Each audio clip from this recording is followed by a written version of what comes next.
All right, Doctor, we ready? Ready? We're gonna begin. Okay, good morning, everybody. We could go ahead and have everybody take their seat. We'll get started here this morning.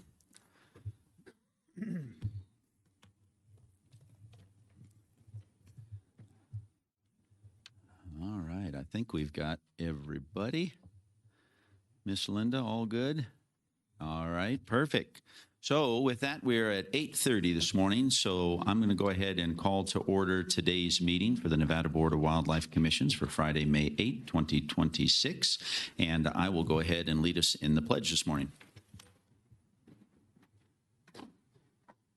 Pledge allegiance to the flag of the United States of America and to the republic for which it stands, one nation, under God, indivisible, with liberty and justice for all. All right. And if I could have the department take roll call, please. Here. Here. Commissioner Here. Commissioner Vaughn. Here. Commissioner Caviglia. Here. Commissioner Keel. Here. Commissioner Mesna. Here. Commissioner Munn. Here. Commissioner Wolf. Here. All right. Thank you for that. And how about any county advisory board members in attendance today? If there is any in attendance today, if I could have you come down to the mic, state your name clearly for the record, please.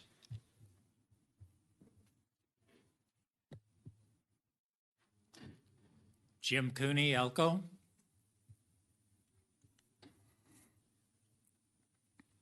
Tim Glenner, Douglas County. Danny Thompson, Carson City. Mike Reese, Lincoln County. Ryan Brown, Washoe. Joe Krim, Pershing. All right. And with that, how about any county advisory board members via Zoom? And again, for those participating via Zoom, if we could have you speak clearly for the record. Paul Dixon, Clark. Steve Robinson, Washoe.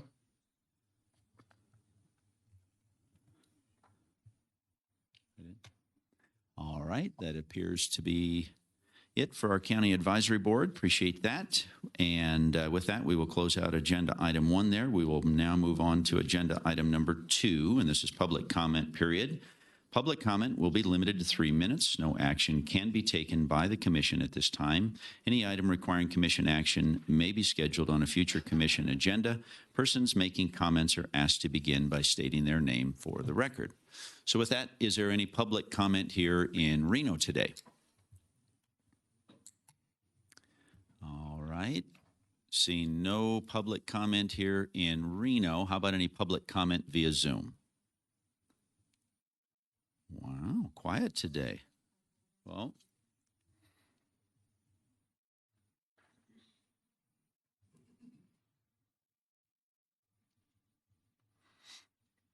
good morning, and thank you for the opportunity to speak today. My name is Rebecca Goff, and I'm the Nevada State Director for Humane World for Animals. On behalf of our Nevada members and supporters, we submit these comments on Agenda Item 10, the Proposed Predator Management Draft Plan for Fiscal Year 2027. Multiple research studies find that predator control has generally no effect in the long term on ungulate populations.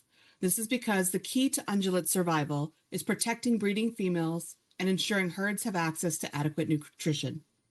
Our state's ecological systems are complex and facing changing climate forces, habitat degradation, and human encroachment. Simply killing more of our native species, who are not to blame for any of those things, does not address those problems. Those native species are important to maintaining healthy ecosystems. Mountain lions regulate prey populations, and kills provide food for scavengers, nourish soils, and enhance biological diversity. And coyotes help to control disease transmission by keeping rodent populations in check, and indirectly protecting ground nesting birds for smaller carnivores. Nevada predator control includes the use of cruel methods like leg hold traps, snares, aerial gunning, and calling devices that mimic the sounds of prey and even young in distress to lure animals into gun range.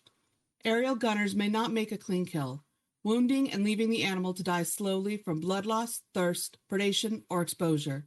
Animals caught in leg hold traps will struggle to escape, breaking or injuring their paws, legs, or teeth.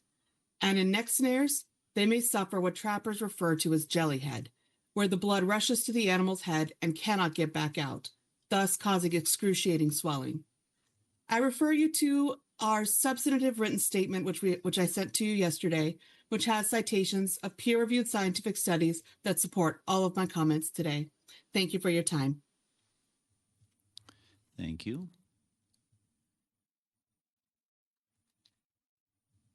All right. Appears there's no additional public comment. So with that, we will close public comment period and move on now then to agenda item number 3, and this is approval of the agenda for possible action.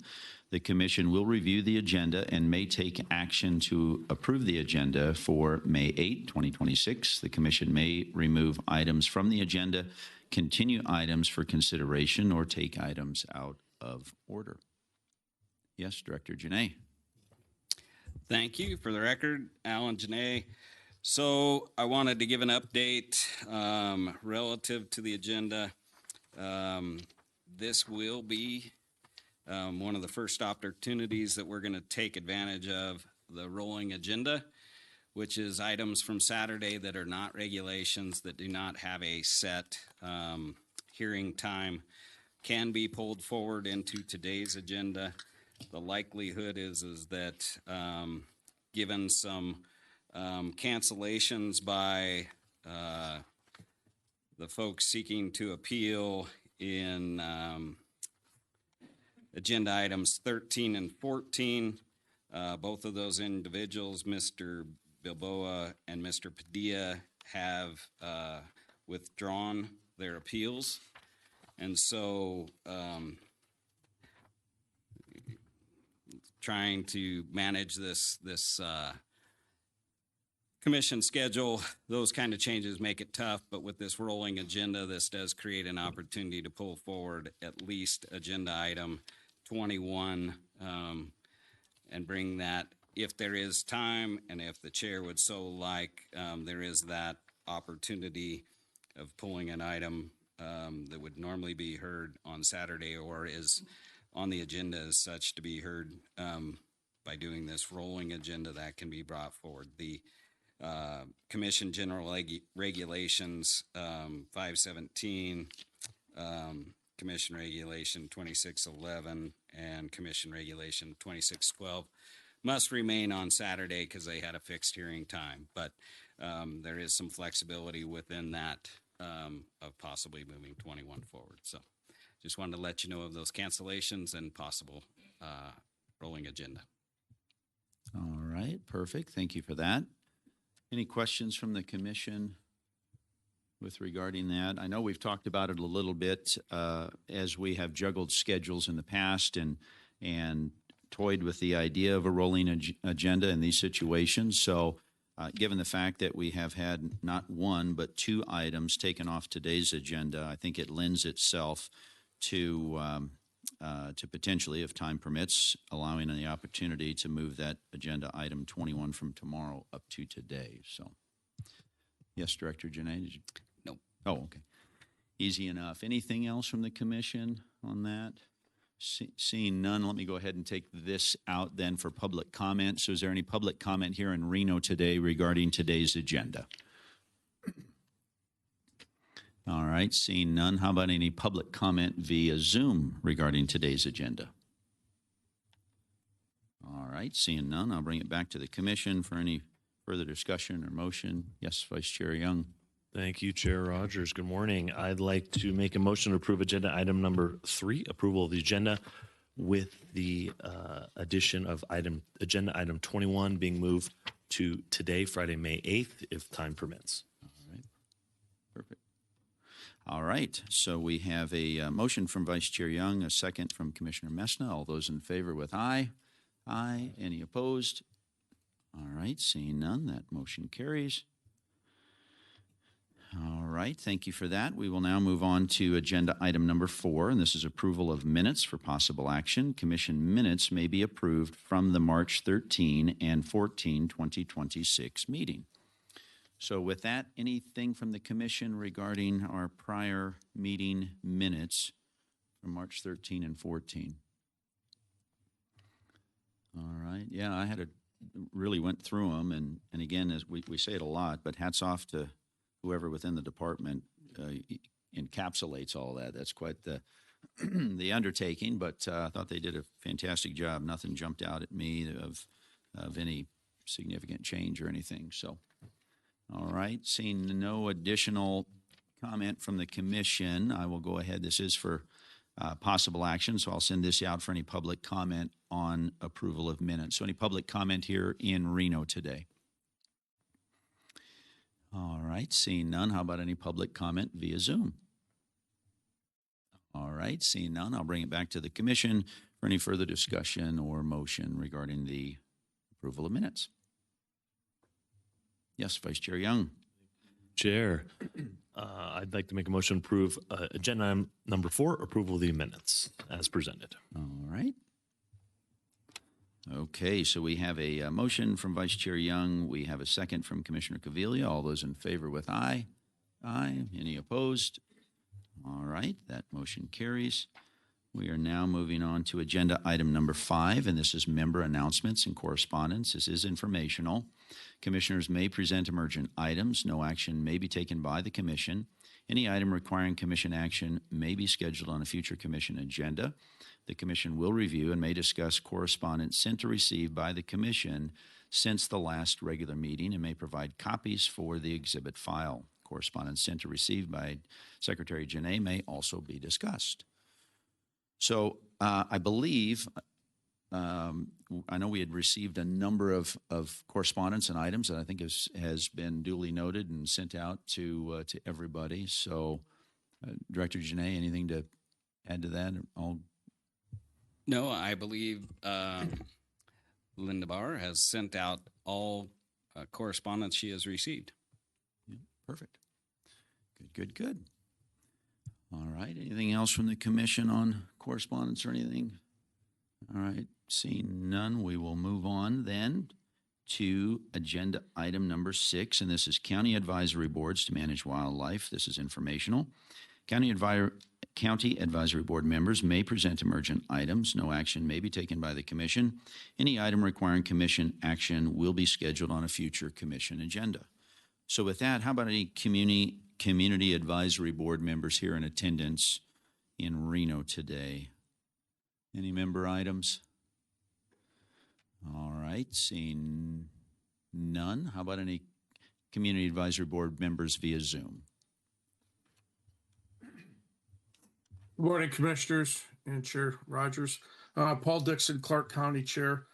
At my meeting on Tuesday, both a member of my CAB and several members of the public asked that in the future, if NDOW could prepare a presentation on hounding and its use in bear and mountain lion hunting in Nevada, so they can become better educated with facts rather than rumors about how that is done. There's a lot of misconception we were having at our meeting about what was actually done.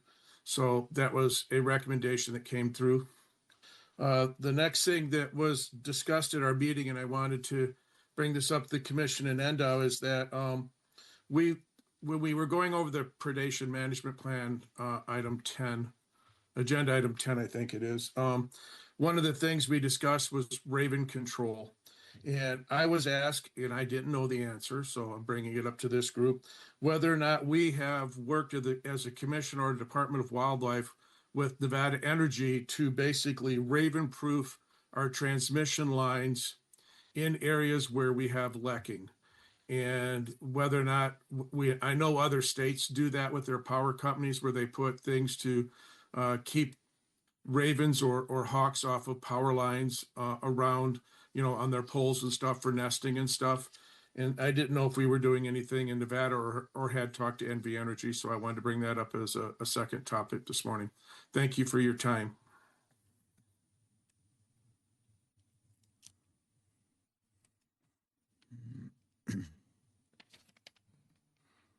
All right.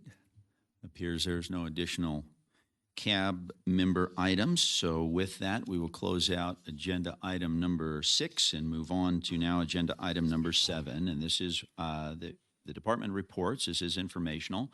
This is 7A. This is division activity reports. And Director Janae, a report will be provided on highlights from the Nevada Department of Wildlife recent activities. So Director Janae. Thank you. For the record, Alan Janae, Director. First off, I'd just like to start off by kind of giving an update of we're going through a process at headquarters where our landlord is very nicely replacing our carpet and painting our walls.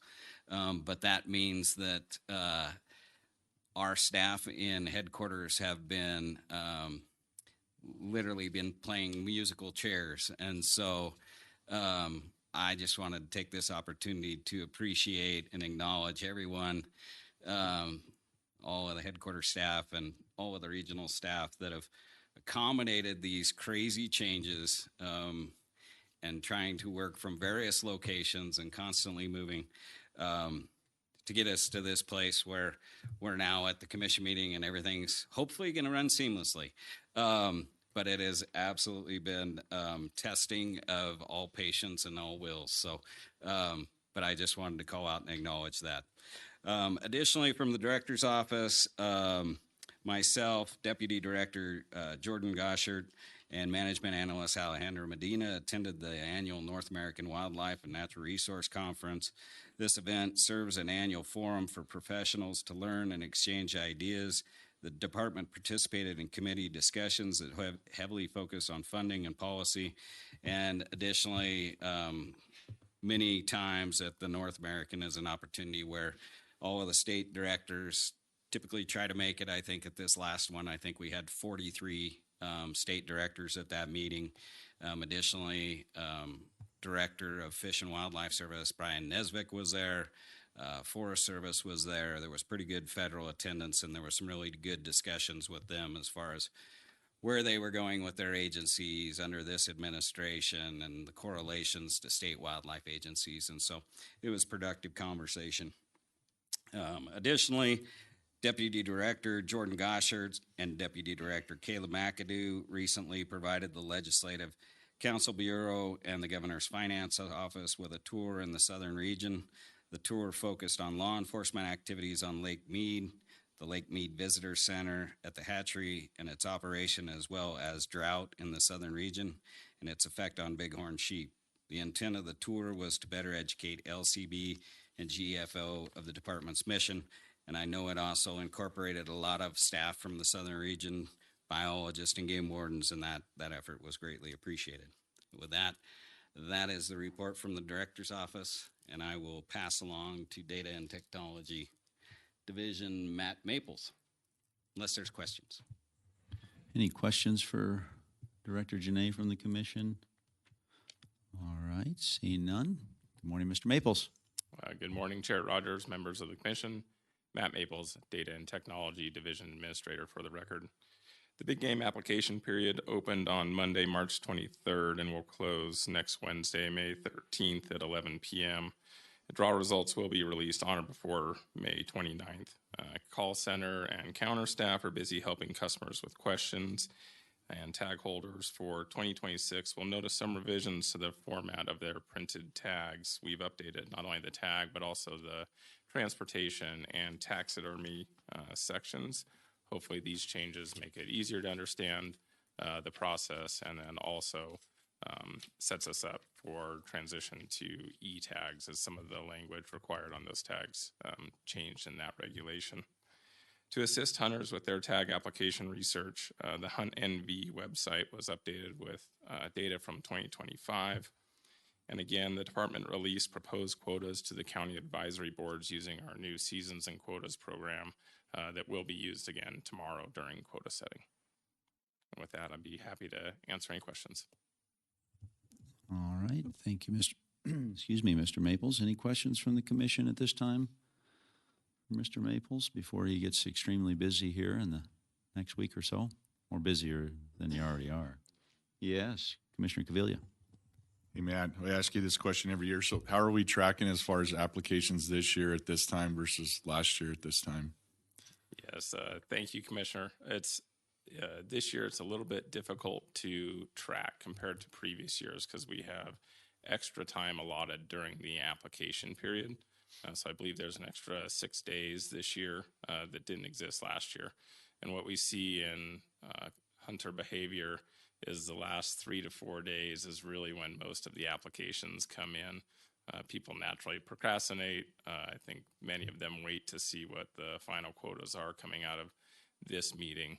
And so in general, like our daily sales for the most part are slightly down versus last year, but it's hard to correlate that with previous years entirely because we've got extra time. And so we're optimistic that our applications will be very similar to last year. All right, thank you. Anything else? Questions, comments, anything from the commission? All right, seeing none. Thank you, Mr. Maples. Appreciate that. Thank you.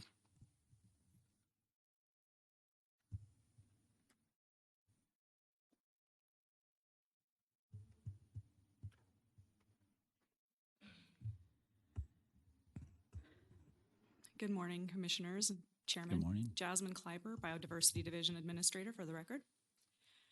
Over the last 2 months, Biodiversity Division has made substantial progress in statewide wildlife monitoring, data management, and interagency coordination across our avian, reptile, bat, and small mammal programs.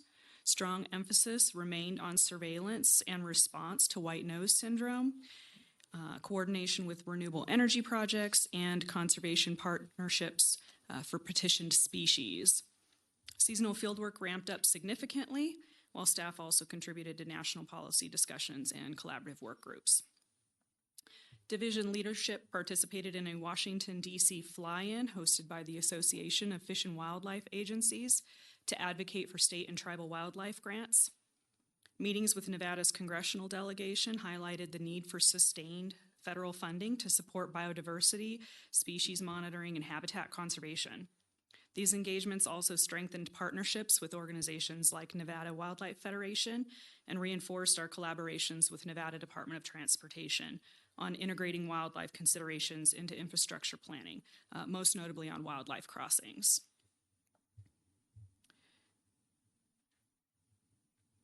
Participating in multiple briefings across that week in Washington, D.C., further advanced funding and partnership opportunities that are critical for the work that we're doing here, and conversations are ongoing. And with that, I'm happy to answer any questions you guys might have. All right, thank you for that, Jasmine. Anything from the commission? Questions, comments?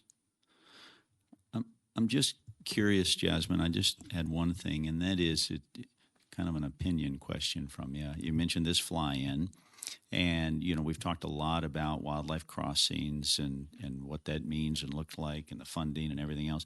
Just curious, in your opinion, what the sentiment was in Washington in general about that issue, which is extremely important to us, but just curious from a delegation standpoint if what the sentiment was. Yeah, Jasmine Kleiber for the record. So during that week, which was 2 weeks ago, there were multiple briefings going on the Hill regarding wildlife and conservation activities in general. And so the two primary topics that week were around state and tribal wildlife grants. Those are separate from conversations about wildlife crossings, but wildlife crossings was also one of the briefings. In general, the sentiment is pretty positive for both of those topics, for state tribal wildlife grants and wildlife crossings. Very different demographic of congressional delegation interested in either of those two topics, but very positive for wildlife crossings. NDOT was part of a panel during that Congressional Hill briefing that answered a lot of questions, showcased a lot of the work that's going on across Nevada, as well as their prioritization effort that they've been embarking on in the last couple of years that we've been very heavily involved in. They highlighted the way that they have determined where the highest priority areas are for crossings across the entire state, and then from where those areas are high impact areas, if you will, where we're having lots of mortality for different species. How they then narrow that down to what they'll pursue funding for.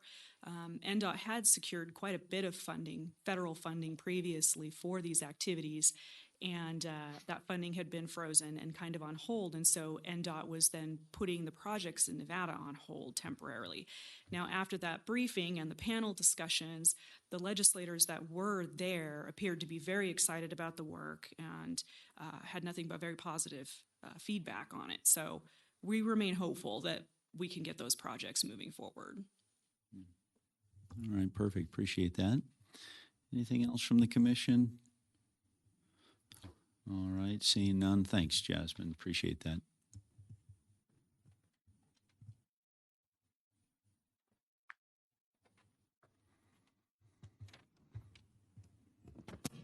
She's a little shorter than I am. For the record, Aaron Meyer, Conservation Education Division Administrator. The Southern Region Conservation Education Team organized and hosted the NDOW exhibit at the Clark County Fair, April 8th through the 12th in Logandale. Staff from across the state from each division helped with the effort. This year's event attracted more than 90,000 visitors. NDOW's exhibit included a catch and release fish tank, an indoor archery range, license sales, and booths for wildlife education, urban wildlife, boater education, hunter education, volunteering with NDOW, the Fisheries Division, and aquatic invasive species. And Trout in the Classroom field trips have concluded with more than 700 students participating in release trips across all regions. Thanks to the coordination of conservation education coordinators and the support of many volunteers, these events successfully brought groups of students, sometimes as large as 100 students, to local waterways.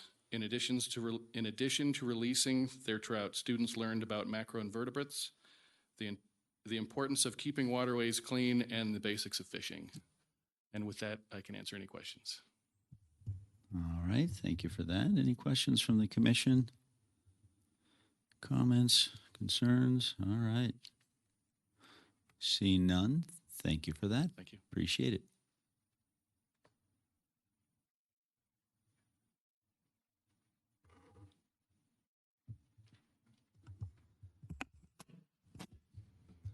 Morning, Chair Rogers, Commissioners. Chris Crookshanks, Chief of Fisheries for the record. Springtime northern pike suppression work is well underway at Cummins Lake. Thus far, more than 500 pike have been removed using hoop nets and an electroshocking barge. Largest fish thus far was 32 inches and 12 pounds. In addition to this, the Cummins Lake Pike Out event is occurring this weekend at Cummins Lake tomorrow. This event provides a unique opportunity to remove a significant number of pike in a short period by utilizing our fishing public. I'll have to add that the pike out's been postponed the last couple times due to mainly weather conditions, but weekend weather forecast looks fantastic, so it should be a good event.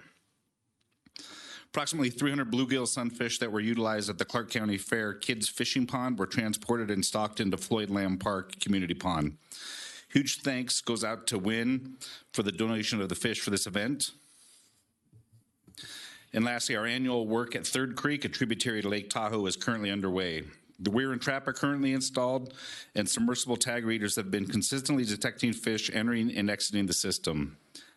Eggs are actively being taken from rainbow trout ascending from the lake, fertilized and transported to our Mason Valley hatchery for hatching and rearing. Huge thank you goes out to a number of our volunteers that we rely heavily upon to perform daily weir checks and trap maintenance. And with that, I stand for any questions. All right, thank you for that. Any questions from the commission this morning? All right, I'm just curious. It sounds like you guys are doing a ton of work and good work out at Cummins Lake. Curious about Cave Lake. I know things are up and running there. We did some stocking of that, and I'm assuming that there's stocking that's going to take place yet this spring in Cave Lake. And just if you could, Cave Lake will. If I may, Chris Crookshanks for the record, Cave Lake will receive its full allotment of trout this year, similar to what it did in the olden days before the dam replacement. In addition to that, our biologist at Cave Lake, Heath Coral, is still conducting a crayfish study, which would be the prey base for smallmouth bass, which we plan to introduce into Cave Lake once that study's done. All right, wonderful. Anything else from the commission? All right, seeing none, thank you very much. Appreciate it. And if I may, Chairman Rogers, one last thing I wanted to do was, as I've talked about in the past, our new medallions for the native fish slam. We took delivery of those just a few weeks ago, so I wanted to pass one so you guys could take a look. They turned out really nice. Wonderful, thank you.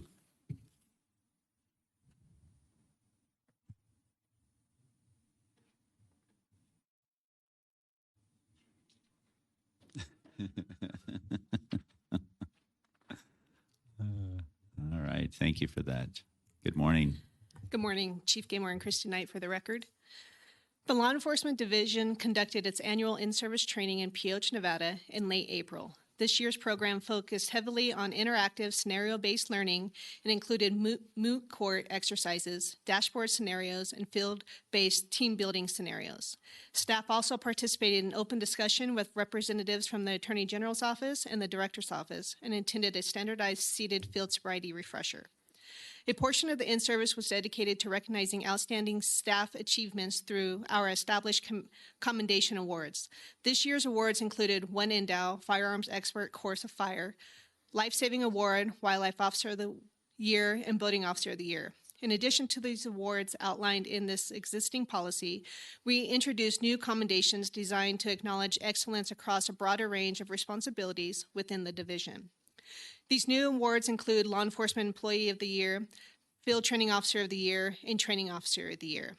So these awards are One Endow Award, Dispatcher Adrian Aranda, Mechanic Eric Brandt, Game Warden Travis Chapman, Dispatcher Shantae Croto Baker, Dispatch Supervisor Elise Hansen, and Administrative Assistant Jennifer Miller.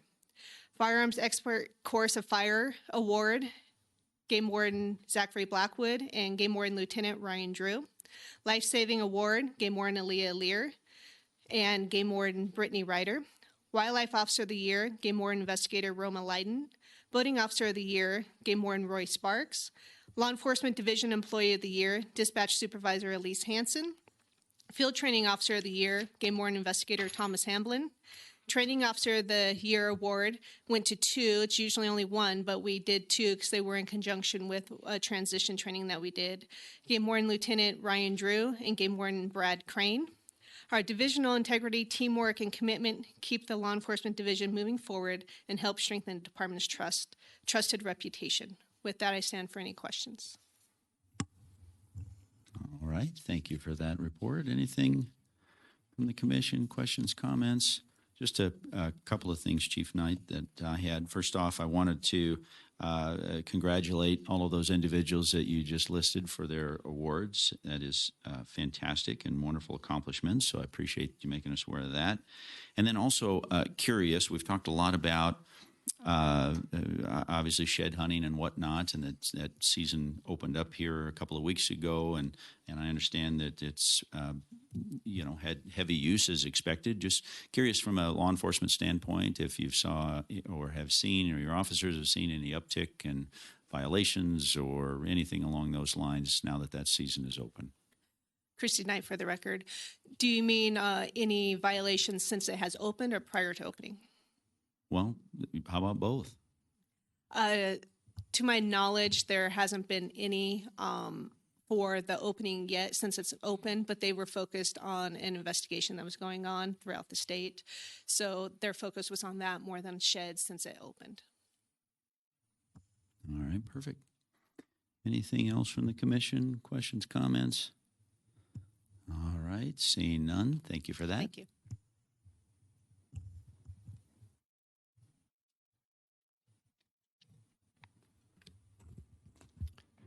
Good morning, Chairman Rogers, members of the Commission, Game Division Administrator Sean Espinoza for the record. I don't think it's been any secret what we've been up to for the past month. Game Division has been ensconced in developing big game quota tables, the big game recommendation forms, revising the biennial big game release plan, and developing and reviewing the management area and regional reports for the annual big game status book. You should have a copy before you that is a draft copy, and also would like to inform that members of the public that we do have some copies on the back table that are available for taking home with you. Besides that, our deer samples collected for chronic wasting disease monitoring during the 2025-2026 season all tested negative. However, the number of samples collected declined modestly during this last year. In the upland game world, after a poor initial survey of just 4 male Columbian sharp-tailed grouse on the known leks in the Bull Run Basin, more recent counts, thankfully, have revealed 26 males attending those same leks. Lightning, as you know, literally struck twice in this area between the 2018 South Sugarloaf fire and the 2025 Cottonwood Peak fire. Of course, you know this species is a grassland-adapted species. However, the winter forage relies on buds and catkins of deciduous trees and shrubs, which requires time to recover after these wildfire events. And as many of you know, this has been a long-standing effort of the department to try and restore the species into Nevada. Over 10 years, I know, has been expended on this effort. So it's good to see those results coming back somewhat positively. Also, because you mentioned earlier the discussion about the connectivity issues nationwide, Cody Schroeder, Staff Specialist Cody Schroeder, informed me that in June there will be a pre-scoping field tour of 2 priority sites for a type of crossing discussion structure, what have you. One will be north of Pioche on Highway 93, which we all know is kind of a high traffic area for wildlife, and deer and elk often get hit there. And then also south of Wells on 93 near Spruce Mountain. So just wanted to update you on that. And with that, I'll stand for any questions. All righty. Thank you for that. Any questions from the commission at this time for Mr. Espinoza? Concerns, comments? All right, seeing none. But yeah, no, I appreciate the update and anxious to see how that wildlife crossing proceeds, and look forward to continued updates. So thank you. Thanks.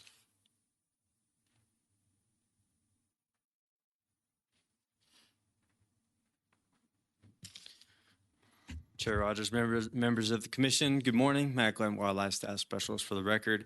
Division Administrator Freeze is away on business, so I've been asked to give the Habitat Divisional update. In our private lands program, the department worked closely with the Rocky Mountain Elk Foundation and recently closed on the Windermere Hills Conservation and Access Easement northwest of Wells, Nevada in March of 26. The conservation easement and access easement will conserve and allow public to access approximately 23,000 acres of checkerboard land in perpetuity, which is an important area for the Area 6 or Area 7 mule deer migration corridor. Currently, we are working with a landowner on signage and to create parking area for the public. We are revising commission policies and regulations to satisfy the access easement terms and conditions, and we'll bring those forward in a future commission meeting for review. This is yet another great cooperative project with the Rocky Mountain Elk Foundation that allows working lands to remain working, and all while protecting valuable wildlife habitat and ensuring public access in perpetuity. Also in our wildlife management area WMA system, Benny Van has, the Overton WMA supervisor, has been reclassified to Wildlife Area Supervisor Position 2. In this expanded role, we will provide oversight of all Southern Region wildlife management areas, including Kirch, Pittman, and Overton. Just a quick one for you guys. I knew that they were not working with the best this morning, so I'll take any questions. All right, thank you for that. Any questions this morning? Concerns, comments, anything from Habitat side of things? Going once, twice, no sale. Thank you so much. Appreciate the update. And with that, Chair, that is the end of our report. All right, great. Thank you for that. Appreciate it. So we will then now close out 7A and move on to 7B, and this is litigation report. Deputy Attorney General Richard Yen. A report will be provided on the Nevada Department of Wildlife litigation. So, Dag Yen. Thank you, Chairman. Good morning. Can you hear me okay? Yes, fine. Chairman, members of the commission, Deputy Young for the record. We do have updates on all of our existing cases as well as 2 new cases. On the Walker River litigation, Deputy Ting is working closely with all other parties in discovery right now. Plaintiff is considering a motion to bifurcate that case and separate the public trust doctrine issue with the issue of damages, and that's more of a judicial economy way of if there's no public trust violation, then you don't need to go to damages. So we're leaning on agreeing to that, but Deputy Teagan is still discussing that with other defendant parties. on the Pershing County Water District or versus Division of Water Resources. Late last week, the Nevada Supreme Court did issue its decision upholding the lower court decision. And so that is a victory for NDOW. We intervened in that case, and kudos to former Deputy Burkett for arguing that case before the Supreme Court. And we have two new cases that we filed this week, one on Monday and one just yesterday. NDOW had lost priority dates for water permits that provide water to the Oxbow Nature Study Area and the Mason Valley Fish Hatchery. And the district court has power to reinstate those cases or reinstate those priority dates to those original dates so that we can ensure that sufficient water gets to those areas. I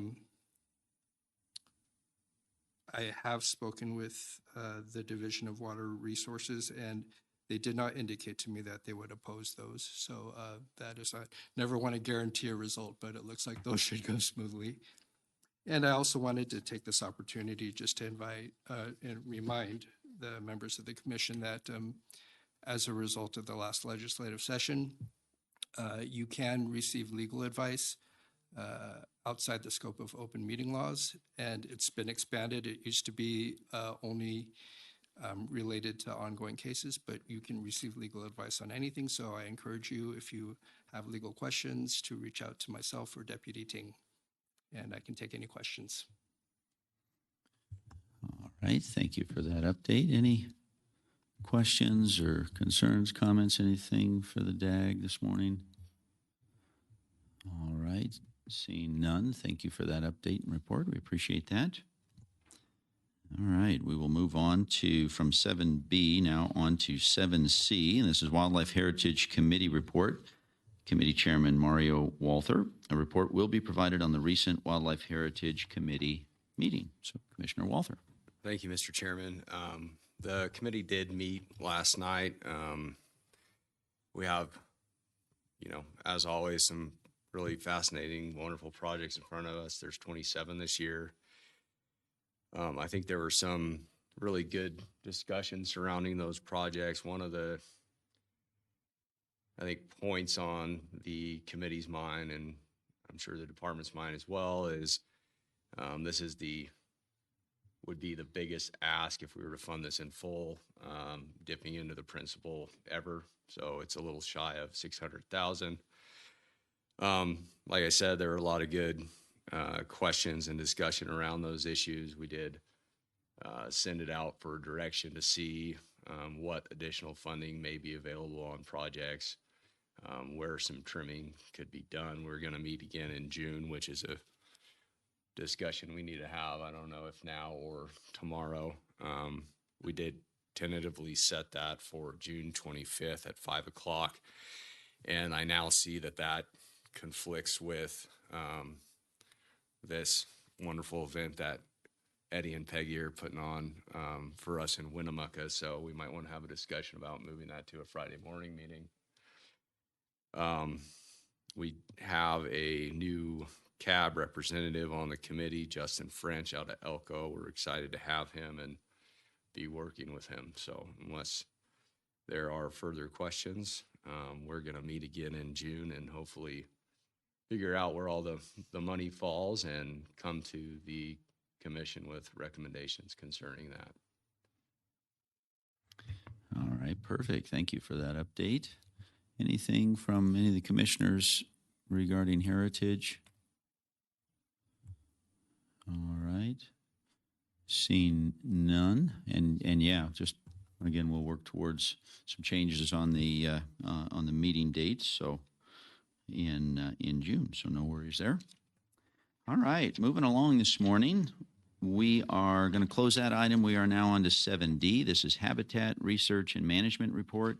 Committee Chairman Mario Walther again. The report will be provided on the recent Habitat Research and Management project proposals that were discussed at the Wildlife Heritage Committee meeting. So, Commissioner Walther. Thank you. Again, we met last night on this as well. This one was a little easier because the balance comes out equal with what was available to spend. But again, a lot of good projects there that we are happy to bring forward in June and discuss with the commission. All right.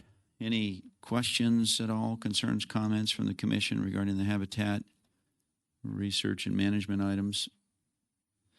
All right. Seeing none, we will press on and we will move on to 7E. This is Habitat Status and Trend. Habitat Staff Specialist Matt Glenn and Alexa Lyons. A presentation will be provided on the status and trend of Nevada's wildlife habitat.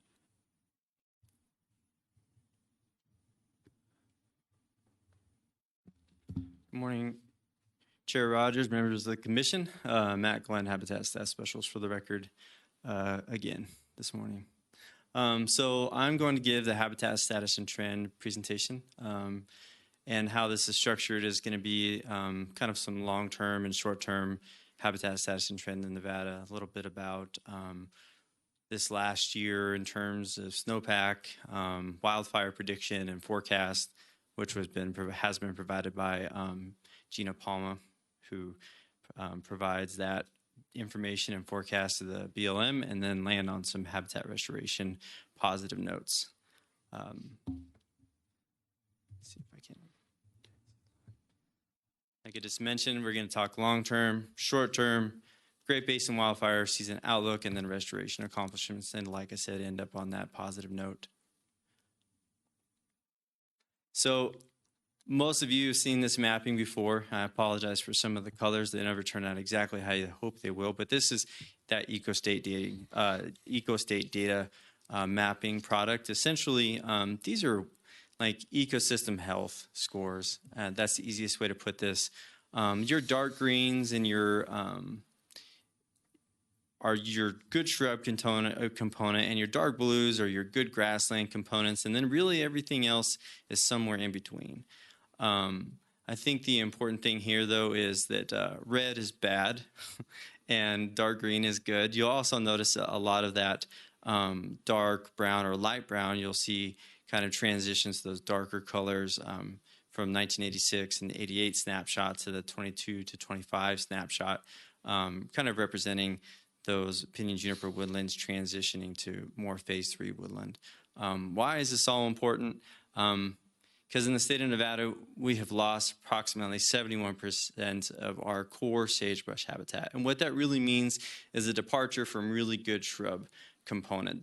That can really mean also that there's just cheatgrass in the system, where once it was just a reference state sagebrush community and in the best possible condition for wildlife. Super important and impactful. Again, this is the same snapshot, 86 to 20. 86 and 88 to 22 and 25. We spent a lot of time talking about the 1980s, and so I'm going to get away from that a little bit, and I'm going to talk about the last 10 years. 2015 to 2020 is represented in the dark blue color, and then the 23 to 25 snapshot is represented in that lime green color. And what you can see here is good condition shrubland is definitely picking up a little bit. Your intermediate is falling back, and then your poor condition is picking up. You know, in terms of your grassland condition, a lot of that's probably due to wildfire and some of those conversions there. But what you also see is that poor condition grassland kind of shrinking back. To me, and what I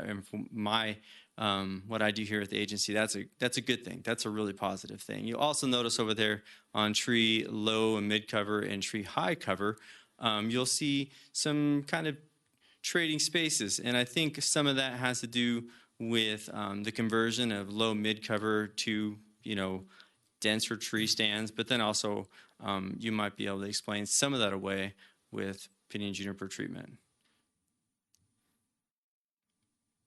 What does this all mean on the landscape? This is that 40-year time shot that I mentioned earlier. That lime green color is your good shrub component, and the red hash line is your winter annual component in the state of Nevada since 1986. Again, this is your EcoState mapping products, and we just basically put it in a line graph or a figure so that it can be illustrated and seen just slightly different. It definitely tells us inverse story of these two different conditions on landscape or functional groups on the landscape.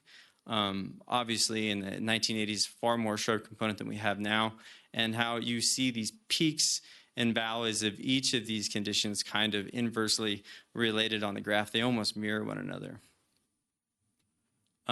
This map here covers, or I'm sorry, this figure covers the second threat that we talk about in terms of pinyon juniper encroachment on good shrub condition. And that dark green is your shrub component, and then that darker brown is going to be your pinyon juniper component on the landscape. And you also see the kind of this inverse relationship where these two are kind of separating, and you're seeing less good shrub component as depicted on those ecostate maps.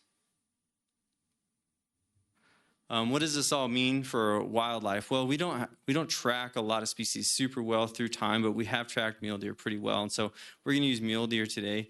This is the published estimate in the Big Game status book. That blue line is mule deer estimated populations, and that lime green line is going to be your good shrub component. Again, you see these lines mirror one another. I mean, they track one another almost maybe even better than precipitation in terms of mule deer's relationship to good shrub component. And I think that's an important thing to note. We talk about that all the time and how important that shrub component is for mule deer. And I think this figure really illustrates that well. We mentioned earlier one of those threats, one of the primary threats, the habitat condition, is winter annuals. And that red hash line is your cheatgrass component on the landscape. And you see how it's inching up, and your good condition shrub is inching down. Why is that important? It's important for shrub condition, but when you review the literature, more recent science will tell you that mule deer will avoid habitats with 20% or greater annual grass cover, which I think is an important thing to note. We have a little bit of cheatgrass in the state of Nevada, and I think that's an important thing and certainly impacting mule deer herds. Short-term weather patterns. Well, it wasn't great this year. This is our snowpack snapshot, November 28th, working through March. Started off slow. In the middle of the season, we were still slow. And by March 28th, which is typically the peak for like Nevada Great Basin snowpack, we were at zero or we were approaching zero in most of our watersheds. Pretty impactful. A lot. I think what's important to note here is Great Basin plant communities have evolved for cold periods, for seed germination, and also the timing of germination, and then also just how the ecology of perennial plants do far better as they've evolved with, typical Great Basin temperatures and precipitation and snowpack. And so this definitely depicts not a great year for the state of Nevada. How does that relate to our kind of 30-year snowpack, snow water equivalent? Well, it's more not so good information or news. That dashed line is your 30-year median from 91 to 2020. And then your blue line is this year. You can see we're well below that. There's a couple of arrows in there pointing towards kind of key events this year. February storms, we were starting to kind of kick back up. We thought maybe it gave us a little bit of hope. But then by March, we had record-setting heat. And that whatever we did have, a lot of that snowpack just went away. We approached or got to zero snowpack in most of our basins weeks before our peak usually hits. But that's not the whole story. Precipitation. A lot of this it didn't snow, but in a lot of places it rained. I live in Elko, and in January and February this year, again, we were getting rain. And when you look at this, you see a lot of these basins getting 80 to well over 100% in terms of precipitation for the year, which is great. It does some good things, but certainly not the same as snowpack. And we'll see, I think, in this next slide. In terms of drought in the state of Nevada, all that precipitation doesn't do the same thing for us as snowpack does in terms of drought designation. You can see in August November, February, you know, we were kind of climbing out of that end of the summer kind of drought period, and things were looking up a little bit, but then April, we kind of slid right back to nearly where we were before. What does it look for like in terms of outlook? Not that good, at least not through July 31st. And this will play into our next series of slides when we talk about wildfire update for Nevada and the Great Basin. So this presentation, or this portion of the presentation, was provided to us by Gina Palma. She's a meteorologist with the Great Basin Coordination Center. She gives this presentation to the Bureau of Land Management every year to kind of give their fire guys a sense of what's to come or what they can predict. Her first slide kind of tells it all. You know, April 25 snowpack compared to April 26. In the Great Basin, typically, though, our fire years are driven by fine fuel loading, right? And so this is a little bit messy figure, but I'll just try to walk us all through it. In those red boxes, you'll see there's really no color at all. And then you'll see in between those boxes are those really dark red, orange, tan colors. That's like an indicator of how much of the state is in a drought period or a drought designation. And so typically, we don't see our great fire years or big fire years when we have drought condition. We see our really bigger or much larger fire years in those red boxes when we're not in drought because we have better fine fuel loading, right? And so how that works with this year, well, it's really messy. Temperature outlook and precip in May, at least on the front end of the season, still remaining warm and dry.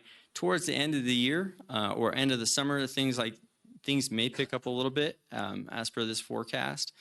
I think a lot of that prediction maybe has something to do with the El Nino cycle that we're heading into. But in the northern portion of the state, I believe that, you know, we're right on that line of where El Nino is impactful or it isn't impactful. And so who knows? All bets are off. We're kind of in a little bit of a who knows zone. In terms of actual fire prediction for this year, the front end of the season, fairly typical. May and June, probably not looking like a lot of fire prediction or conditions that are suitable for large-scale fires. But by July and August, we're sliding into what we kind of typically predict and probably are on the lookout for more fires. I talked to Gina on the phone, and I asked her in her expertise what she thought professionally this year could hold for us. And we had a discussion about how precipitation and temperature is probably more analogous to like 2015 snowpack. But what we didn't have on the front end of 2015 is like some really good average or above average years where we had dry residual standing, right? We haven't had the snowpack to lay down cheatgrass and even perennial grasses, even at like high elevations. And typically that dry residual standing is really that key feature that drives fires in the state of Nevada. And so being out in the field just a little bit, I can tell you, it's super localized. Some areas look like dead zones and other areas look like Ireland. So the expert in the field said she didn't actually know what was going to happen this year. So I certainly am not going to say I know as well. I'm going to land here on restoration accomplishments for the agency in the face of all this adversity. The agency stays pretty engaged in trying to improve things on a landscape for wildlife and improve range condition in the state of Nevada overall. So this last year wasn't a huge fire year, but we were certainly engaged. We treated over 150,000 acres. Approximately 60,000 of those were for winter annual control, so pre-emergent herbicide, 90,000 acres of aerial seeding, and 1,000 acres of drill seeding. As someone that now sits behind a desk quite a bit more than I used to, I can tell you guys the field staff are really doing a great job. This kind of blew other records right out of the water. Wish I could say I'm more responsible for this than I am, but I am not. The field staff are really rocking, and they're really showing it. This figure kind of depicts how our agency is engaged in wildfire rehabilitation, and the acres burned every year. And you can see in orange are the actual acres burned, and purple are the acres treated. When we don't have really big fire years, we're breaking even or sometimes even treating more acres than burn, which is great because that gives us an opportunity to try to win some acres back. But in those really big fire years, we have to triage out. You can't treat everything. There's a finite amount of resources and time, capacity. Not everything gets treated. But to me, this is encouraging that we are able to at least break even on those years where I would call fire years reasonable. On top of all that wildfire rehabilitation, we also treated an additional 50,000 acres of what we call proactive. So these are old fires. These are pinyon juniper treatments. These are places where we don't have to be as reactive. We can be a little bit more proactive and, again, kind of maybe gain some of that acreage back in those crucial wildlife habitats that are really important to the state of Nevada. And lastly, we've also been pretty engaged in riparian restoration. Here, this is in Ruby Valley, right next to the Ruby Lake National Wildlife Refuge. And we've treated or have fenced and restored approximately 34,000 acres, or 35,000 linear feet. That acres is a typo. And protected about 123 acres overall in that program. And with that, I will take any questions. All right, great. Thank you for that report. Any questions from the commission, comments? Yeah, Commissioner Monk. Check. Can you? Nope. Can you hear me? Nope. Yep. Can't. Oh boy. Yep. There we go. There you go. All right. Thank you so much, Matt Glenn, for your presentation. I think this is a great and a great end, and my commendation to you and your team and the rest of NDOW for the work that they're doing. If you wouldn't mind going back to that mule deer trend plus cheatgrass slide, that was a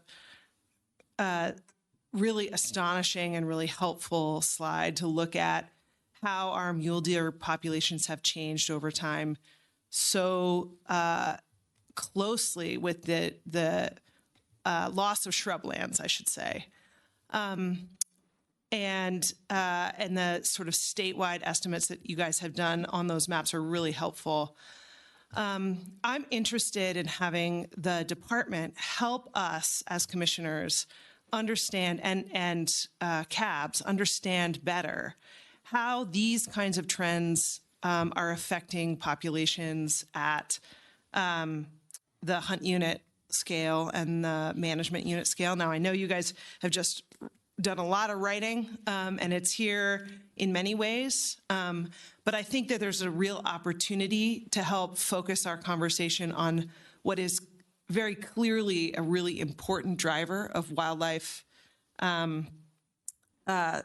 populations in this state.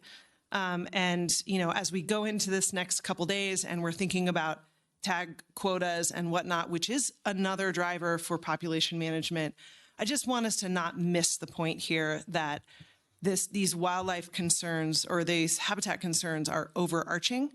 I would ask you, maybe not in this moment, but I'm asking you and the department to think about how we bring this information forward into some of these discussions so that we can have a meaningful conversation about how we address these at the scales that a lot of our public and a lot of our CABs are thinking. So that's my comment and sort of question for the long run.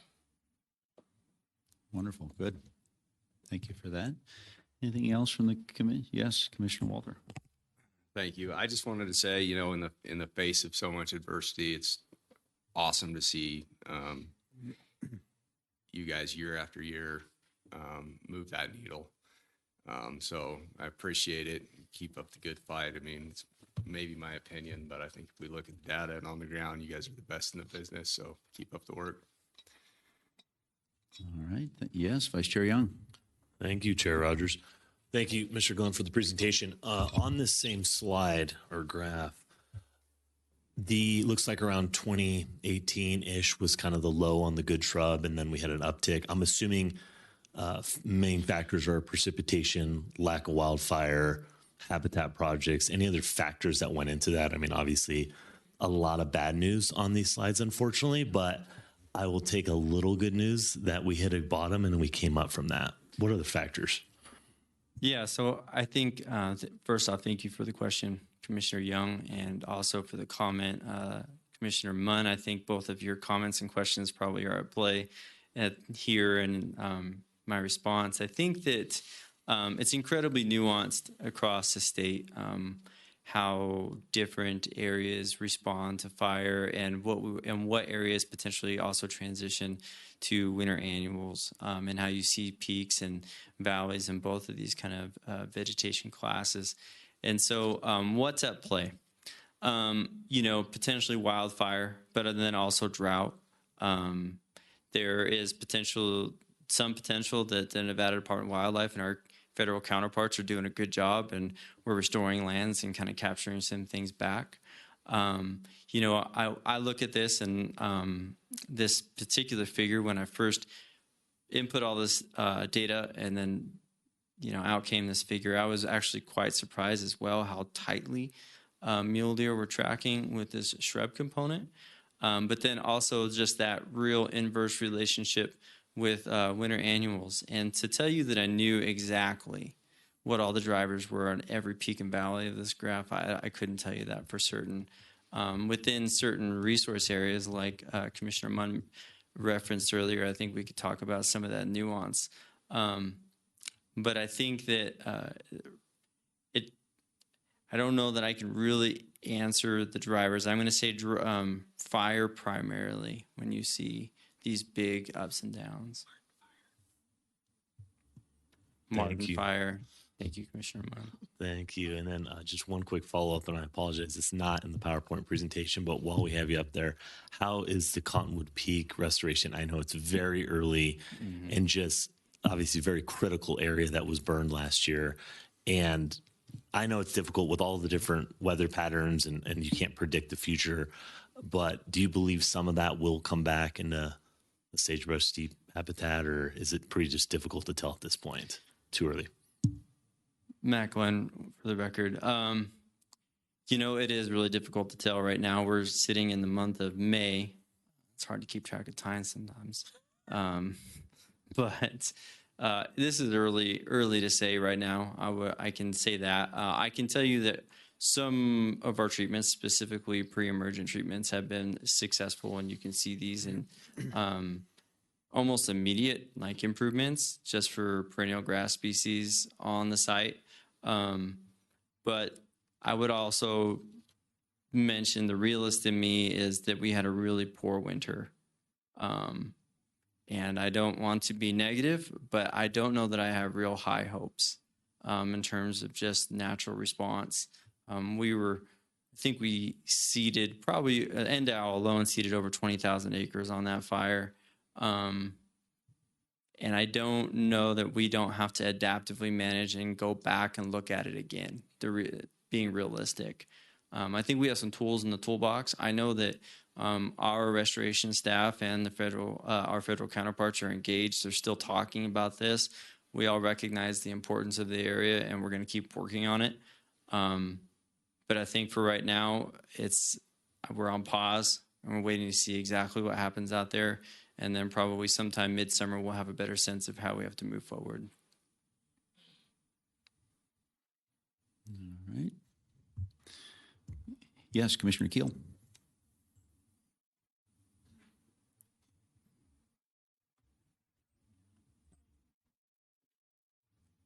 There, you got me now.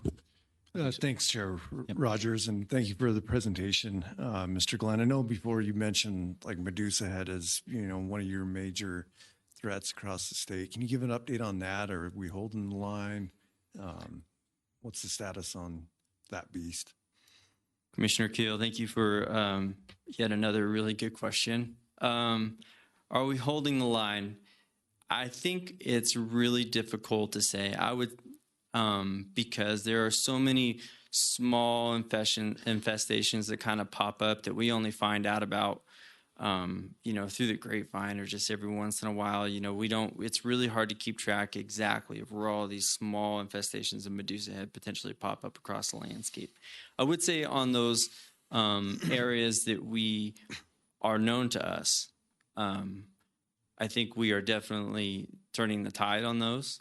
And then I would also say there are plans to implement the same sort of treatments on a really large scale this upcoming year, both like on the Sugarloaf fire and going back to like the Corda fire, and these sites that are really important for wildlife, and treating those with indaziflam. I think it's important to note that we've had treatments from 2019, which is actually some time ago, that are still holding strong, that we still don't see winter annuals coming back into, even surrounded by winter annuals. And so it gives us some real hope in terms of Medusa head control specifically. Hope that answered your question. All right, perfect. Good. Anything else from the commission at this time? All right. Chair. Whoop, he's hiding over there. Yes. You hear me? Yes, Deputy Director McAdoo. For the record, Deputy Director Caleb McAdoo.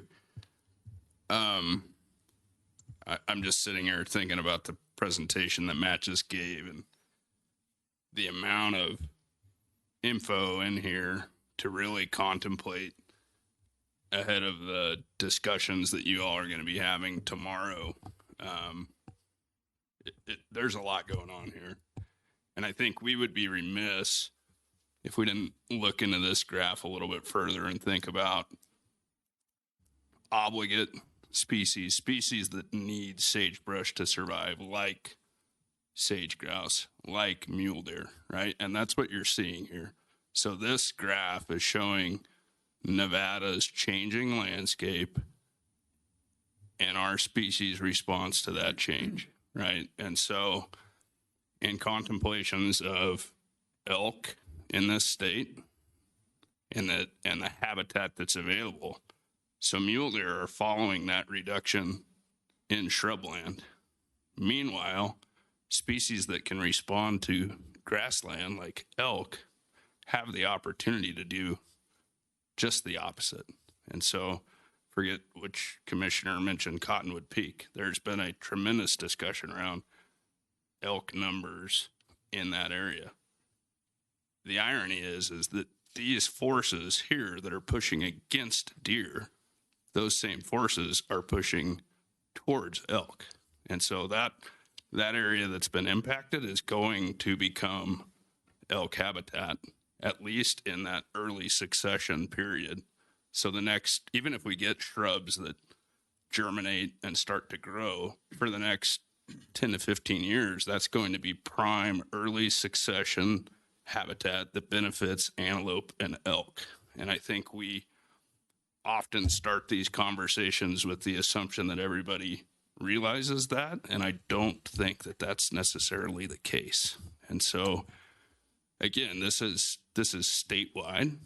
This is a statewide phenomenon, and I think there's also a perception that maybe the department doesn't do enough for mule deer, but that 150,000 plus acre treatment that Matt mentioned, the vast majority of that is for mule deer.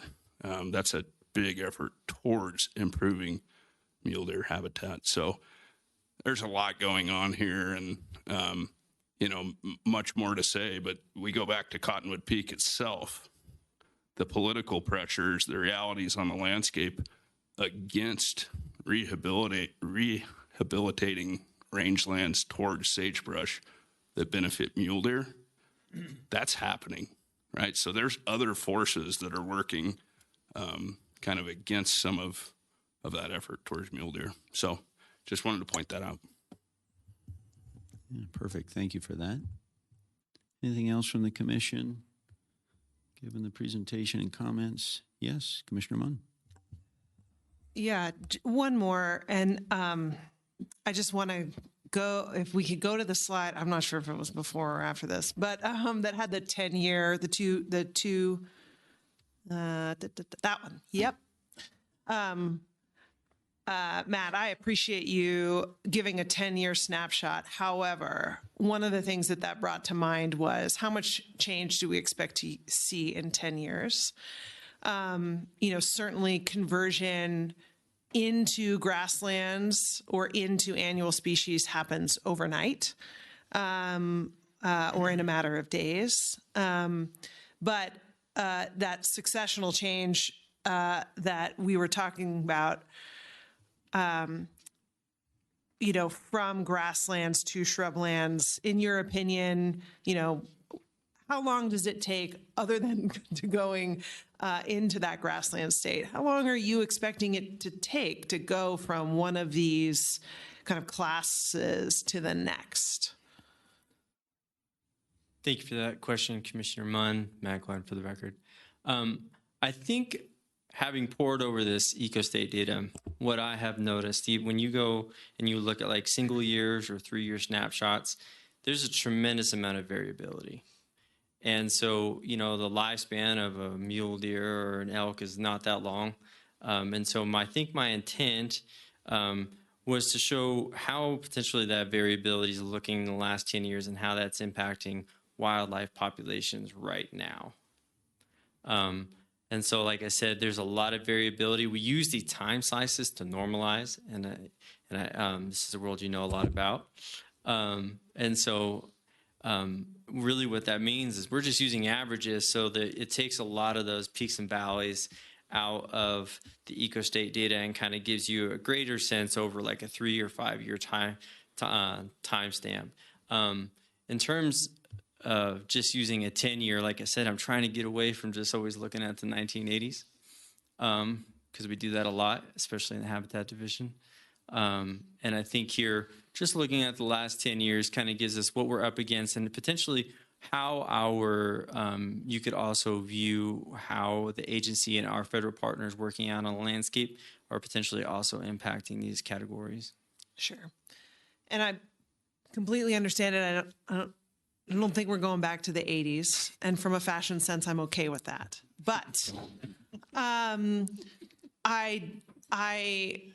do think it's important to note that, some of these transitions into desirable classes for mule deer take 15, 25 years. And so, it's just important to note that these are slow. It's very fast to go to annual grasses. It's very slow to come back. And I think as we think about, to Deputy Director McAdoo's point, as we think about the management of these species, we need to keep both the fast-moving forces and the slow-moving forces kind of in mind. Yeah, no, Matt Glenn for the record, thank you again for that comment, Commissioner Munn. I think that that's absolutely correct. And I think that all of these categories are impacted by winter annual densities.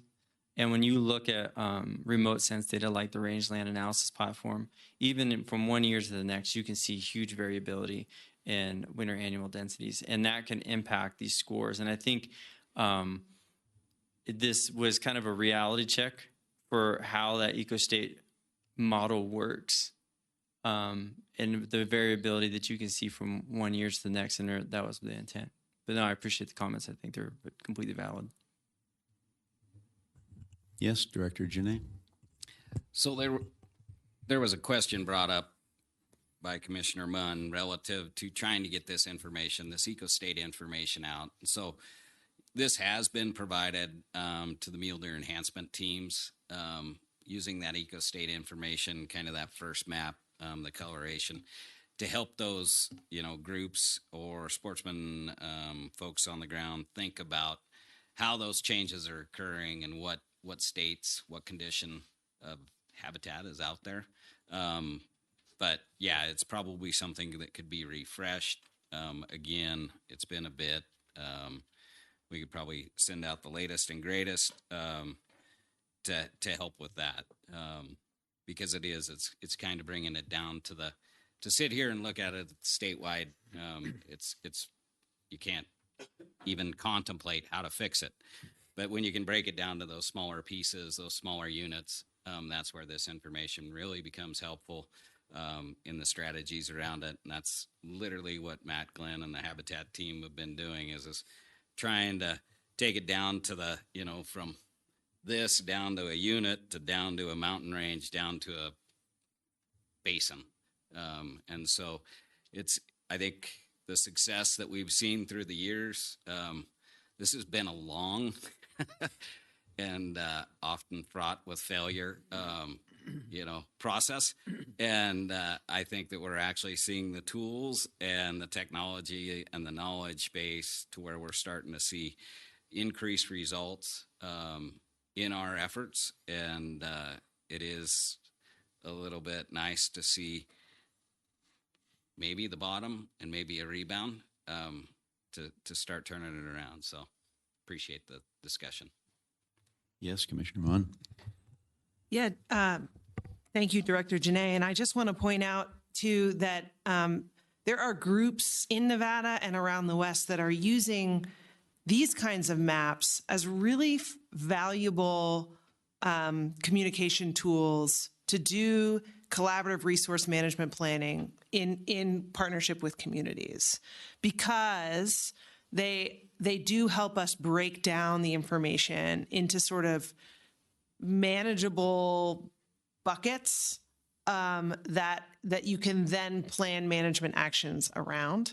And I just encourage the department to think about how we use these kinds of tools, to Director Janae's point, at that more local scale in partnership with community and the cabs and whatnot, to think about what the opportunities are in a given place. Because I do think that these synthesize a lot of complex data into something that you can at least mostly get your arms around pretty quickly. I think they're pretty effective. And so I just encourage the department to keep chipping away at it, because I know it's hard. All right, great. Great discussion. I appreciate that, Commissioner Munn. Anything else from the commission at this time? All right, seeing none. Thank you very much for the presentation. Yeah, great job. All right, so where are we at here? That closes out 7E, and it looks now as if we were on, or we are going now to agenda item number 8. This is first reading, commission policies for possible action. This is 8A, Commission Policy 24, hunting opportunities among weapons and hunting groups. Game Division Administrator Sean Espinoza. The commission will have a first reading of Commission Policy 24 and may take action to revise the policy and move to a second reading.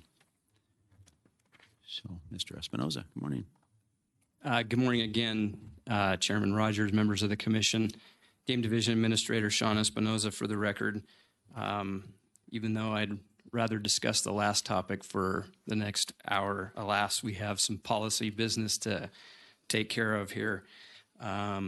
So this was actually heard before the Administrative Policies and Regulations and Procedures Committee back in March, even though it's hard for me sometimes not to call it the AARP Committee rather than the APRP Committee.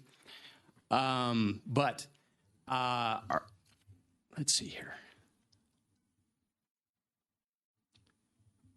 There's really just 5 major changes that we have to talk about within this policy. There's a very minor editorial on page 1, changing one word from opportunity to opportunities on page 1. If you go to pages 5 and 6, page 5 at the bottom, it discusses some additional language for general rules, and the included language would be junior hunters will be limited to 1 junior tag, and this is a junior antlered mule deer or junior horn shorter than ears antelope tag from the main draw. A second draw junior tag may be obtained as an alternate through the second big game draw or through the first come, first serve program. And juniors can apply for 5 years before the age of 18. So the order would be if they draw a mule deer antlered junior tag, then they would be out of the main draw. If they didn't draw that, then they would move into the junior horn shorter than ear category. And then if neither one of those were drawn, then they could still be eligible for the second draw or first come, first serve. Next, in the general rules category, there was a statement in there regarding the party hunt quota minimum. We removed that language, and the language was for deer, antlerless elk, and horn shorter than ears antelope hunts. The minimum tag quota will be 2 to allow applicants who wish to apply as a party to apply and have a chance of drawing those tags. Over the years, we've noted that particularly in several of the harder to draw units, some of these quotas have been 1 in some cases, particularly for non-residents. This really hasn't been adhered to for several years, and we oftentimes get the case where it doesn't really matter what we put as a quota. A party hunt will always come in that exceeds the number of tags that are available. So we see that whether it's 1, 2, or 3 tags available for some of these units, we'll get parties of 4 that apply for that. For specific rules by species on page 6, this addresses kind of a current situation that we find ourselves in, and certainly we struggle with as a game division when coming up with quota recommendations for mule deer buck tags. And we request that we change this requirement from 30 bucks per 100 doe type objective to a 30 to 40 buck range per 100 does. So the language would now read, determine the desired animal harvest for each unit group based on the pre-hunt population estimate and desired male to female ratio, typically 30 to 40 bucks per 100 does. And then we added this sub-statement that says, when postseason surveys and or modeled estimates exceed or are approaching the desired buck ratio range, the department will recommend elevated quotas to reduce the buck ratio to be within this range. So it allows us quite a bit of flexibility to be within a range of buck ratios.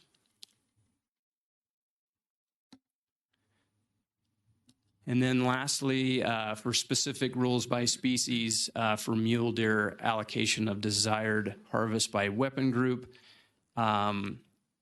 apportioning a desired harvest of 25% to junior hunters, we have removed the following language. Juniors can apply for 5 years before the age of 18. We just covered that statement under the general rules prior to this statement, so there's no longer a need for that statement there.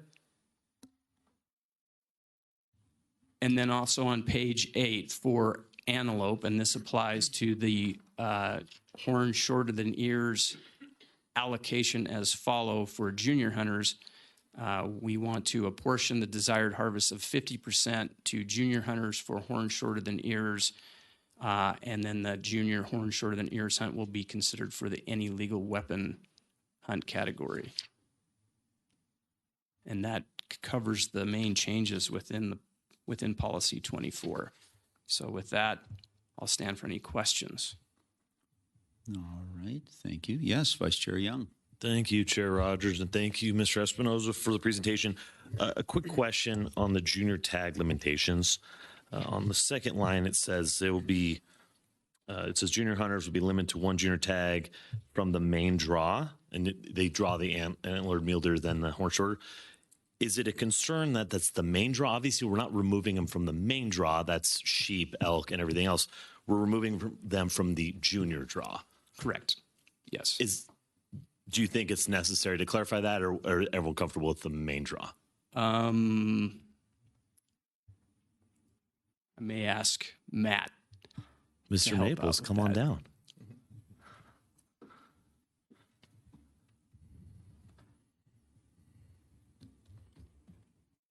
Thank you for the question, Vice Chair Young. We are comfortable with the terminology of main draw. Main draw encapsulates all of the species, the regular or general antlered deer, as well as the junior as well. It's all within the main draw. So I think this would cover it. Okay. right, thank you for that. Yes, Commissioner Messna.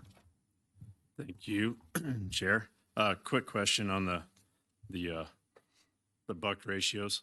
It seems like in the past, since being a part of this board, it doesn't really matter how many bucks are being proposed to be left on the landscape. The sportsmen tend to want more. Is this kind of why we're extending that, is to enable you guys to have a little more flexibility to incorporate what the sportsmen are requesting? Thanks for the question, Commissioner Messna. Sean Espinoza, Game Division Administrator for the record. Yeah, it does give us that flexibility. It's presented, and we'll talk about this quite a bit tomorrow, but we find ourselves oftentimes each year in this negative feedback loop with respect to buck ratios, because we'll come in with a quota oftentimes that is sort of built somewhat conservatively, and that number will oftentimes get cut for specific units. We have the standard, we have non-standard, and we have alternative units. And lo and behold, there will be some standard units across the state that get treated more like the alternative category, and that's where we try and manage for $35 per 100 does and try and manage for a little bit more quality animals in the herd. But it just seems like when those tag quotas are cut, then that number oftentimes becomes the new norm from which to develop next year's quota from. And so people always want to go back to last year's quota.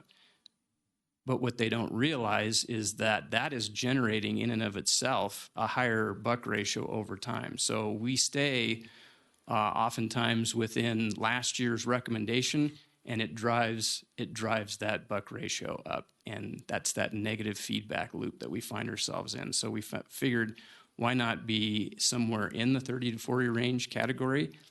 But honestly, we already have some herds within the state that are already north of 40.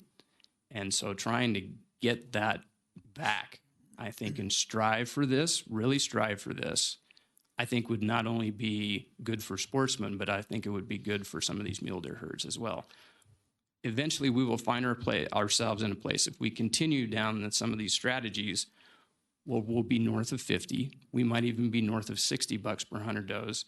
And we'll be at the singles bar looking at each other, and there'll only be guys standing in the singles bar.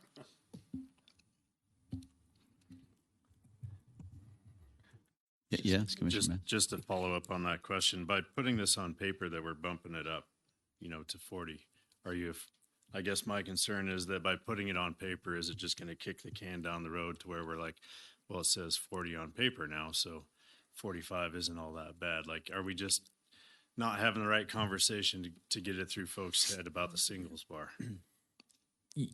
Great question. Again, Sean Espinoza for the record. I think we really need to begin to adhere to this. Otherwise, we are going to find ourselves in that situation. And we can certainly talk more about that tomorrow. All right, anything else? I had a couple of quick questions as well, Mr. Espinoza. In particular, on this, under the mule deer, under 1A, that subsection A, in reading some of that, the language that's there, in particular, where we talk about modeled estimates exceed or are approaching. And when it mentions approaching the desired range, I think it's a bit vague, and in my opinion, can be open to interpretation. So I'm just curious what threshold within the department kind of defines approach in a daily practice? Yeah, great question. Thank you, Chairman Rogers, Sean Espinoza for the record. So I think when we're in that 35 to 40 range, that's when we should begin making adjustments so that we don't get to where we're 38, 39, 40, and keeping it within, sort of that mid-range of 35 would be ideal. I think within some of the standard units, continuing to be somewhere in that 29 to 32 range, I think is appropriate. For the alternatives, I would say, and we can, talk about this in the future. If there's another mousetrap that we want to employ to handle mule deer hunting in the future, then, we can certainly have those discussions. But I think from an alternative standpoint, we want to stay within that 35-ish standpoint. And then for the standard units, we want to be somewhere in that 29 to 32 range. But, these quotas oftentimes get pushed down. And so we're having to live with that. And then I think it would behoove ourselves to be, when we get to that 37, 38, 39, we need to really recommend those increased quotas to be able to handle that. Okay, thank you. One other question I guess that I had, also getting a little more granular along those lines, and that is, as an example in particular, like a Area 22, as it relates to this language. So in an Area 22 that hasn't had, I noticed hadn't had a survey in the last 2 years, and with the lack of a statewide mule deer management plan, I'm just curious what safeguards are in place to prevent any over-reliance by model estimates. Yeah, good question, Chairman Rogers. Again, Sean Espinoza for the record. I think, our safeguards really are where we look at harvest data. And if we see metrics within the harvest data that are falling well below that average success rate, and where we're seeing 4-point or better class falling well below the statewide average, I think that kicks us into a mode where we're thinking to ourselves, something extra needs to be done here. And certainly we look at all those data very closely. The other issue with 22, and that we found here not long ago with the collaring effort, is a lot of those animals are not spending their entire life cycle in Area 22. They're moving into 23, they're moving all the way into Area 11, some of them are moving into Area 13. So I think we need to get a better handle on that as well.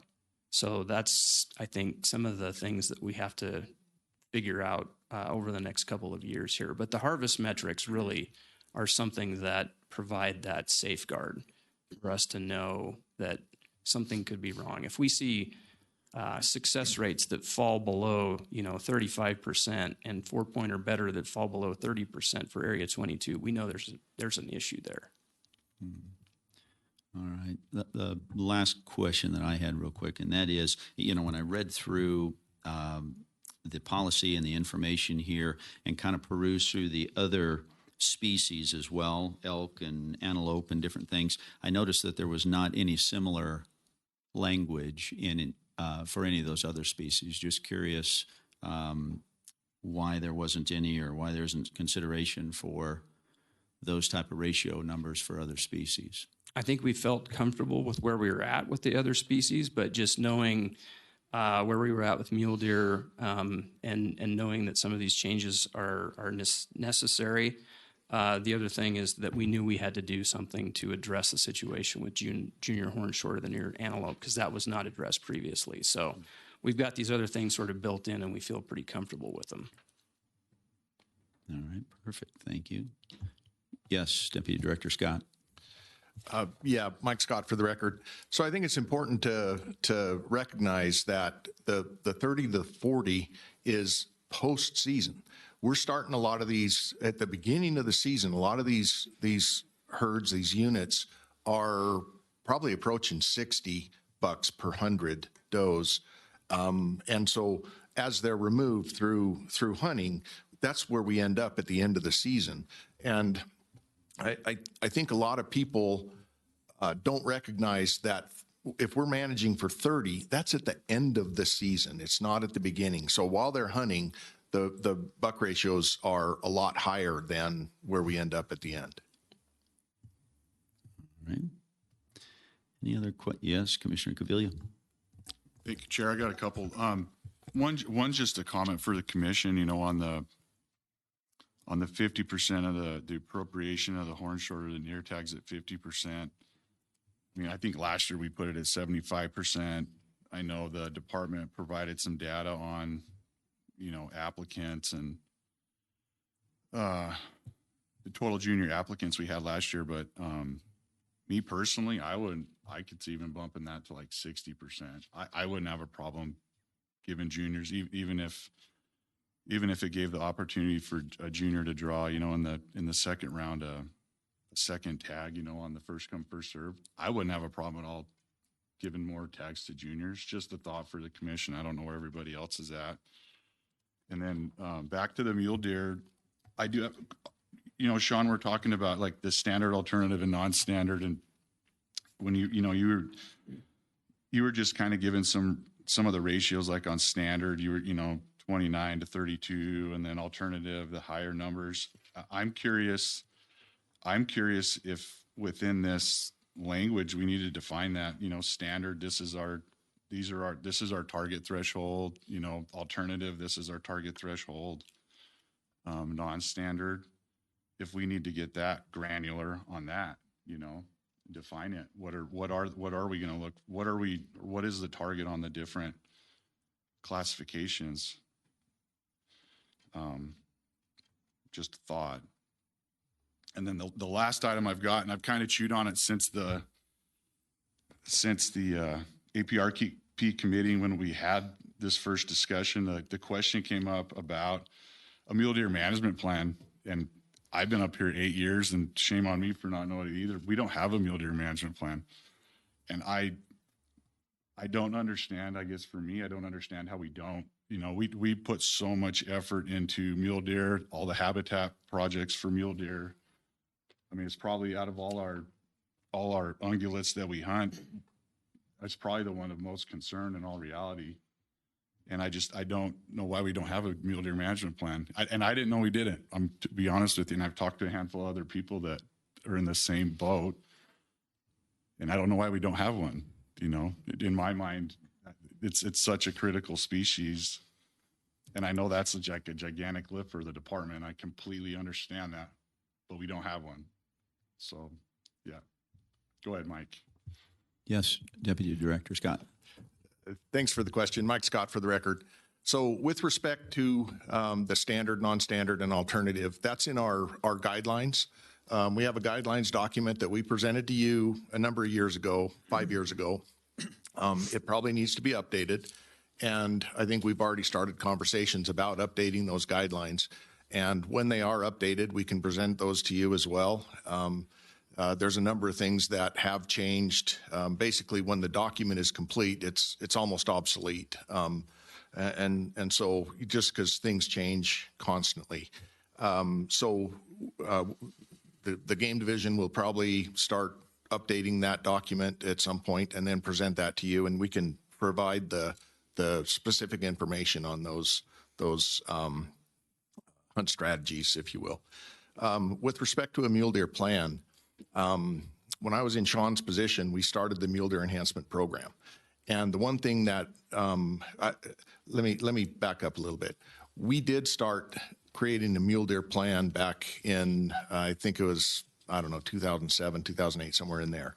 And there was changes in personnel, and it kind of fell off our radar. So when I was in Mr. Espinoza's position, we started the mule deer enhancement program. And the reason that we didn't create a plan was that we didn't want to have an obsolete plan that sat on the shelf, and then we would have to update every X number of years. So we do have the guidelines, we do have the mule deer enhancement program, and the idea was that we would use the counties and local sportsmen, our biologists, and commissioners to create that program instead of having a specific mule deer plan. If the desire is from the commission is to have a mule deer management plan, we can certainly do that. But please understand that it's the same people that are trying to write the bighorn sheep management plan and the elk plan, and the capacity to do that is going to be a challenge. So it's a priority, but if it's your priority, you can certainly direct us to write that, but it's going to take up a lot of capacity of staff time in order to actually write that plan and have a comprehensive document that we can point to. All right, thank you for that. Anything else from the commission? Yeah, Commissioner Gavilia? Yeah, I mean, I don't know where everybody else is. It was just surprising to me. I know other states have them. We put so much effort into mule deer. I didn't know we didn't have one. Yeah. And a lot of people, I think I've talked to a lot of people, they don't understand that either. And I mean, in my mind, and like I said, I understand it's a giant lift, but it might be something at some point that needs some deep consideration, in my opinion. Yes. Bear with me one second. Mr. Espinoza, did you have comment? Yeah, I do. Thank you, Chairman Rogers, for the recognition. Once again, Sean Espinoza, Game Division Administrator, for the record. So that's not to say that there isn't copious amounts of information that has been developed on behalf of mule deer. We have the Mule Deer Bulletin. We have several outputs from that are available. There are several, I guess you could say, action items that, despite the fact that there isn't a mule deer management plan in place, there are several action items from a habitat standpoint and from a crossing standpoint that have been conducted mainly on behalf of mule deer that probably exceed anything that would have been concocted with a management plan. And I'm referring to some of the crossings on I-80 and 93. Those were huge accomplishments for the Area 7 deer herd. And those discussions continue in other realms, not to mention the habitat work that's going on behalf of trying to arrest the loss of the sagebrush ecosystem that we see on the landscape. A lot of these things are even handled through greater sage grouse conservation planning efforts. I would recommend, and my time in front of this commission is getting shorter, and I would recommend that if we were serious about this, that we would hire a coordinator to develop this plan and walk it through. I think that would help facilitate the process. Not quite sure where that funding would come from, but perhaps it could be something that would be a nice heritage project in the future. But I really think that something like that would be necessary so that it could be achieved in a more efficient manner. All right. Thank you for that. Bear with me. Commissioner Walther, did you have something? Or? Thank you, Mr. Chairman. Yes, sir. Commissioner Caviglia, I'm happy you bring up those points. I think it's a great discussion for this commission to have, and whatever approach we decide upon, whether it's the full development of a mule deer management plan or kind of revamping or moving forward with the Mule Deer Enhancement Committee. I'd like to have a larger discussion surrounding that. I do think it's an important discussion to have. I've heard various things from members that participated in the Enhancement Committee. So perhaps, at a future meeting, we can dive deeper into the potential approaches, status on the Enhancement Committee, so that we can really wrap our brains around what the most appropriate direction is to take this in. But I think it's an important conversation that we should have. And that's not, to your point, minimize any of the efforts that are ongoing and have occurred throughout the process. But I'd like to see that come up to this body and have a more detailed, bigger discussion surrounding where are we going to take this. To Commissioner Caviglia's point, not to get too off topic, but obviously if there's a flavor to add more junior tags, everybody knows where I stand on that. So I'd be in support if there's a flavor on the body. All right. Thank you for those comments. Commissioner Bourne, did you still? Mm-hmm.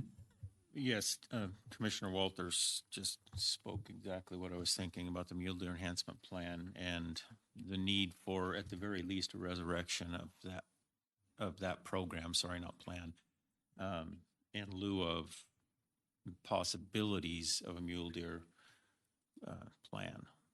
So if we could at least get the mule deer enhancement program back on its feet and at least see where people around the state feel, what their feeling is of a mule deer plan, I would be in favor of that for sure. Yes, Deputy Director Scott.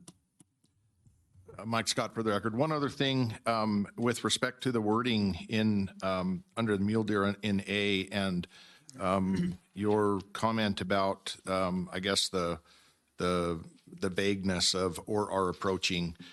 We could simply remove or are approaching the desired buck ratio. We could just remove that portion of it, and maybe that would provide some clarity. Yeah, thank you for that. So, yeah, given that, yes, Commissioner Cavilla, yeah, please. Sorry, Chair. No. I did have one last question, or maybe a request, Mike.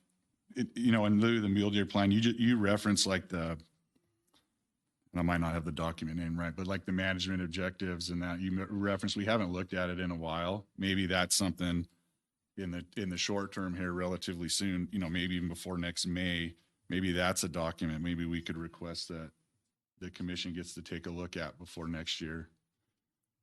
Because I think you said it's been a while since we've looked at it. Just a request. Mike Scott for the record. We can send that to you this afternoon. I think, did you mention though it might have been outdated, that we haven't had like a formal review of it in a while, or? Yeah, Mike Scott for the record. I think it's been 4 years. I think it was January of 2022 when we finalized it and presented it to you. There were some things in there that are different than how we're actually managing now, but we just haven't updated that document. So we can provide that to you so you can get a look at it, and we'll go from there, because it does need to be updated. Okay, thank you. Thank you. Yes, Commissioner Munn. I would want to go to the discussion of the language on page 6 that was just offered a clarification. I would suggest maybe when postseason surveys and or model estimates exceed or are approaching the limits of the desired buck ratio range, because I think what I heard Sean say is that actually when we're at the north end of that 35 to 40 is when we really ought to be managing back towards 30 to 35. We're giving ourselves a little room, but I wouldn't necessarily want to limit us to managing buck quotas to 30 to 40, and we're not increasing those buck ratios, give ourselves the opportunity to manage within that 35 to 40 range at the north end. So again, my suggestion is approaching the limits of the desired buck ratio range is what sort of triggers action. Does that make sense? Open to discussion, obviously. All right. Any items from the commission? Discussion on that? All right. A lot of good dialogue. Maybe Commissioner Bourne, did you have? Yes. I guess my comment would be, are we premature going ahead with anything in section 1 until we have a review of the big game management objectives? Should we just hold off on anything to do with buck to doe ratios? Okay. Good point. All right. Yes, Commissioner Messna. Thank you, Chair. I think that's what my comment started out at the beginning, as to whether or not we really wanted to even pursue this right now, as Mr. Bourne just elaborated. It's kind of a step in a direction that I'm not sure we're ready to go, or that it will be interpreted that by the general public that we can have more bucks on the landscape in any sort of a meaningful fashion. So. Thank you for that. Yes, Vice Chair Young. Thank you, Chair Rogers. Figured I'd jump in here and give my comments. So I'm good with everything that was presented from Chief Espinoza. I am of the mindset of, as to 1A on the Middle Dare, we've got a lot of things going on. We've got the guidelines. We've got Policy 24. We've got conversation around Mule Deer Management Plan. I'm probably comfortable with putting a pause on that right now and kind of gathering everything together at once. And then I do support Commissioner Cavilla's and Commissioner Walters' 60% on the junior hunters on horn shorter than ears on antelope. All right. Commissioner Munn, did you? Just a process question. This is obviously the first reading of this policy change, so it is not, going into effect at this time. It doesn't affect how you guys have necessarily set your quotas for this particular year, and therefore it's really a change that affects next year's kind of activities and helps guide us for next year. Am I correct in that? Thank you for the question, and great point, because it has. And so we've built this basically for the horn shorter than ears. It is a 50-50 split currently. So it will affect tomorrow's quotas that you see. And we'll have to account for that. All right. Anything else? Yes, Commissioner Cavilla. One last comment. And I guess the other killer is this is just a workshop. We don't have to do the 60 tomorrow if the commission doesn't elect to. This could be for future direction, right? So we could stick with the 50 for this year, but just going forward. I mean, for me, right now, this is just a workshop. I don't necessarily have a problem leaving the big page 6 portion in for now because it's a workshop. It's still up for conversation at future commission meetings. We could leave it standing. We could review the big game management objectives. It could be workshopped at the next commission meeting. Who's to say when we actually have to adopt it? So those are just kind of my thoughts. All right. Thank you for that. Anything else from the commission? Any other thoughts? All right. This has been good discussion, good dialogue. I am curious to hear from the public.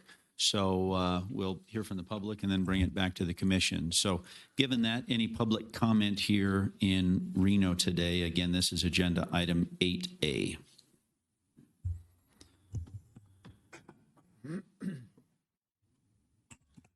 Mel Belding, Washoe County, member of the public. We got this last year, mentioned to you guys 2 years ago on horn shorter deers for antelope for juniors. I appreciate Matt Maples, Mr. Maples, spending the time with me that we've spent talking on this. We all do things with our neighbors. We learn from our neighbors. We go play football with the neighbors when we're young. Baseball, I don't care what it is, riding bulls and bareback horses. My dad was a turtle, and I never got into it till I was in high school. Turtle was the guys before the RCA, just so you know, okay? But my point here is we're assured, or he's pretty sure that we have enough tags. I haven't talked to anyone that was on this hunt that didn't have a great time with their kids. I would like to see, if we don't have to put a percentage in there, I'd rather not see it in there. If we have anything, then maybe up to 75%. Leave it to your discretion again, like you did last year. I don't know if 60% is going to be enough. I don't know if 50 is going to be enough. We have a few tags left over. You're right. They're going to take them.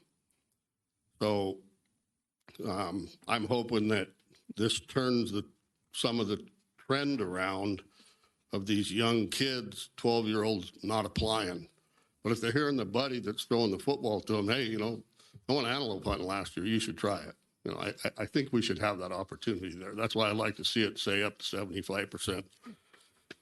On the deer, Myself personally, I don't think 30 to 40 is high enough. You're going to hear about it tomorrow for sure. But something in this plan, I've never heard about utilization. Never.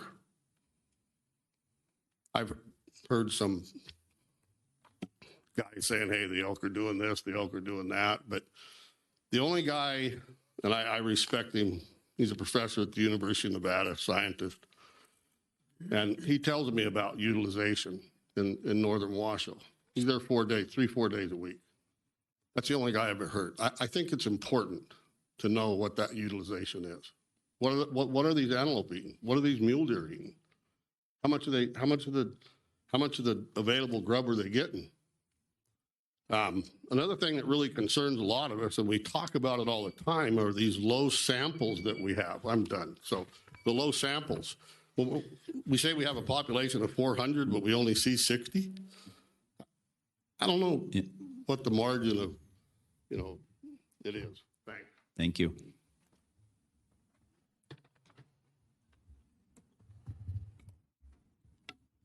For the record, Mike Reese from Lincoln County. So as a human behavior, we think differently when we have $1,000 in our pocket versus $100 in our pocket. Our spending habits are different. As I'm hearing the discussion going on about how are we managing our deer, let's not forget, we've had 240,000 deer in our state before.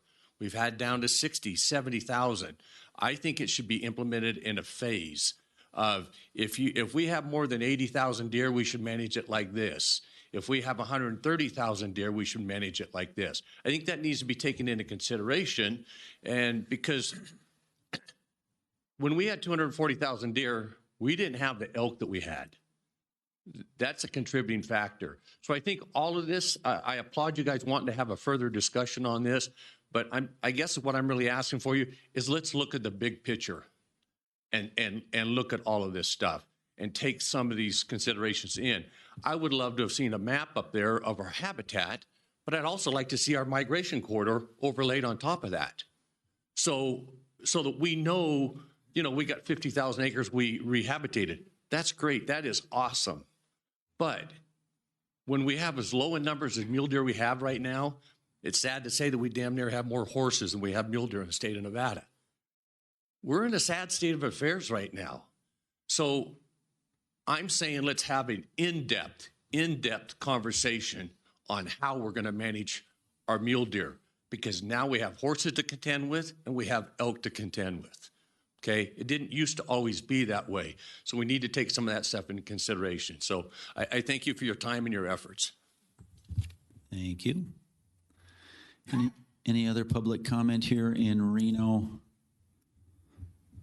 All right, seeing none, how about any public comment via Zoom?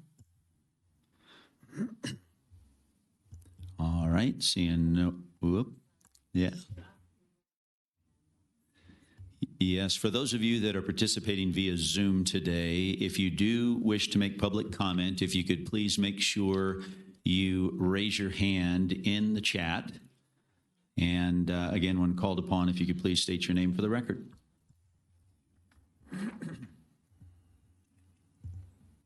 Brent Pollock for the record. So I agree fully with the two gentlemen that spoke previously. Mel's a very sharp guy, and I align with pretty much everything he has to say at any given time. One comment I wanted to make was on the limiting the juniors to one junior tag only. To the general public, that has been pretty vague the way it's been worded. When I initially heard it, I was upset about it because the way it read to me was that they only get one junior tag and then that was it. That's just kind of the way that it was sounded and perceived. After learning that it's only one of the junior tag categories, being horned shorter antelope and deer, but they're still eligible for cow elk, bull elk, then I could 100% fully support it. But I think there could be a little bit of verbiage in there to just make that super crystal clear. Thanks for your time. Thank you. All right, looks like there's no additional public comment, so I'll bring it back to the commission for any other additional questions, comments.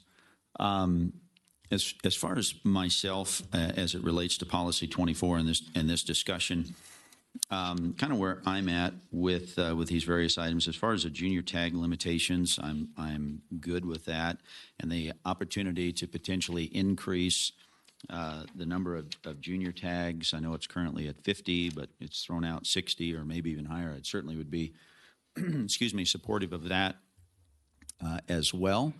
Whatever the commission would like to do there. As far as the mule deer piece, I am not supportive of that language at all whatsoever. I think it's been talked about a pause or potentially striking that language. I would be supportive of either one of those, maybe tapping the brakes a little bit and having some further discussion, but not supportive of that as it's written. And as it relates to that, in terms of I'll just add my 2 cents on the not having a statewide mule deer management plan. I know there's a bunch of different guidelines and a bunch of work that's gone in, but to really Commissioner Cavilla's point, there is so many eyes on the mule deer and so many factors that are going into the management of our mule deer, and to think that we don't have in today's environment a specific plan in place that we've gotten groups together and everybody's agreeing upon what the goal is, what the objective is, and how we want to manage our mule deer. I think it's absolutely imperative. So we will, I think, as a commission, look to discuss that in future meetings and figure out how we make that happen. So that's where I'm at. Anything else from, Vice Chair Young, if you had any? Sure. All right, if there's no further discussion, I'm going to go ahead and take a stab at a motion. All right, I'm going to move to, what agenda item is this? I did have one jump in. thing real quick. I apologize. One quick question, Mr. Espinoza, and that is on the comment or question from Commissioner Munn about the antelope and those numbers factored into tomorrow's discussion on the assumption, or excuse me, with that 50%. Was there also some baked in stuff for tomorrow around policy 24 with this language as well in terms of quotas? So thanks for the question. So it would only be with respect to the junior horn shorter than ear tag allocation, and then the allocation for the adult side for horn shorter than ear. So that's split 50-50. Tomorrow, if you want to make that recommendation to change it to a 60-40, that would be up to you tomorrow, but we would have to make those changes kind of on the fly. Yep. Thank you. Vice Chair Young, sorry about that. All right. If there's no further comments or discussion, I'm going to move to second reading, agenda item 8A, Commission Policy 24, hunting opportunities among weapons and hunter groups. I'm going to move forward the junior tag limitations as presented, the party hunt quota minimum as presented. We're going to pause mule deer 1A, and I believe there's an appetite for discussion among that at a future meeting, along with the guidelines, along with the mule deer management plan. Kind of 3 things, potential discussion maybe for the June agenda. We're going to strike 3C, and then on page 8 under horn shorter, we're going to move that up to 60% for the junior hunters for horn shorter. However, with Chief Espinoza and Staff Specialist Cody Shorter already busy enough, not for tomorrow. This will be for a future meeting. All right, perfect. So we have a motion on the floor from Vice Chair Young. We have a second from Commissioner Walther. All those in favor with aye? Aye. Any opposed? All right, that carries. Thank you very much for that. All right, we have been going now for a couple of hours and a lot of good discussion. So let's go ahead and take a break, give ourselves an opportunity to stretch our legs a little bit. So let's go ahead, and it is 10:40 right now. Maybe come back here at 10:55. Let's do that. So we will stand in recess. Thank you.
think we've got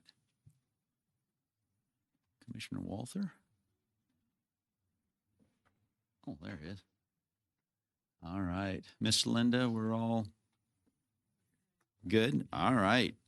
So we will press on. We are now on to agenda item 9A. This is second reading commission policies for possible action. This is 9A, again, Commission Policy 1, General Guidelines for the Commission. Management Analyst Alejandra Medina. The Commission will have a second reading of Commission Policy 1 and may take action to adopt the policy. Good morning. Is that working? Thank you. Management Analyst Alejandra Medina for the record. Starting with Commission Policy 1, at the previous meeting, Commission Policy 1 advanced with no concerns. I've got no further updates for you guys today on this policy, so I'm going to turn it back to you, and I am looking for a motion to adopt the policy. All right, right to the point. All righty, thank you. How about any discussion from the commission? Any questions, concern? Again, this second reading. Of course, we heard what Alejandro wants, so. All right, seeing none at this time, let's go ahead and maybe have some public comment on this. So is there any public comment here in Reno today on 9A, Commission Policy 1? All right, seeing none, how about any public comment via Zoom? All right, seeing none, we will bring it back to the commission for any further discussion, comments, motion, anything. Yes, Commissioner Cavilla. Thank you, Chair. Yep, there's no further discussion. I'll make a motion to adopt Commission Policy number 1 as presented. All right, so we have a motion from Commissioner Cavilla, second from Commissioner Walther. All those in favor with aye? Aye. Any opposed? All right, motion carries.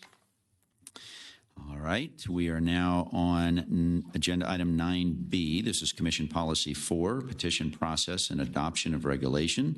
Management Analyst Alejandra Medina. The Commission will have a second reading of Commission Policy 4 and may take action to adopt the policy.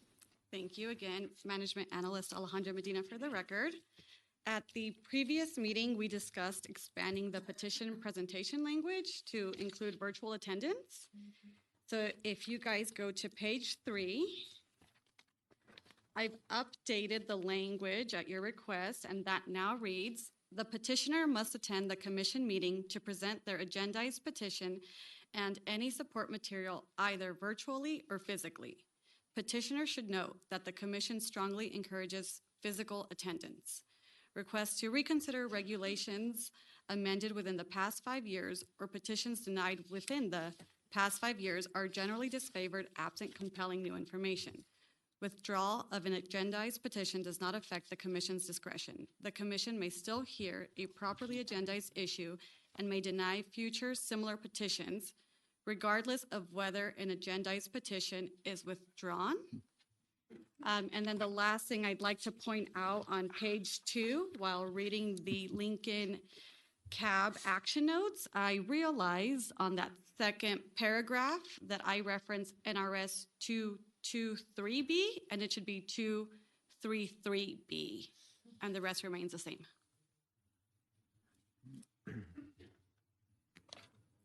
And with that, I will give it back to the commission. Okay, thank you for that.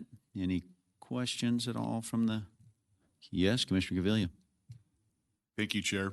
And then just reading through this, I caught one typo that I think we should just clarify. On page 3, the section, it's cabs and public input. On the third sentence, it says due to the nature of a live hearing, it says CABWMS versus MW. It's a minor deal. I just caught my eye when I was reading through it again. Thank you.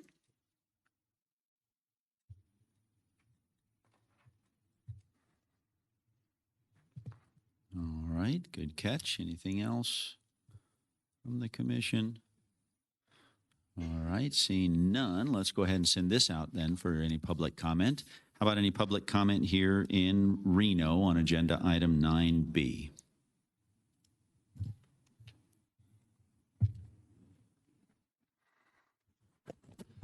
Mike Reese from Lincoln County. Yes, we did catch that NRS. We did look at this pretty close. I know there's some legal minds on the commission. One of the questions that I had there was, I believe it's the intent that when a petitioner comes up to petition, whether, and we spend time to deliberate it, whether we take a vote on it or not, that should be counted as introduced. And that should start the shot clock for the 5 years. In our interpretation, I don't know if the wording in here will cover that or not, but the other thing that concerned us is it should be the topic it runs a 5-year, not the person or the organization. In other words, spending you guys' time discussing some of the stuff we've done in the past. If somebody comes and introduces a petition on a certain subject, that subject should not be entertained by the commission again in the next 5 years. Just our opinion of it, and I don't know if the wording inside that would cover that or not. I would ask some of our legal minds on the commission to look at that. I hope that that's the intent of doing that, because we were trying to put a stopgap of having everybody, you know, I could present one petition and I get denied, and 6 months later somebody says, well, I'm going to go do it on the same thing, but I have new evidence of a magazine article, a newspaper article, whatever. I just think that it should be, or we think it should be, the topic that starts the shot clock, not the person or organization. Thank you. All right, thank you. Any other public comment here in Reno? All right, seeing none. How about any public comment via Zoom? All right, I'll bring it back to the commission for any further discussion. I may, based on that comment, Dag Yen, I'd be curious if you had any thoughts or opinions around. I don't think so. Maybe tap it and. Deputy Yen for the record. Is Yes. Yes, I worked with Alejandra on this language, and we took into consideration that concern, and we did phrase the language to give. We wanted the commission to have discretion to be able to consider something within 5 years if new information had come up, and so we very carefully crafted that to be able to accommodate that, while at the same time, I think the last sentence was introduced in there to give the commission discretion to deny something within 5 years. Is that what I recall? Is that correct? Right. Yeah. It was quite a few weeks ago, but I think that we specifically took the public comment into consideration at that time. We were drafting that language. All right, perfect. All right. Yeah, I see that in there, that last sentence there that may deny future similar petitions regardless of whether an agendized petition was withdrawn. So, okay, good. Thank you for that. Anything else from the commission? Any other questions, comments, motion, anything on that item? Yep, Commissioner Caviglia. Thank you, Chair. And with that, I'll make the motion to adopt Commission Policy Number 4 as presented with the one just noted typo correction on page 3. And and I'm sorry, and on page 2, the correction on the referenced NRS. All right, perfect. All right, so we have a motion from Commissioner Caviglia, a second from Commissioner Keel. All those in favor with aye. Aye. Any opposed? All right, that motion carries. We are now on to 9C, and that is Commission Policy 51. This is Wayne E. Kirch, Nevada Wildlife Conservation Award, Management Analyst Alejandro Medina. The Commission will have a second reading of Commission Policy 51 and may take action to adopt the policy. Thank you again, Alejandra Medina, Management Analyst for the record. This one's easy as well. At the previous meeting, there was no concerns. I don't have any further updates on this policy, so I am looking for a motion to adopt, and I will pass it back to you for consideration. All right, thank you for that. Any comments, questions, concerns, anything from the commission on Policy 51? All right, seeing none, we will send this out maybe for public comment here in Reno. So any public comment here in Reno regarding Commission Policy 51? All right, seeing none, how about any public comment via Zoom? All right, we'll bring it back to the commission for any further comments, discussion, motion. Yes, Commissioner Keel? Yeah, thank you, Chair. With that, I'll go ahead and move to adopt Commission Policy 51 as presented. All right, we have a motion from Commissioner Keel. We have a second from Commissioner Bourne. All those in favor with aye? Aye. Any opposed? All right, that motion carries. Thank you. Appreciate that. Okay, we will close out agenda item number 9, A, B, and C, and now we will move on to agenda item number 10, and this is draft fiscal year 2027 Predator Management Plan. Wildlife Staff Specialist Joe Bennett, this is for possible action. The commission will review the final draft of the fiscal year 2027 draft predation management plan with the department. The commission may take action to modify or approve the plan. Mr. Bennett. I have a short presentation for you today since this is the third iteration of the plan, the FY 2027 plan. So I want to mention again that in the legislative session 2023, Assembly Bill 70 did alter what pot of money you can choose for your $3 fee. So these 6 projects are discussing the lethal portion of the fee. But I'd be remiss to mention that there are other pots of money that I'm pursuing, such as Heritage, which we discussed yesterday evening, where I put in a submittal or a proposal to do a mountain lion genetic tissue analysis to analyze the genetic health of our mountain lions statewide. There's also been multiple research projects, and our Upland Game Bird staff program funds a ton of research on sage grouse and raven interactions.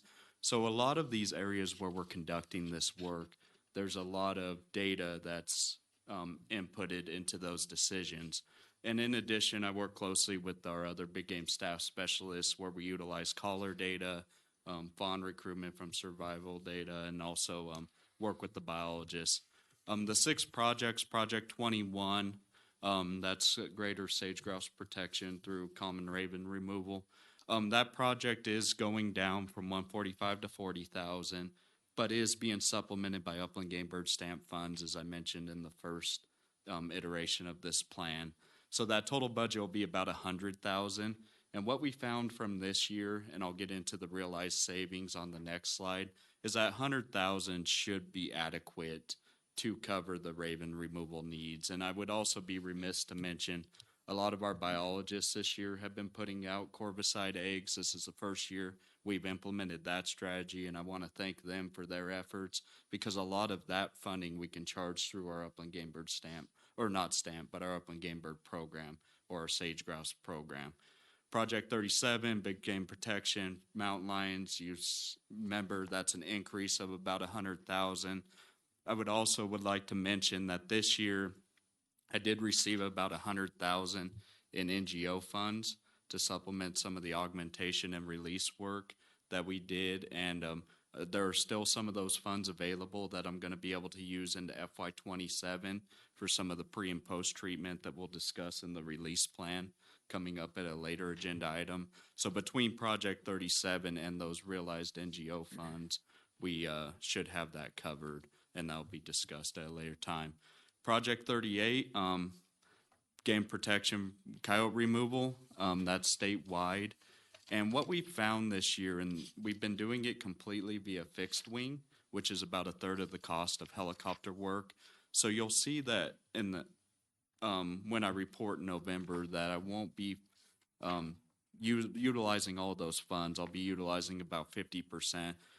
Keep in mind as we change here and as we realize some of these efficiencies that will determine that we can make that dollar go farther. And also it does allow me to get to my reserve a little quicker, which I'll mention on the next slide.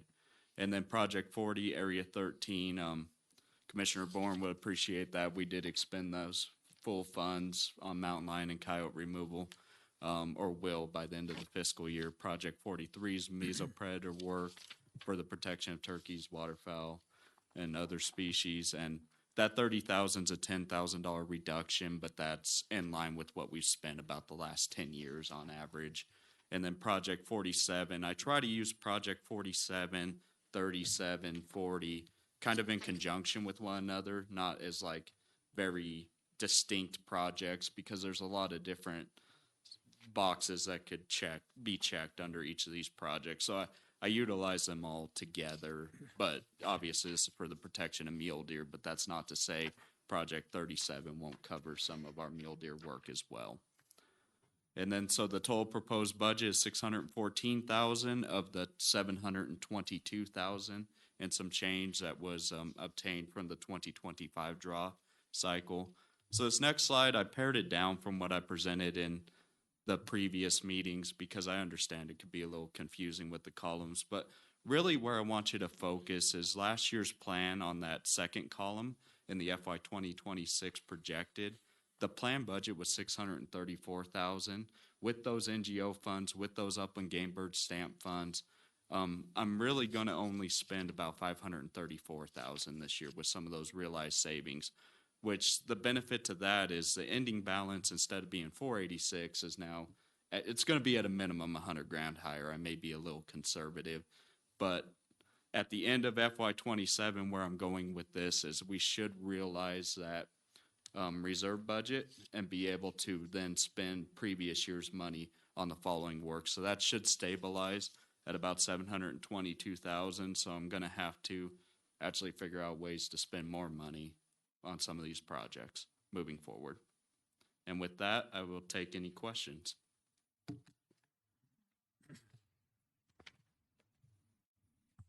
All right. Thank you for that, Mr. Bennett.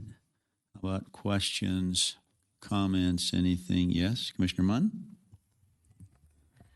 All right, I'm going to pick up where I left off at the last commission meeting. And I just want to, so first, I want to acknowledge, appreciate your attention to detail in managing your budget and and managing the directives given to you in terms of how NRS 502-253 is written. I would like to just point out that what I just heard you say is that there's more money potentially coming in, and we're going to have to find more ways to spend money in these categories. For my part, after the conversation about habitat earlier this morning, I question whether this should be, and I know this isn't a decision for this body, but I question whether or not that $3 fee should be at the discretion of the tag holder or at the discretion of the department of how we spend those funds, so that we can best manage habitat for the species. So that's out of scope here, but I just want to raise it. Secondly, I think looking at this, when I read the second paragraph of your predator management plan, it sets out some really clear goals for how we're going to develop our predator management approach. Clear goals and management actions based on objective scientific principle and analysis of the resulting data, with management applied at proper intensity and focus scale. And I have to say, having read this now a couple times, I struggle to see that these objectives and goals are written in a way that kind of meets that standard. So I just, I want to point out that, for example, I'll give you an example of something that I think works pretty well, is Project 40. We have a specific management area, we have a specific goal in mind, and some more specificity of sort of how this is going to work in conjunction with other projects in order to accomplish our goals in a particular place. But these sort of statewide, we're just going to find problem lions and manage them, I don't think personally meets that standard. And so I know I'm probably going to be in the minority here, but and I'm not against predator management. I want to make that very clear. But I don't think this is yet written in a way that actually meets our own standards, which we've set earlier in this document, in order to truly manage predators in a way that is more holistic and meet those objectives. So I'm just going to put that out there for right now and let us all wrestle with it a little bit. So noted. Thank you for that. Any other questions, comments, concerns from the commission? All right. Seeing none at this time, maybe we'll get some public comment, see what the public has to say. How about any public comment here in Reno today, again, regarding the draft fiscal year 2027 Predator Management Plan?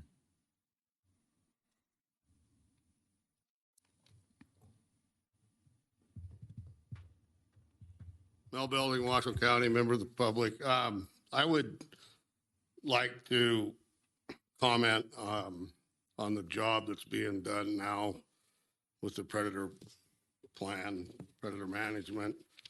I think it's going in the right direction. We're certainly seeing the results in places that we have it throughout Washoe County, and I appreciate the job that Mr. Bennett's doing. Thank you. All right, thank you. Any other public comment here in Reno? All right, seeing no additional public comment, how about any public comment via Zoom? And again, if you do have a question via Zoom, if you could please just indicate by raising your hand and take yourself off mute and state your name for the record. Paul Dixon, Clark Cab.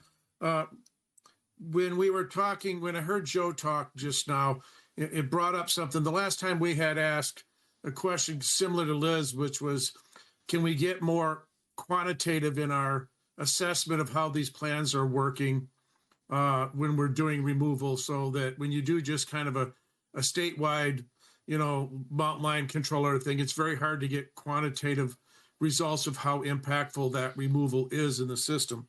I think the other thing to look at here is that as we're looking to how we spend more money, maybe we look at how we basically do a study in the area before we do predator removal so that we can get more quantitative rather than qualitative results of the impacts.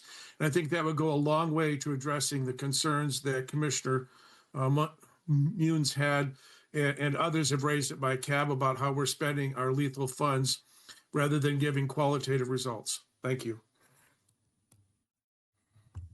All right, thank you.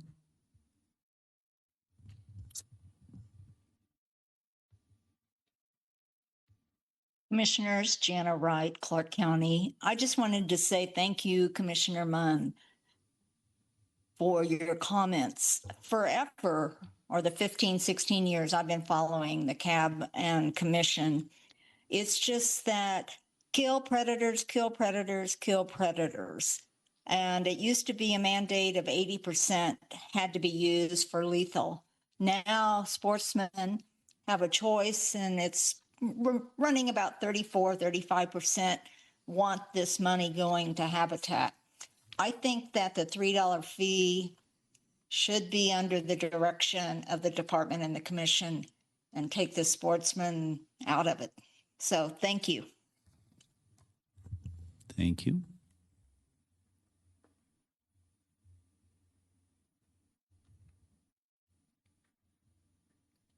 Hi, this is Stephanie Myers. I just want to thank Commissioner Munn and second what Jana Wright has just said. Thank you very much. Thank you.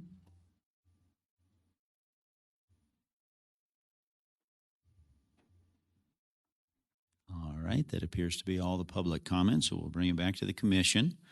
Couple of things that I had, Mr. Bennett. One is, I believe it was the Clark County CAB, well, I don't recall now, but at any rate, the notion was brought up early in today's meeting about a Raven power pole, something utilized to keep ravens off power poles around lecking areas. I had not heard of that before. Is that something you've utilized, or something you're looking into, or just curious the viability of something like that? Yeah, thank you for the question, Chairman Rogers. So There have been multiple studies on the effects of transmission lines, especially in central Nevada. And what they found is like the inverted Y tends to have a positive effect on ravens lekking, or not, but nesting on power lines. A lot of other attempts haven't proven to be near as successful, but they're like the NV Energy, others have their own removal permit. Like they do help us in those removal efforts. But also that's one method that is being implemented in some areas. Go. All right. Yes, Director Janae. Thank you. And so one of the things is many of these, projects are going on across the landscape is our technical review program provides comment in construction, new construction, when they're going adjacent to sage grouse leks. Typically there's guidance as far as, avian protection measures that are put into place. But other places where they're more strategic or where there's retrofits going on, our technical review program typically has comment towards those and advocating that. And in past situations, I know when I was doing the job, we were actually at times using those measures as mitigation. But if you'd like more information on recent activities, we do have Biodiversity Administrator Jasmine, who could even fill in on more recent activities. All right, thank you. Yes, Commissioner Walther.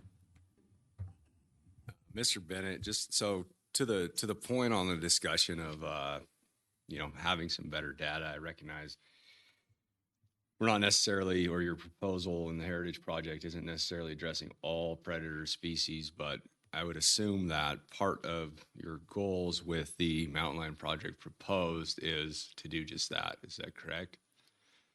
Yeah, thank you for the question, Commissioner Walther. So it is to assess the genetic health, maybe even get a population reconstruction by analyzing up to 750 samples. And I would like to take this opportunity to mention that, like for Project 37, you'll find when I report in November, it may be 6 or 8 areas where we're conducting this work. And a lot of it's based off of collar data, survival metrics, fawn data. Some of these collar metrics are showing 40% mortality of some of these deer herds since December, which obviously is going to meet a threshold where we have cost-specific mortality data that's deciding where we're conducting some of these removal efforts. Same with augmentations, translocations, smaller sheep herds, where you may want to keep adult survival high because you're looking at adjacent areas, because not every strain type of bacterial pneumonia has the same effect. Some might have 3 or 4 years of depressed lamb recruitment and then rebound. So you keep that adult survival high as one metric. Lions are ambush predators. We found in collar data that they're, taking about every age class of animal. It's not just the young, it's not just the sick. So collar data, survey data, there's a lot of metrics that are informing where we're conducting these efforts, not just simply haphazardly statewide removing a couple lions. Yes, Commissioner Munn. I appreciate that. And I want to make clear, I know that there's more thought going into this than is evident from the page. And I think that's what I'm sort of asking for is how do we capture all of that more carefully in this plan so that we as commissioners and the public can see it better and understand better how you're using this particular tool to manage these other things. And I think I completely appreciate the challenge of that. And and yet I'm challenging us and you, frankly, to find a way there. All right, perfect. Yeah, thank you for those comments, Commissioner Munn, and I agree. I hear what you're saying, and it sounds and appears as if the data is there. It's just how do we, how does the department then articulate and disseminate that information out to really create a much clearer, broader, deeper picture of what's happening? So, good. Anything else from the commission at this time? Yes, Commissioner Keel. Yeah, thank you, Chair Rogers. And yeah, I just want to commend you as well, Mr. Bennett, for the job you've done. And certainly recognize that you're able to get to the reserve sooner by, being really nimble, stretching that dollar longer. So like I said, job well done. I think people around the state are certainly recognizing some of the impacts that this program's had. So with that, I'd move to adopt the fiscal year 2027 Predator Management Plan as presented. All right, so we do have a motion on the floor from Commissioner Keel. We have a second from Commissioner Bourne. All those in favor with aye? Aye. Any opposed? Yep, we have one nay. That motion carries 8-1. All right, thank you for that. All right, we will now move on to, this is agenda item number 11. This is a petition by Mr. Henry Evans, Game Warden Captain Jake Kramer for possible action. This petition requests the Nevada Board of Wildlife Commissioners consider the removal of the compound bow let-off limit from NAC 503.144. Hey, morning, Chair, Commissioners, and Dow staff. Henry Evans, member of the public, for the record. I'm going to talk or speak on removing the compound bow let-off limit from NAC 503.144. So as the current regulation reads, a bow used in hunting of a big game mammal must have a peak draw weight of at least 40 pounds. And if the bow is a compound bow, a let-off of not more than 80%.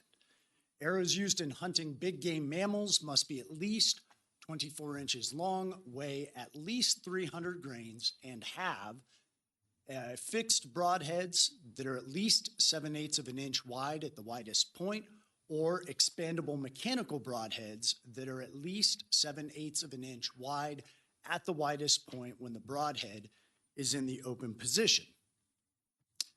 So this proposal focuses only on the removal of the verbiage, a let-off of not more than 80%. We're not looking to reduce the draw weight minimum, arrow requirements, or broadhead requirements. So what is let-off? Let-off is the percentage of a draw weight reduction from a compound bow's peak draw weight to its holding weight at full draw and anchor. So for example, if a peak draw weight of 70 pounds and 80% let off, at the back wall at full draw, you'll be holding 14 pounds. The arrow still leaves the bow at the same with the same energy, speed, and most importantly, bow hunter's level of accuracy. So why remove the 80% let off? Quite frankly, the regulation is completely outdated. Most major manufacturers now ship bows with an 85 to 90% off let-off module. So most hunters, quite frankly, go into a local bow shop, purchase a bow. Unknowingly, they're leaving that bow shop with a bow that is out of regulation or in violation of this verbiage. Most Western states have removed this to include kind of the founding archery scorekeeping records Pope and Young organization, who were instrumental in collecting the data to get bow hunting approved in most states back in its early days. Pope and Young has completely gotten rid of the let-off verbiage due to modern technology with compound bows. So only 4 states remain that actually have let-off requirements. That's going to be Idaho at 85%, South Dakota at 80%, Montana at 80%, and there's an asterisk there I'll get into in a second, and Nevada at 80%. So Montana's been proposing removal for a while now. There is a strong traditional archery contingent in Montana, so stick bow hunters, recurves, longbows, et cetera. They keep pushing back against it, and I'll get to why that doesn't necessarily make sense for us in Nevada in a moment. So here's kind of the crux of the equation in this, is the enforcement reality on the ground for game wardens. So it requires a calibrated draw scale. It's a handheld device you would place on the bow. If a game warden were to stop you while you're hunting and ask about it, you have to attach it to the bow, come to full draw. Now, there's ways to basically cook it, I'll call it. So if you pull really, really hard into that back wall, you can make that holding poundage look higher on a handheld scale. So, you know, your bow realistically might have a 90% off let off module in there, but based on that pull, it now reads as a lower let off and the game warden goes, okay, you're fine. The only way to actually accurately test let off is to go into an archery shop that has a draw board, take the human element out of the equation, put your bow on this draw board, have them crank it back, and then get the readout. Completely unenforceable, realistically, out in the field. So now getting into regulatory integrity, a good regulation should be enforceable, technically sound, scientifically defensible, and consistent with modern equipment. So the 80% cap verbiage fails those tests. So removal of this language does not affect ethical harvest in any way, shape, or form. Again, we're not looking to change the 40-pound minimum draw weight, 300 grain minimum arrow weight, or the 7/8 of an inch broadhead cutting width. Those all determine the lethality of bow hunting or archery, not the let off of the bow. So what this does with let off increases accessibility for new bow hunters, older hunters, hunters with shoulder injuries, or a disabled shooter that still wants to shoot, as Pope and Young calls it, a vertical bow and hunt during the archery season. So getting into the traditional archery contingent and their arguments. They would argue that too high of a let off makes it too easy, or higher let off makes bows too powerful. So on the second point, the too powerful, it does not affect the power, quote unquote, of the bow in any way, shape, or form. Now, the higher let off makes archery too easy. A successful archery hunt is based on the finding the game, the stalk, which is the most difficult part, to get within ethical killing distance of an animal with a bow, not necessarily how many pounds you were holding at full draw. What it does affect is comfort and stability, which I would argue leads to a more ethical kill at the end of the day. So, kind of in summary here, the 80% let-off cap is outdated, completely unenforceable, technically unnecessary, not tied to ethical harvest. It's already been removed from 46 other states. Pope and Young has removed it from their record keeping, and it will allow more accessibility for youth hunters, older hunters, and injured archers. With that, I'll stand for questions. Excuse me. All right. Well, thank you for that. Yes, Director Janae. One of the things I wanted to make sure that we made clear is the reason we put this petition in front of the next agenda item is because we do see that there's a possibility of connection between this petition on this draw-off weight, but also the consideration that you guys have heard in previous conversations around the CGR 529, the disability permit, and this may have bearing. And so that's why we've stacked this way. All right. Thank you for that. Could I have you in the back take the lights up, please? Any other questions for the commission? Concerns? A lot to chew on there. And we can certainly come back with any questions. But given that, Mr. Kramer, did you have some comments as well? Jake Kramer, Game Warden Captain for the record. No specific comments, but if you have any questions related to law enforcement side of this, I'd be happy to answer. Just curious, Captain Kramer, obviously this has been in place for quite some time. There's 4 remaining. Just curious, the thought process from a law enforcement standpoint on why we have the 80% today. It was a standard years ago. And like you said a moment ago, was part of the Pope and Young requirements as well. So it's just a holdover from a long time ago. Compound bows by the nature are mechanical advantages in the first place, and this is just another part of a compound bow providing mechanical advantage within that system. It really makes no bearing on the effectiveness of the bow or the kill or anything like that. All right. Yes, Vice Chair Young. Thank you, Chair Rogers. Captain Kramer, what potential downsides from a law enforcement perspective do you see on this, if any? None on this from law enforcement perspective. Yes, Commissioner Walther. Mr. Kramer, just from your perspective, is the representation in regards to enforceability with the regulation as it exists now accurate? In my opinion, yeah, it is accurate. This has been, I wouldn't say completely unenforceable, but we don't have the equipment, tools necessary, or a lot of times the knowledge in the field to be able to measure the let off or the scales for the 300 arrow grain weights, etc. So this is something that has not necessarily been enforced in the past.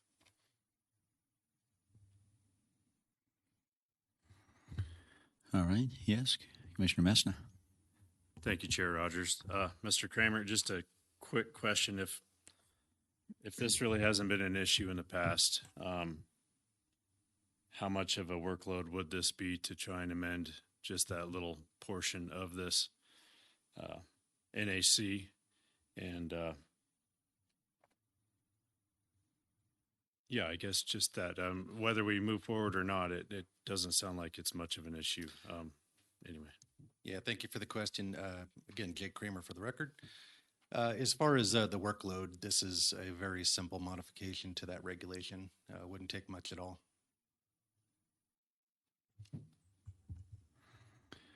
All right. Another quick question that just popped into my head, Captain Kramer. Again, I'm not an archery person, so excuse my naivety on this, but that hold, it doesn't affect anything different on the actual draw. Is that correct? So if somebody's, capability of pulling a 60-pound bow with given this, now they're not jumping up to a 80 or 90-pound bow or anything like that. Any changes in that or any differentiation, is there? Yeah, correct. So for example, if it's a 60-pound bow, when you pull the bow back, there's a peak weight that's still going to be 60 pounds. It's just that the let off would be a breakover at or near the end of that draw cycle. So at the end of it, you're still holding 60 pounds, but at the very end, you're holding a percentage of the 60 pounds based on what the let off percentage would be. Gotcha. All right, perfect. Anything else from the commission at this time? Yeah, Commissioner Booth.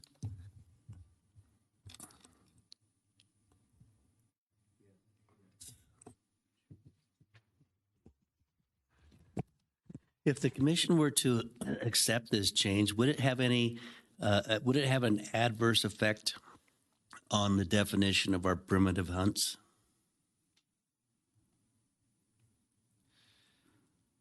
I do not know that for certain right now. I'd have to go back and look at our definition unless our directors or anybody else would know that offhand.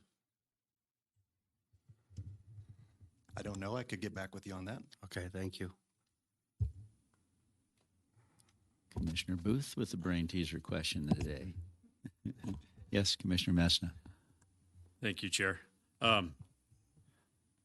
This is just my feeling, but with an awful lot of petitions that come across the table, and I appreciate your work done here, but sometimes it opens up a different kind of can of worms, such as whether or not we want to just reevaluate our definitions of primitive weapons, because it probably has been quite such a long time since that has happened. I guess I just personally, it just sparks the next question as to, well, if we're looking at this, what else should we be looking at? So just, or should we entertain just this part of it, or is it going to open up a more broad discussion and what that might look like? All right. Yes, Commissioner Caviglia. Thank you, Chair. I guess I completely understand every component of the petition, and I understand it. But the one item that kind of tears in the back of my head is we talk about the emergent technology committee, and where we want to draw a line. And I mean, it sounds relatively small, but an 80-pound bow, you're holding 16 pounds or 8 pounds. There is an advantage there. We have to acknowledge there is an advantage there. You're holding less weight, taking the shot. It's not fair to say there's not an advantage. I'm not saying I'm opposed to the petition, but I'm a little torn. We've had so many of the emergent technology discussions. Compound bows have been around forever. They're not necessarily an emergent technology, but they keep getting better and better. That's the only kind of, and I understand enforcement on this is, that's the other part that I have an issue with, is enforcement in the field it's not happening. It's almost impossible, to have certified scales in the field. I completely recognize that as well, but that's just kind of where I'm kind of torn on the two. Good point. Yes, Commissioner Munn. This may be a question for someone else, maybe Matt Maples or someone, but would we expect our harvest success, our archery success to go up with this change and therefore have an ultimate effect on our quota numbers in the archery hunt? Like, I'm just thinking of the down the line kind of trickle effects of this.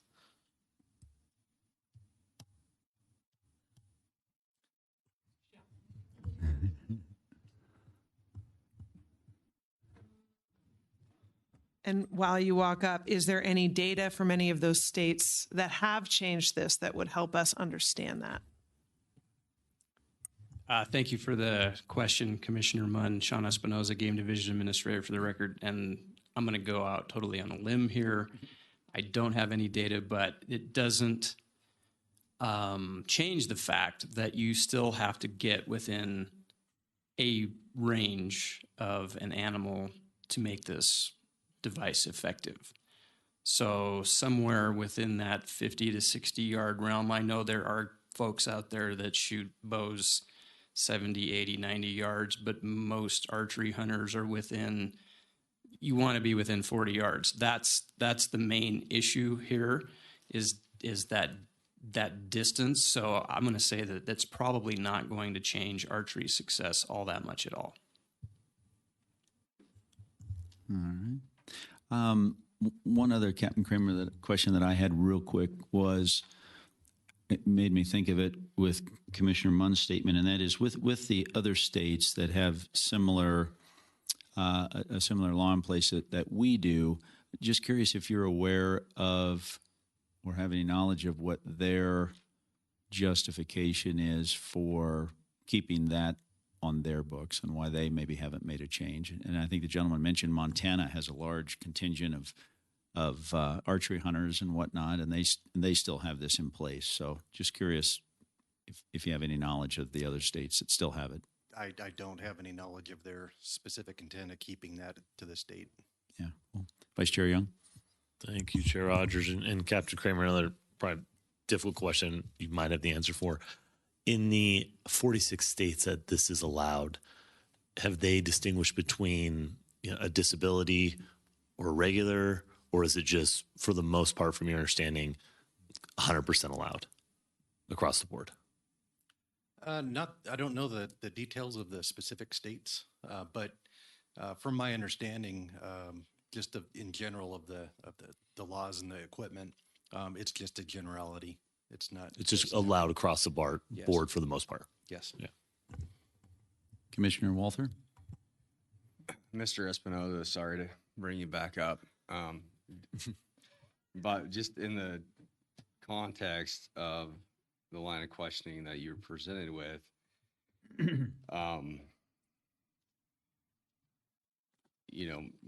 Mr. Jasmine did send us a letter in regards to this petition.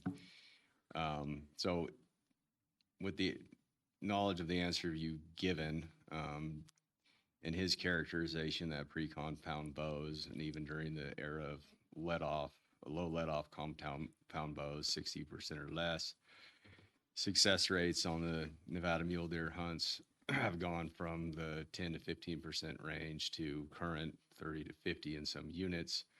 Can you provide us some commentary on that? Do you think that is the reason we're seeing the success rates go up? To Commissioner Caviglia's point, with the advancement in those technologies. Great question, Commissioner Walter. I honestly don't know. Sean Espinoza, again, for the record, I don't know if I can truly answer that. We'd have to go back. If you look back to the days of recurve, I'm sure their success was probably in the low teens. And then with the emergence of compound bows, that's probably ticked up to the high teens, maybe 20%. How much this change could tick that success rate up, might be a percentage point or two, perhaps, as somebody lies in wait for a mule deer or whatever the species might be to pass by a specific area and be able to hold that long lying in wait. That doesn't change the fact that you still have to be in that position to take that shot. But over time we could account for that success by adjusting tag numbers too. So.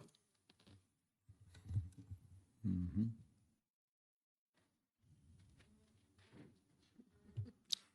If I may, I'll just add to that. For the record, Cody Schroeder, staff specialist. So typically, I can't go back to the 80s. I mean, I probably could. I don't have it at hand. But just in the last 5 years, the archery success has gone down and gone back up. It really tracks all the other weapon classes, any legal weapon and muzzleloader. And as Sean pointed out, I would say that if it has increased, we're actually accounting for it because we calculate it on a 3-year average success rates on a unit by unit basis. So even if it has gone up because of people are shooting 85 or 95% let-offs, we are still accounting for it in our quota process because we actually measure the success rate every year. So for whatever that's worth. Mm-hmm. Yes, Commissioner Bourne. Mr. Evans, in your presentation, you said, I believe, that all or part of the bows now are already shipped at 85% let off, correct? Thank you for the question. Henry Evans for the record. Correct. Most major manufacturers now, the standard is about 85% let off. And so I actually host a radio hunting show, and I ask every person that comes on that's a bow hunter, what's your let off? 99% of them have no idea. It's a very small percentage that actually tinker with that kind of stuff. So again, in keeping up with technology nowadays, you have hunters walking into bow shops and walking out with a bow that they have no earthly idea is actually illegal, technically. This leads to my next question. Do bow shops check the let off before they sell the bow? Are they even required to? I'll say there's one in town in Reno here that absolutely does. I cannot speak to the maybe I'll say larger operations.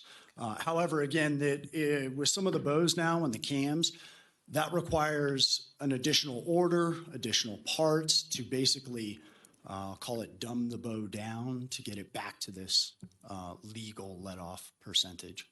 So what I'm getting at is right now in the state of Nevada, an extremely high percentage of the bows don't meet the law requirements anyway. So, yeah. Correct. And as to some of the earlier things too, I think when you look at increasing success rates in archery hunting and everything, I do not know that an increase in let-off is going to statistically affect that. When you look at all the other technology we have now with Onyx and glass and camouflage and this, that, and the other thing, I think there's a multitude of factors that go into that, and that could also be part of that increased success rate. Thank you. Thank you. Yes, Vice Chair Young. Thank you, Chair Rogers. Captain Kramer, Real quick, in the last 5 years, have we had any citations or anything on the 80% maximum? We have not. Commissioner Munn?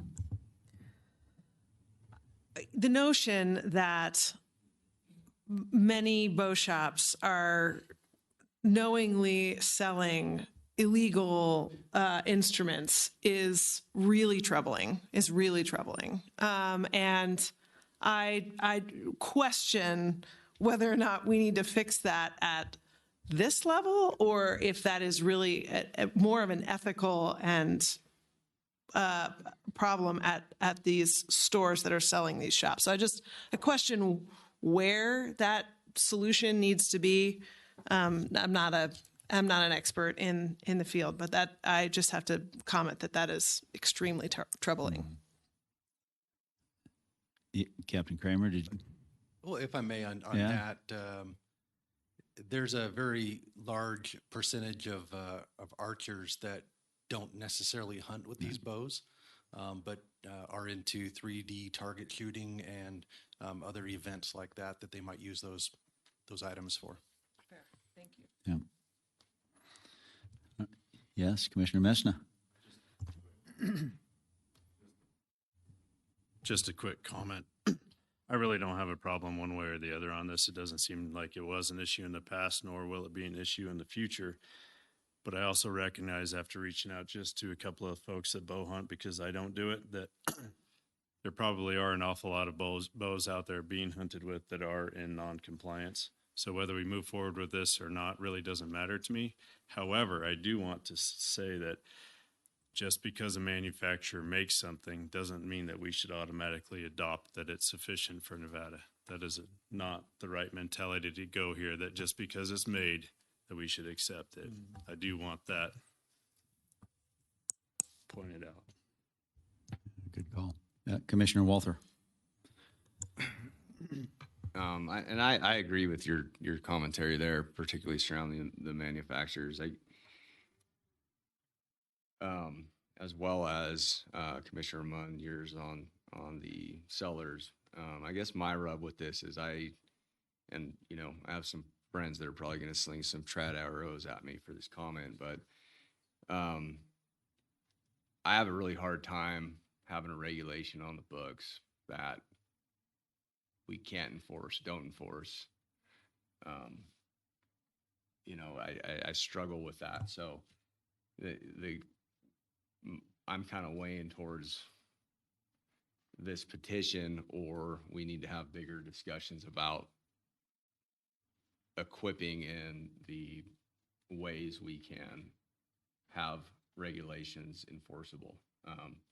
But in my mind, we don't need to have things sitting out there. I mean, we have a lot of regulations that are difficult to enforce, but what we're hearing is this is impossible to enforce and it's not enforced. So I have a struggle with having that on the books at all. All right. I mean, Munn? Yeah. just to pick that up, and challenge it is that I agree, and changing the let off from 80 to 90 doesn't change whether or not it's an enforceable law or not. And so I think we need to make sure we're partitioning these questions like that, again, to the point of maybe we shouldn't be thinking about this in terms of what manufacturers make. I'm not sure we should be thinking about it in terms of what's enforceable or not enforceable, because if it's not enforceable now, it's not going to be enforceable later.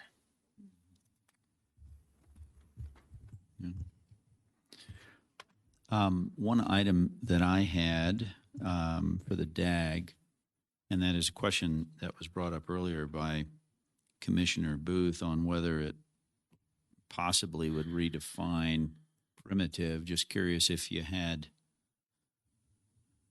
any opportunity or time to kind of chew on that question. Deputy Ed, for the record, so I searched primitive throughout our NAC and NRS as it relates to wildlife, and I could not find where it was defined.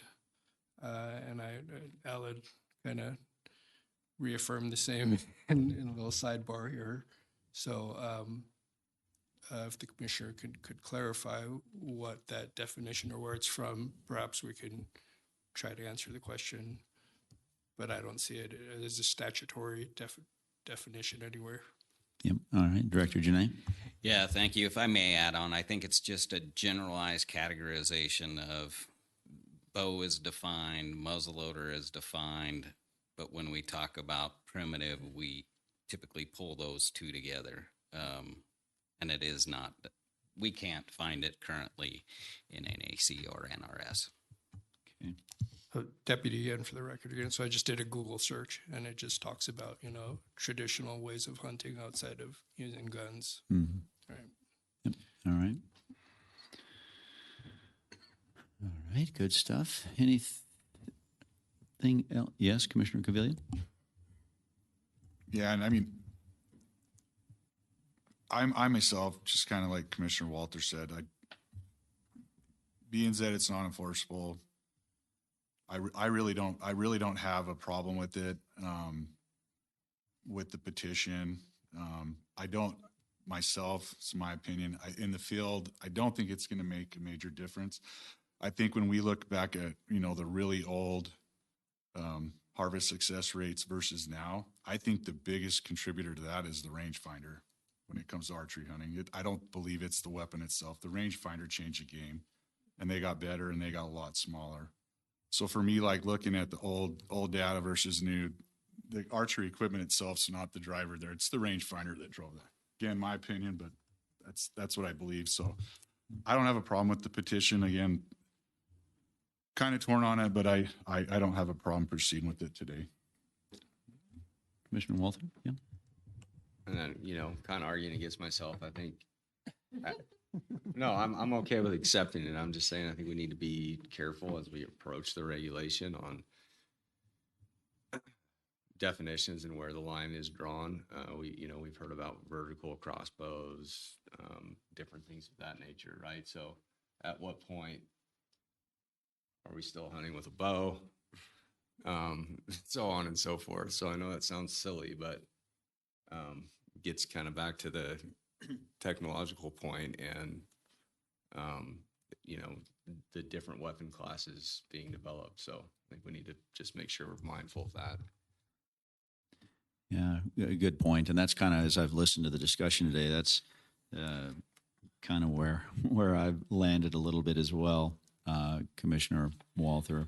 And also to Commissioner Cavilia's point, I serve on the technology committee, and technology, as we all have seen and know, just continues to get better and better. And just because that technology gets better and better, and the manufacturers produce these types of equipment that does continue to get better and better, doesn't, in my opinion,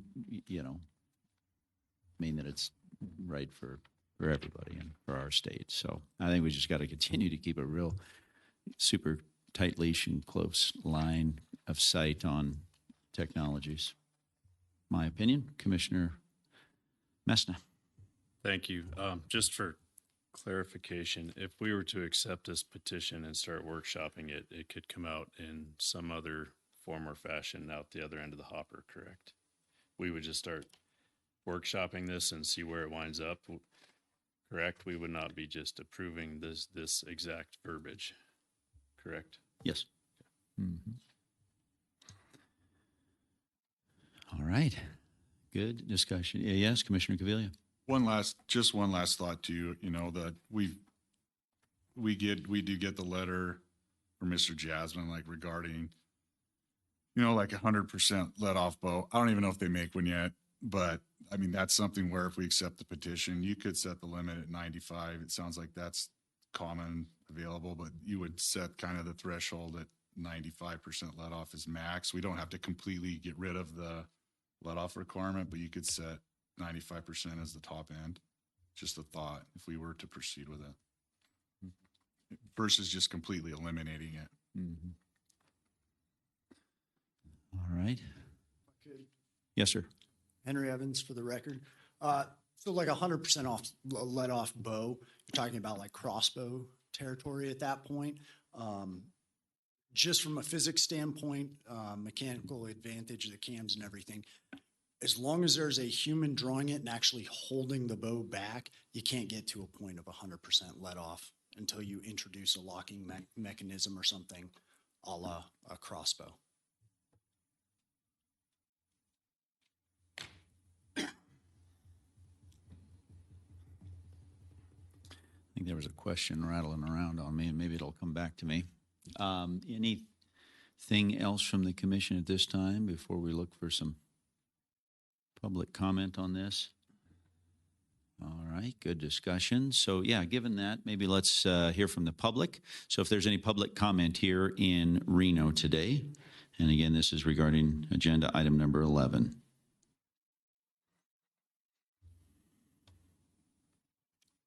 Mr. Chairman, members of the commission, for the record, Jim Cooney, Elko. It has been mentioned by Commissioner Walther and others, the letter from Mr. Jasmine. He came to our CAB meeting last Monday night, and one of the things that he was requesting was support to go through and get a better definition for longbows and recurves, and tying those in with the primitive weapon type. He wanted some clarification. So I want to bring that forward. You all have a letter from him. So thank you. Thank you. All right, any other public comment here in Reno today? All right, seeing no additional public comment, how about any public comment via Zoom?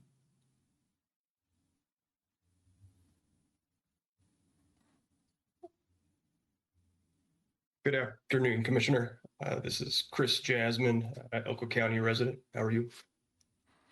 Wanted to make a few comments here today. As was mentioned, all of you received my letter, and so I won't go back through all of that again, but did want to discuss and touch on a few of the topics that came up during this discussion.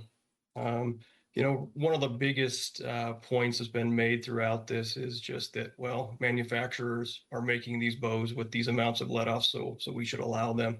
It was even touched on a bit about Pope and Young. Pope and Young originally did not allow any record books even entered in their books that were under 65% let off. They've changed that over time. Went to a period of time where you could enter animals with higher let off, but there were still asterisks by everything that was harvested with less than that. And then eventually they did away with it completely. And it's the same discussion that you guys are having. I would ask, you know, for Pope and Young, who are their main sponsors that fund their nonprofit? Well, they're the bow manufacturers that every year make better and better technology so that they can sell more and more product.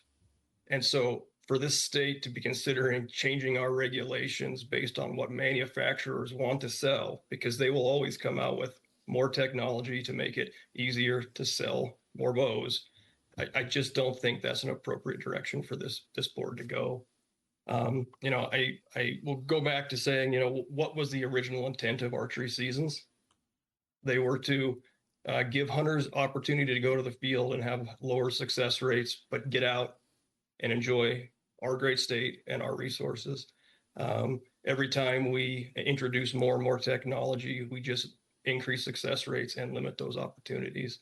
You know, the truth of it is, as an archer of 30 years, I can tell you it is easier to shoot a bow with higher let off, period, hard stop.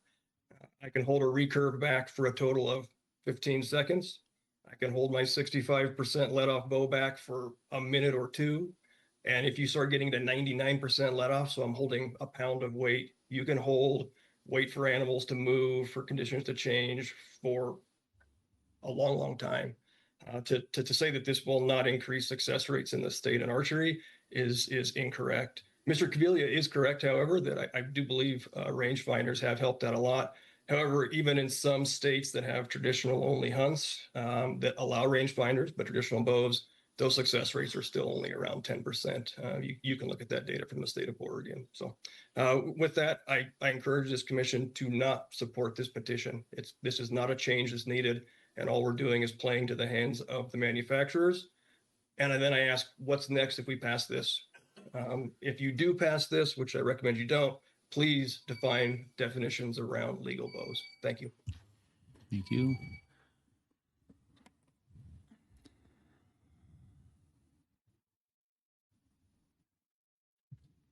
Chairman Rogers and the commission, Paul Dixon speaking on behalf of myself, since we did not discuss this at my cab, but listening to the presentations and going back to Director Janay's initial comment that this does tie into Commission General Regulation 529, in my viewpoint, a little bit, which is we're looking for people with disabilities and having not only the ability to have trouble pulling back, but maintaining a hold.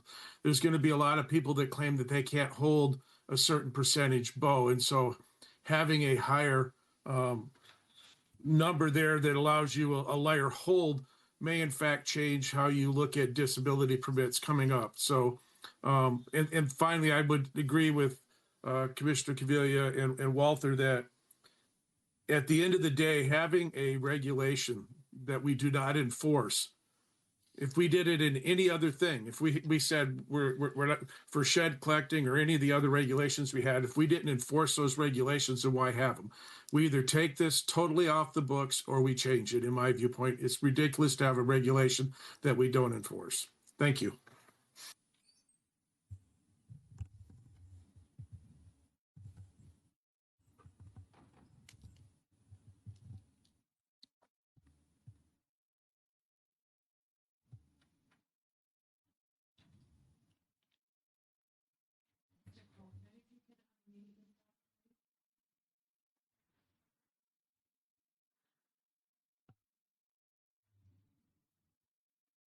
Hi, this is Joe Crawford with the Lion Cab. I think one of the things that I agree with the previous speakers. I think that the regulation that's unenforceable is not acceptable. However, I do think that the spirit of archery is we as the archers are intentionally handicapping our choice of weapons to do exactly what we like to do. We have a better chance to draw or have the opportunity to go out into the field, not necessarily harvest an animal. I do think that one point that is being missed is the same hold at the back of your draw with the let off can be achieved by dropping the poundage of your bow. So if you are only able to hold 20 pounds at the back of your bow and shoot accurately, you can compensate with that let off by just dropping the poundage of your bow. Now, the only place that would be affected is at the bottom end of it at 40 pounds because of what our regulation says is it has to have 40-pound minimum draw. So I think that's the only thing that would happen. But other than very, very small people, I don't think it would really affect anything. But those are my comments. Thank you.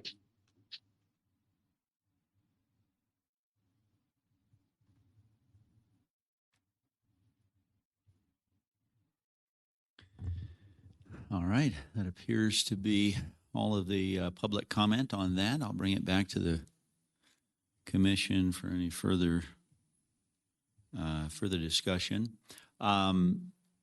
Just a couple of thoughts, I guess, from myself. That was interesting. The last gentleman that just spoke on that lower draw weight, again, not being an archer that knowledgeable in this, I guess that would make sense for people to be able to do that to some degree.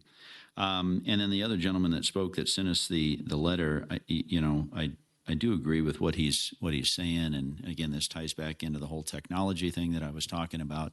But the thing that I, again, grapple with this, as much as I agree with that, it's just the enforceability of it. I mean, how the heck, do we enforce what's on there currently? So anyway, I grapple with that a little bit. Commissioner Munn? I'm grappling with the enforceability thing as well. And I guess maybe this is a question to Captain Kramer, which is, how I understand that the best in class system is a a draw, measurer that you use in a bow shop and is cranked and has a lot of the variability taken out of it. But how difficult would it be to get, I mean, how often would you be inaccurate in the field with a basic pull tool if you were checking this? Yeah, thank you for the question, Jake Kramer, Game Warden Captain. With a basic, tool, measurer, weight, scale, I think you could come pretty close. It's not going to be, it's not going to meet the needs of some like a court-based requirement. So it wouldn't stand up necessarily in court to say this bow is 78 pounds or 78% let off versus an 81% let off.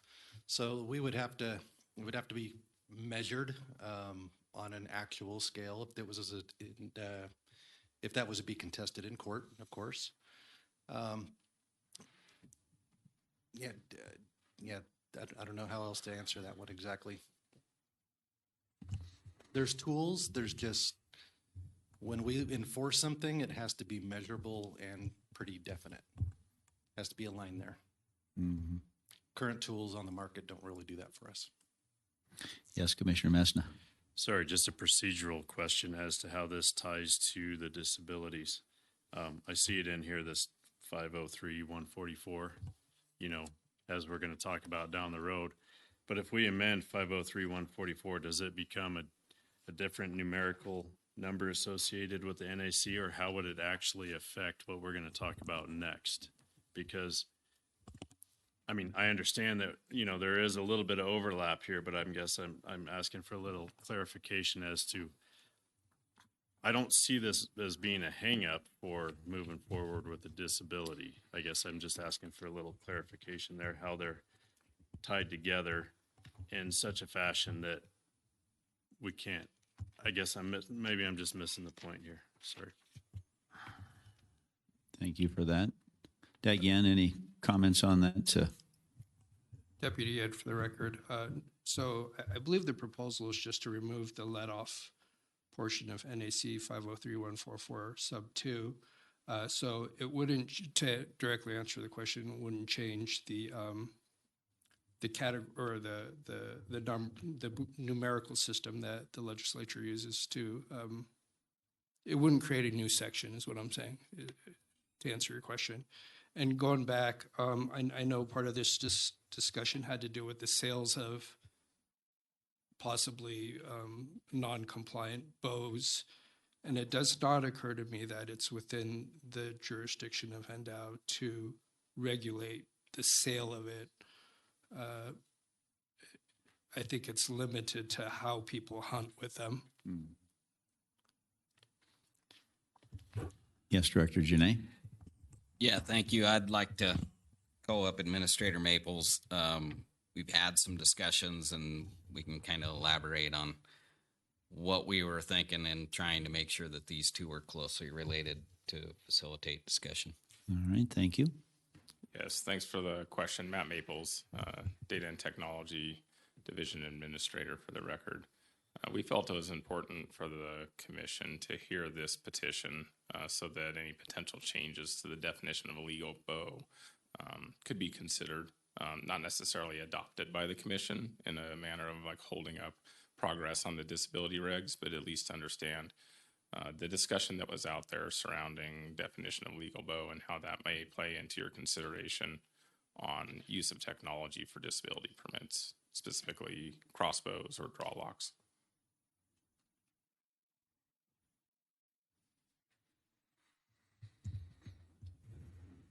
All right.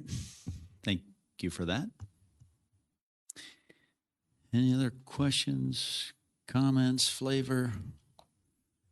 What's everybody want to do here?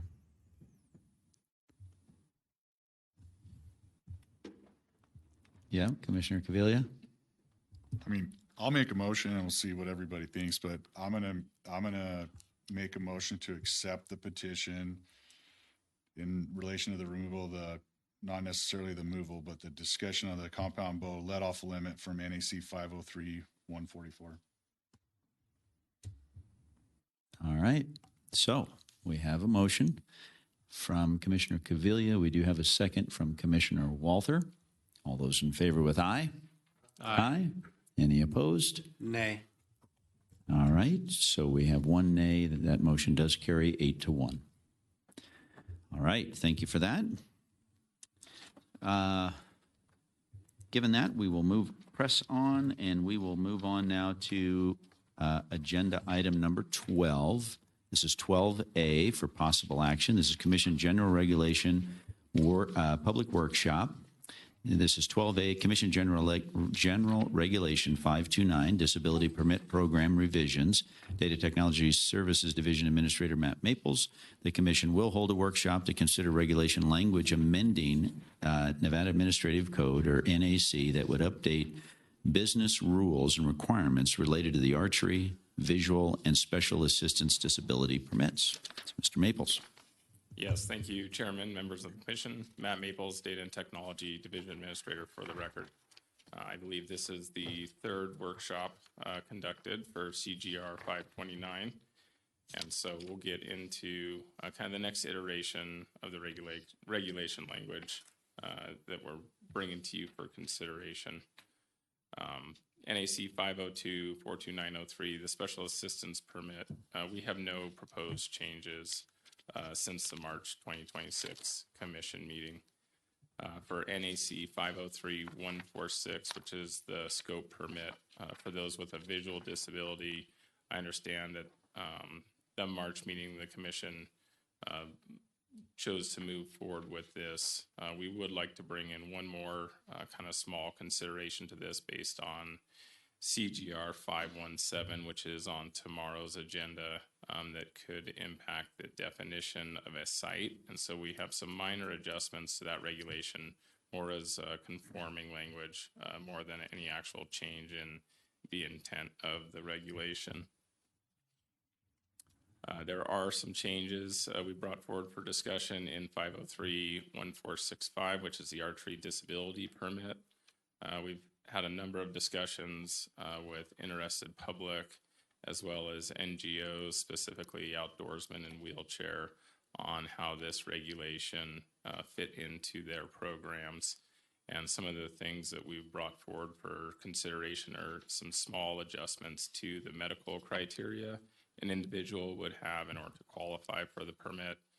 We've expanded the disability from that of the arm, shoulder, wrist, or hand to include the neck and back, understanding that neck and back functions are also critical in drawing back a traditional vertical bow.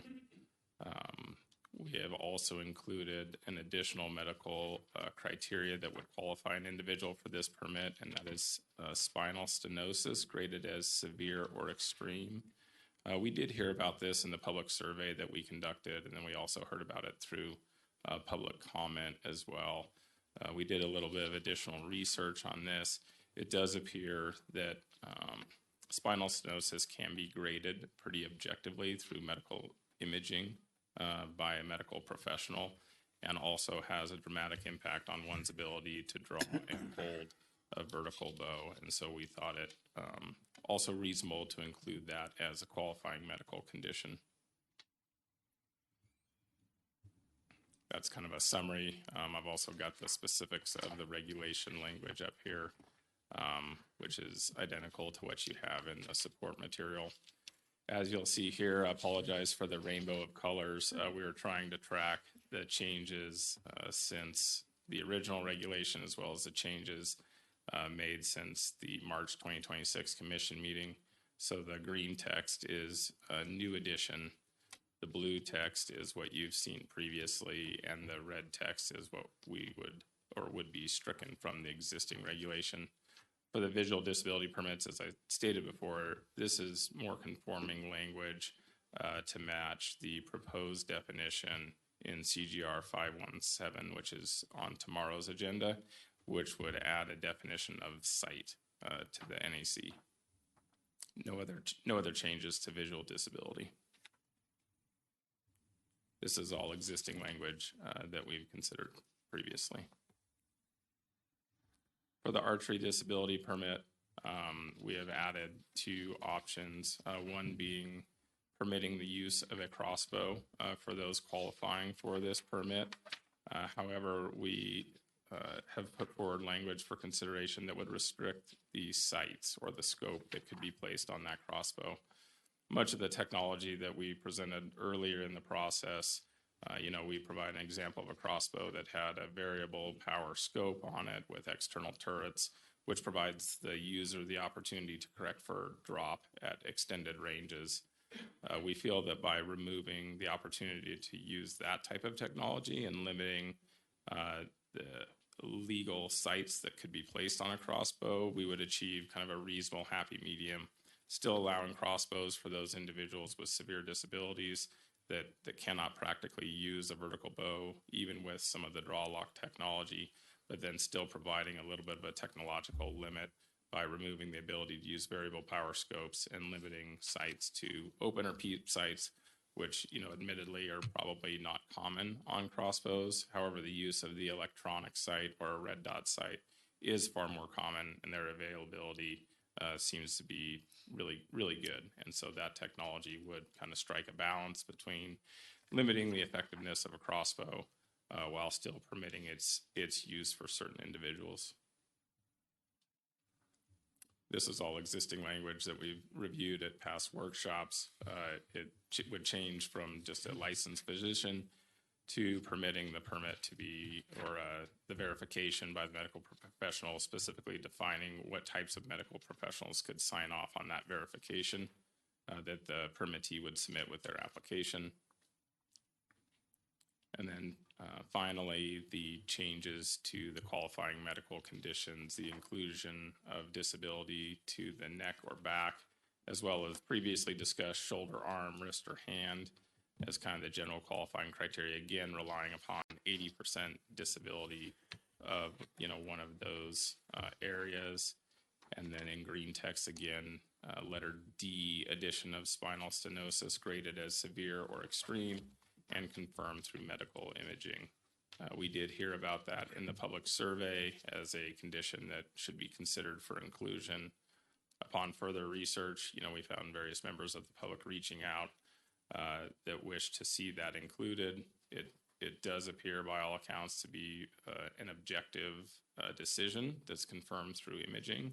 And so I feel it also strikes a balance between something that can be, really well documented and signed off on by a medical professional, while still, following with the commission's directions to avoid conditions that are more age-related conditions. With that, I'd be happy to stand for any questions. All righty. Thank you for that. I appreciate it.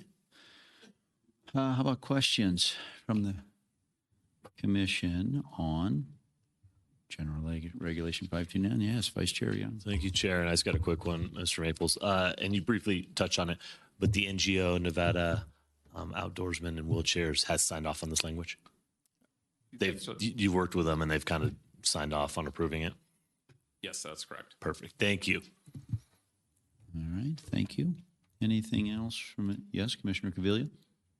Thank you, Chair. Hey, Matt, I have one question. I think we asked this before, but it got asked of me in the last couple of days. But when we talk about the individuals that can sign off on the disability permit, but the nurse practitioner, physician's assistant, or physician's associate, I guess the question is why we weren't just leading it, having a doctor versus those 3 classifications be able to provide that certificate.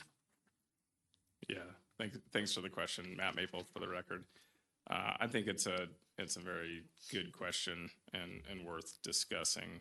Some of the responses that we heard to kind of try to provide both sides of what we've heard from the public. The one side was for veterans that are using the VA system.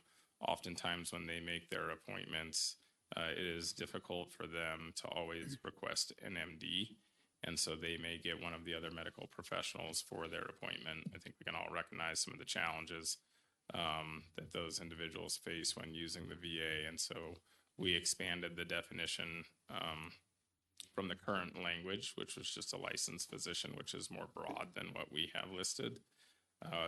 To hear the other side, from what we've been told, is that an individual with these conditions, given the severity of them, is almost always certainly going to be seeing an MD at some point in time during their medical care. And so I think there's two positions there. I think the department would be, obviously open to the direction of the commission on any proposed changes to that. All right, thank you. Yes, Commissioner Messna. Thank you, Chair. Mr. Maples, yeah, some folks reached out to me as well, trying to make sure that, we weren't rewriting this and it was still going to be too easy to abuse. And I guess myself personally, we've extended it to a 5-year approval period of this disability permit's going to be good for 5 years. I really don't think personally it's too much to ask of somebody to make sure that they're getting an appointment with a sufficient person to put the stamp of approval on there to make sure that this isn't getting abused. I don't think that that's too much to ask when we're giving them 5 years. So, thank you. All right, thank you for that. Any other questions at this time from the commission? All right, good. Seeing none at this time, maybe let's have some public comment. So if we could maybe engage some public comment, again, regarding 12A. And this is Commission General Regulation 529. This on? It should, I think it was probably on. Okay. Mr. Chair and Commission members, thank you for the opportunity to be here before you. I'm Larry Johnson. I was one of the founding directors of Nevada Outdoorsmen and Wheelchairs approximately 19 years ago. We've had well over 100 clients during that time period on various antelope hunts primarily, but also deer hunts, antelope hunts, pheasant hunts, wild turkey hunts, fishing trips, you name it. Although we have to be selective in what people we choose for what hunts with their abilities. Although our antelope hunts, for example, we have taken quadriplegics and manufactured special shooting mechanisms for them to where they can use a joystick with their chin to position a rifle scope with it has a camera on it that goes to an LCD screen so where they can see the crosshairs, get the rifle on target, use a bite switch to pull the trigger. Incredible. These people are fighters, but at the same time, they need all the help they can get. And each one of them has a life story that just tugs at your heart. We had a 12-year-old boy that when he touched his antelope, he broke into tears, but so did we. But they were tears of laughter, and he became overjoyed. That's the kind of experience we have with these people. And again, they need a break, they need help as much as we can give them. We have reviewed the various stages of wording in this. I've had them reviewed by my orthopedic surgeon, who feels they're very well written, and we urge you to pass this. And I particularly want to single out and thank Matt Maples for his cooperation and work with us in this area. Okay, thank you. Thank you. Any other public comment here in Reno? All right, seeing none, how about any public comment via Zoom? And again, if you do have public comment via Zoom, if you would please click on and make sure your hand is raised, off mute, and state your name for the record, please.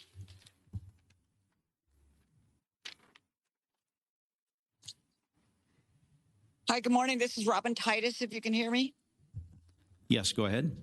Hey, thank you for taking this comment. I'm really on for the next one, which was my bill. But I just had to, I zoomed in. I mean, I listened to the comment about providers, and I would say that I put in legislation for who could sign a handicap placard. And one of the thoughts would be if you don't already follow what the NRS says about who can sign off on a handicap placard, it would make a lot of sense. And it's not just a physician, although I'm an MD. I recognized when I was there and I couldn't come back and sign off handicap placards. My PA knew the patient and the nurse practitioner knew the patient. So that's how we changed NRS on what providers actually seeing the patient. All right.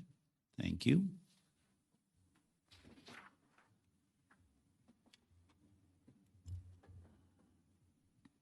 For the record, Commissioners and Chair Rogers, Paul Dixon, Clark Cab. I worked over the last several months closely with Chad Bliss, who does Nevada Hunters, Handicap Hunters and Outdoors.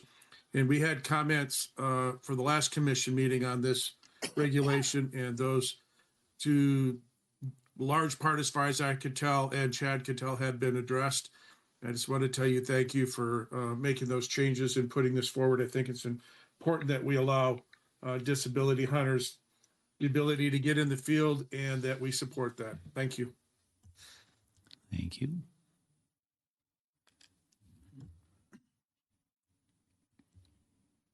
All right. It appears that is all the public comments. So I'll bring it back to the commission for any additional comments or questions. One statement that I just had, I do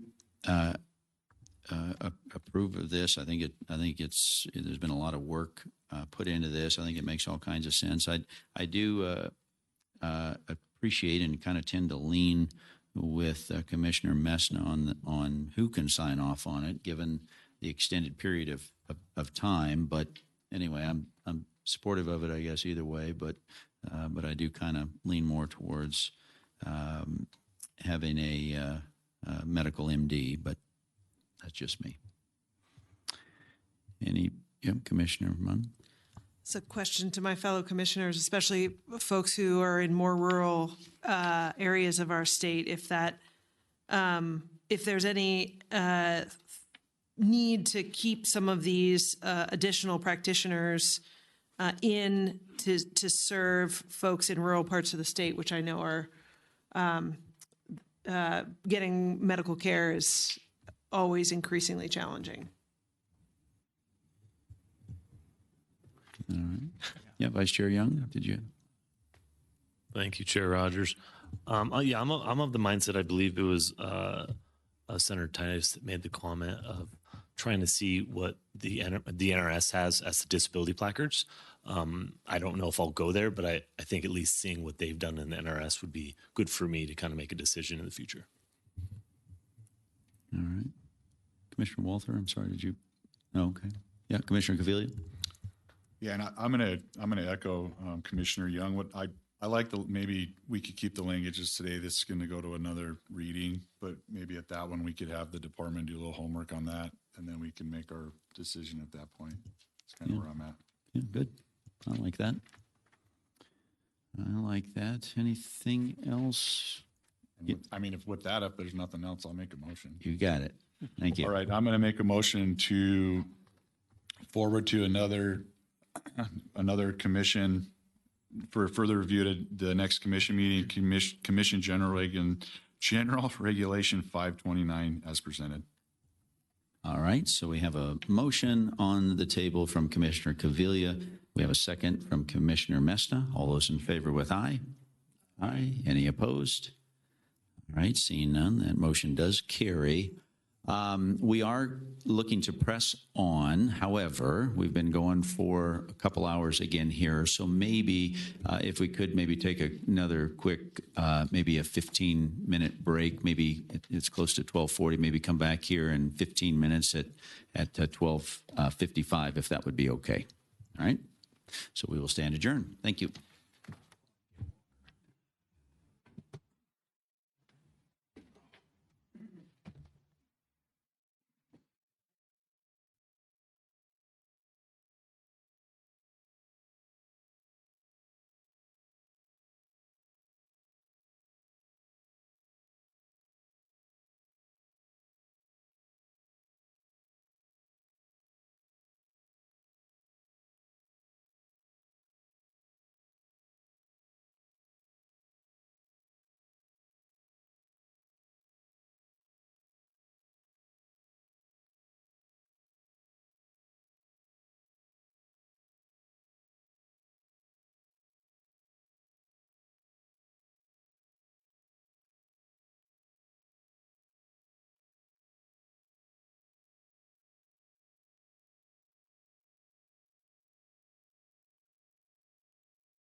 Okay, everybody, let's go ahead and start taking our seats again and get rolling. Yes.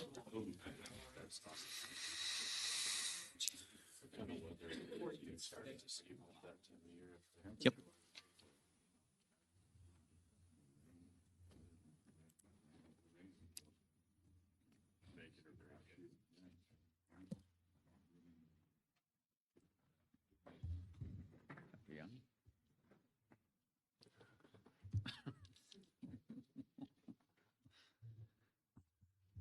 All righty. I think we have everybody back in place, so we're going to go ahead and get fired back up here again. And before we dive into the next agenda item, Director Janae, did you have something?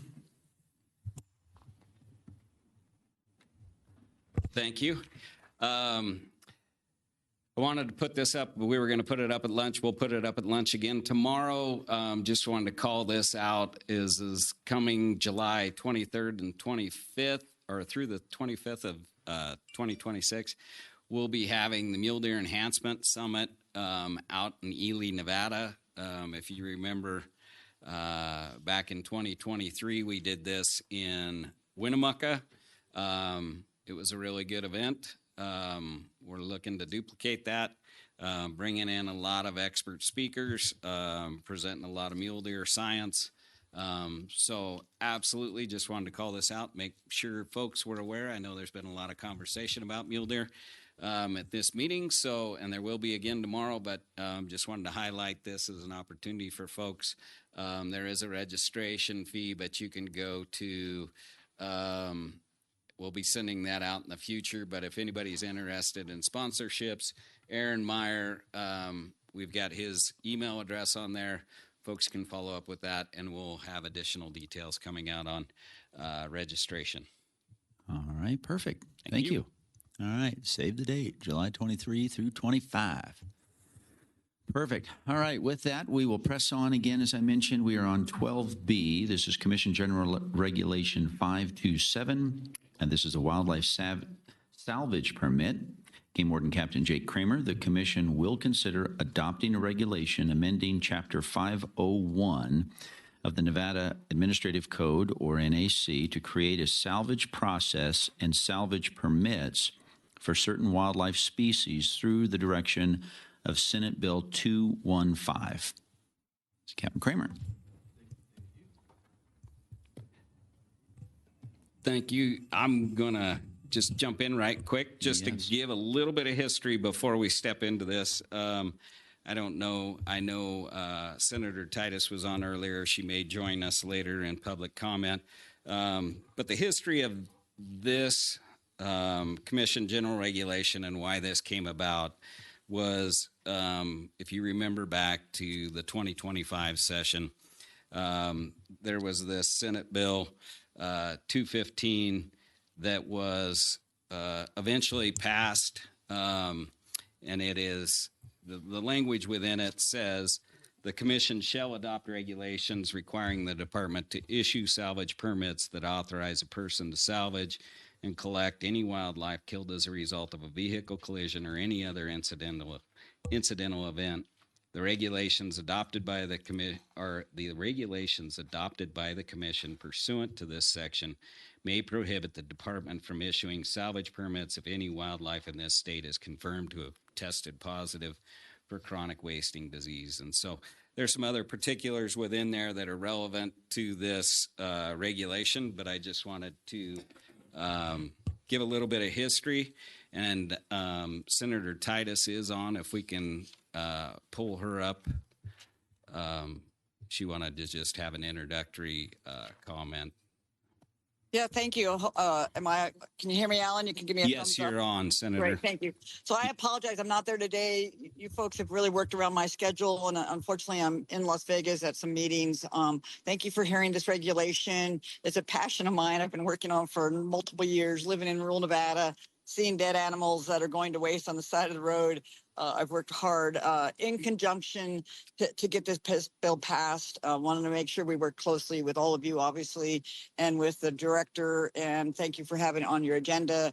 The wording we have gone over, trying to make it effective at the same time, not onerous on the commission and on the department. So thank you for hearing it. All right, thank you.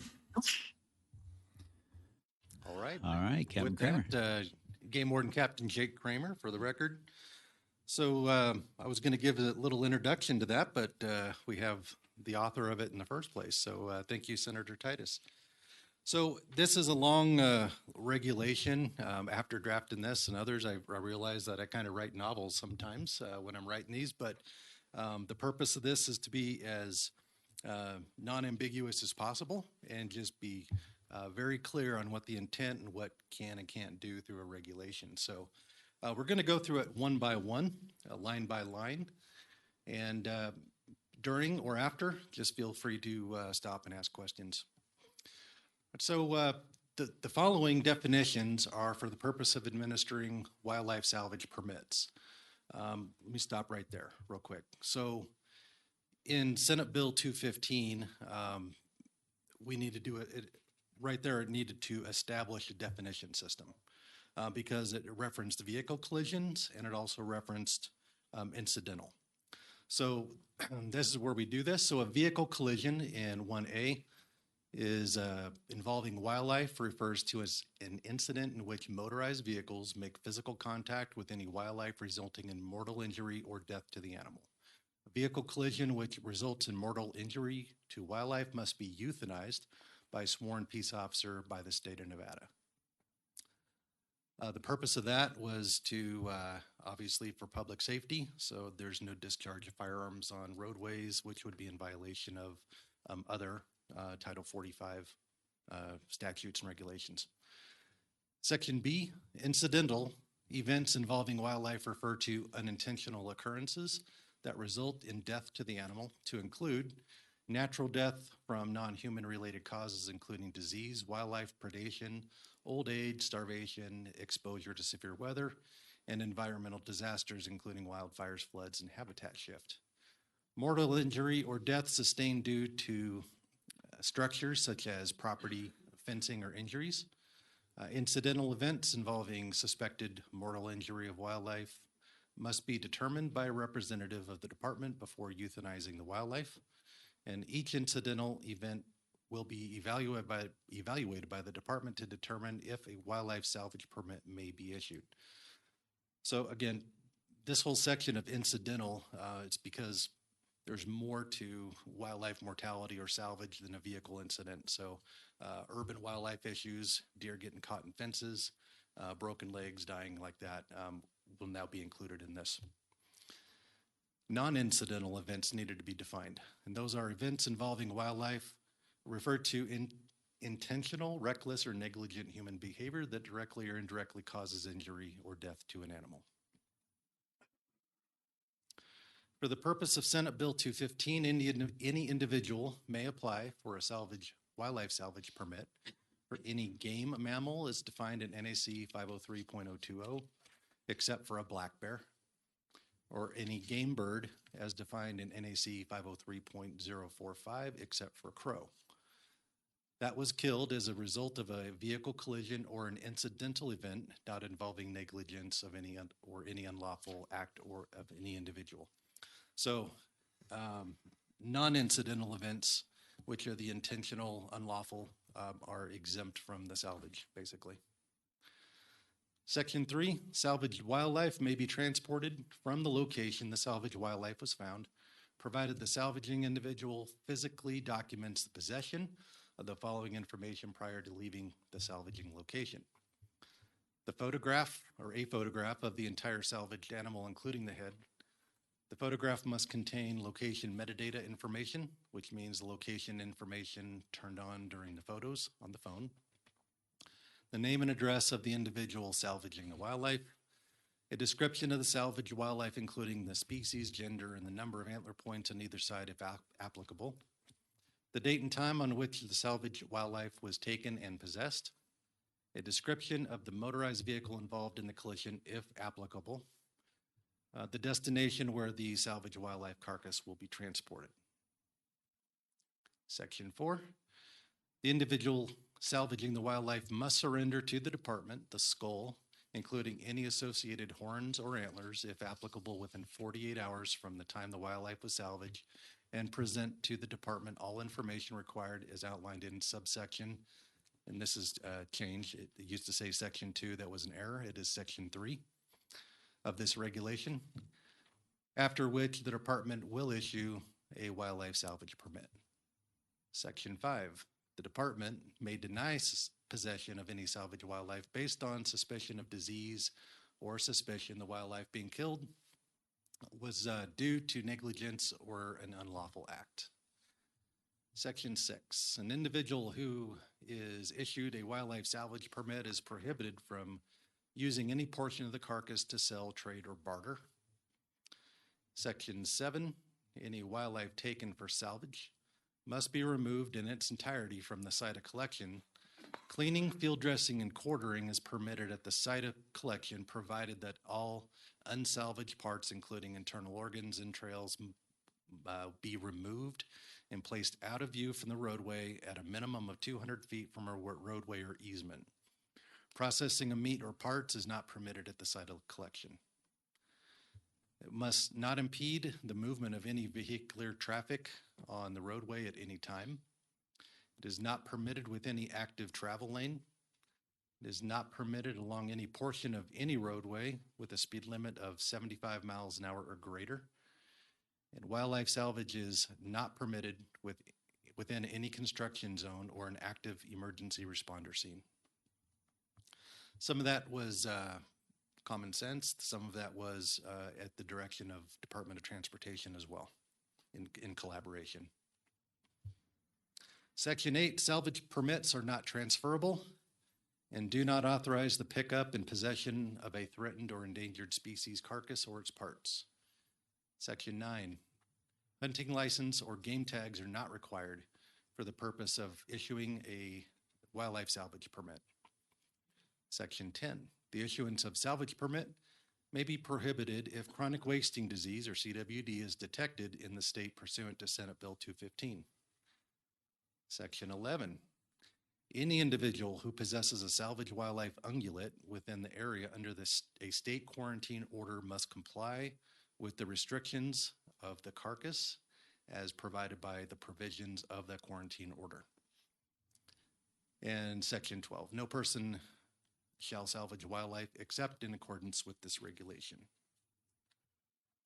So with that, let me see here. I think I had some. All right, I'll take some questions. All right. Thank you, Captain Kramer. Yes, Commissioner Walther. Thank you, Captain Kramer. I appreciate all your work on this. And I realize we are at the first workshop, so I'm not going to make any detailed suggestions today, but I think if we can take a look at section 1, and I'm happy to help you with this, but break out those definitions a little bit better so that they just conform with other regulations, adding in the quotation so we're clear on what term we're defining. Okay. And I think just kind of taking a look at the format so that it's clear on what terms we're defining there. I mean, when I read it, I'm clear, but it's just not broken up in the format that we would typically use.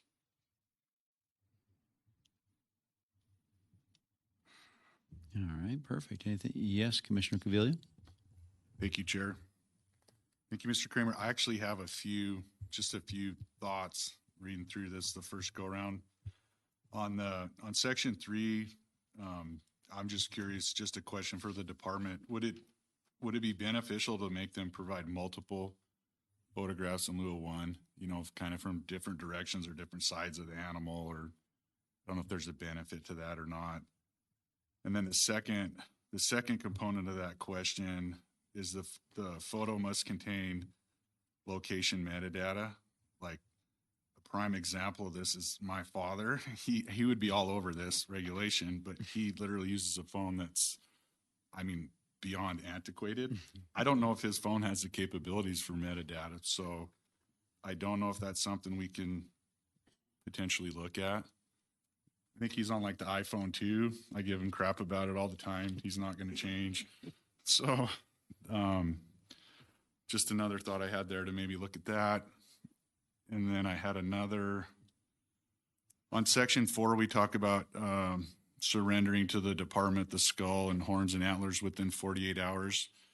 The only question I had on that is like, say somebody hit something on Friday afternoon, right? And you can't get in there till Monday, you're beyond the 48-hour window. I know on the sheep check-in, we changed that to working days. It just stuck out at me. I don't know, the odds of it happening maybe are very small, but that is the hours we specify in the language. Just another consideration I had. And then on the last one, on number 7, I was curious on that part of it. If we talk about, my only concern here is like, if we needed to find that if you're going to salvage it, you take all salvageable parts. Because I could see people just going and cutting the back straps out.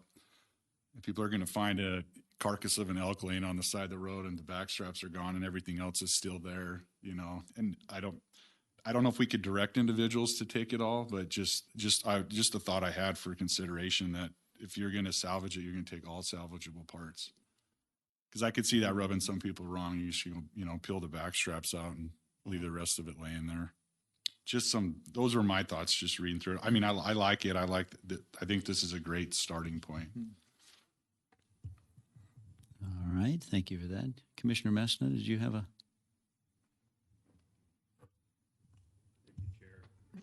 Thank you, Chair. I'm sure there's a very simple explanation to this, but I think one of the cabs even questioned it as well as to why we were excluding bear and crow. A good question, Jake Kramer, Game Warden Captain for the record. Let me start with crow, because that's part of the Migratory Bird Treaty Act, and it's also listed in our regs as a game bird, but it's the only one listed in the Treaty Act, so they can't have that one. There's special regs federally on that. As far as bear, because the commission has held a bear in parts to be a little bit different than the rest of the big game animals, previous commissions. So we have gallbladder considerations, pop considerations, and then just the idea of having a bear in the first place. So we didn't put that in there.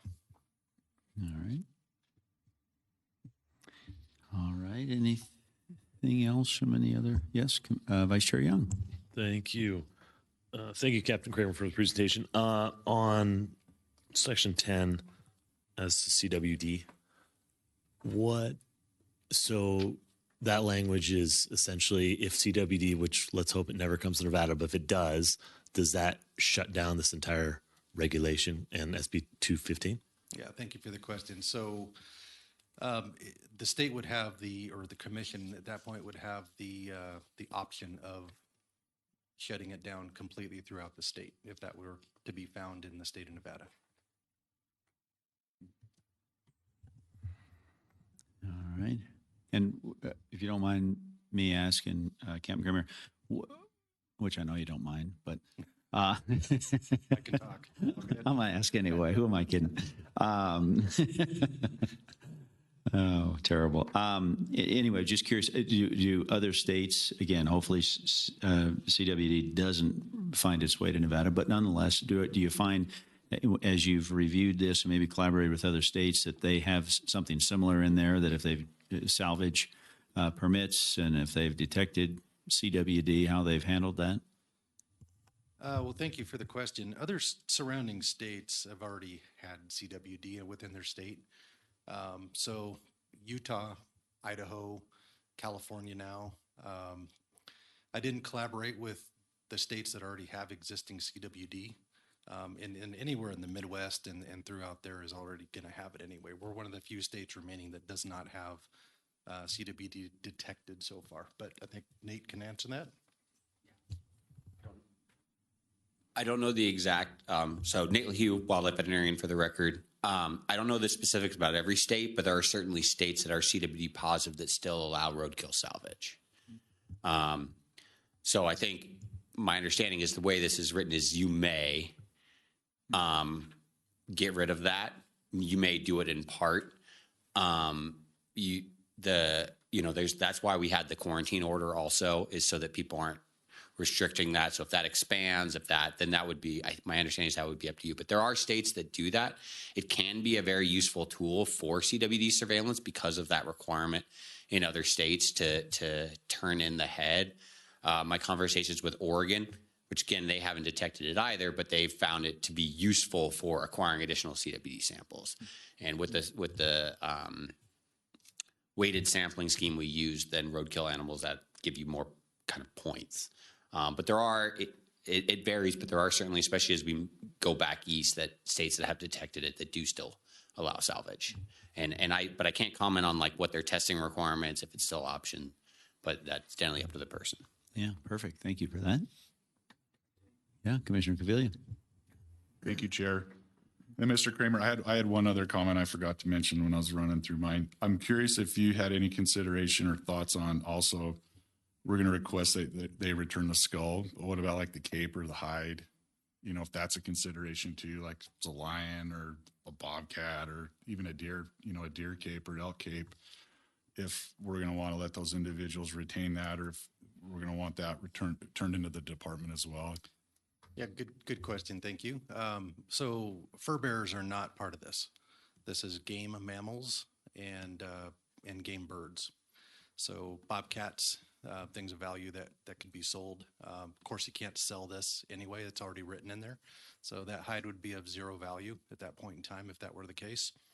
For the purposes of turning in the entire cape, normally the cape, if it's a roadkill, for example, is of little value anyway. They can't barter, sell, or trade that cape away regardless.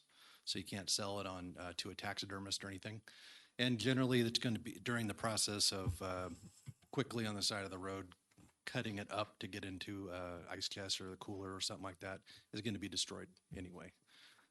The thing that we are interested in mostly is just heads, because that's where the quote value is to a lot of people, not everybody, but it's a deterrent to require the head back. All right. Yep, Vice Chair Young.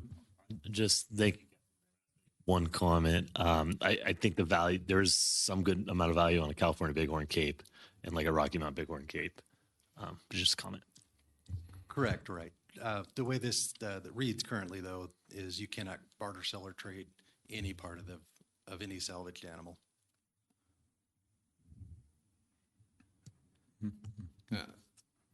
Yeah, Commissioner Walter. Thank you. Sorry, Captain Kramer. I'm just looking at this a little further and, thinking of past incidents. So the requirement that a mortal injury must be euthanized by a sworn peace officer, and this is by the state of Nevada.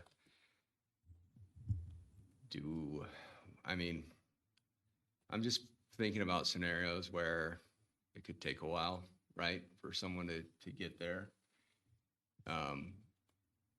Do we want to consider a scenario in which you're calling in Dow and receiving direction rather than the requirement that it must be a sworn officer?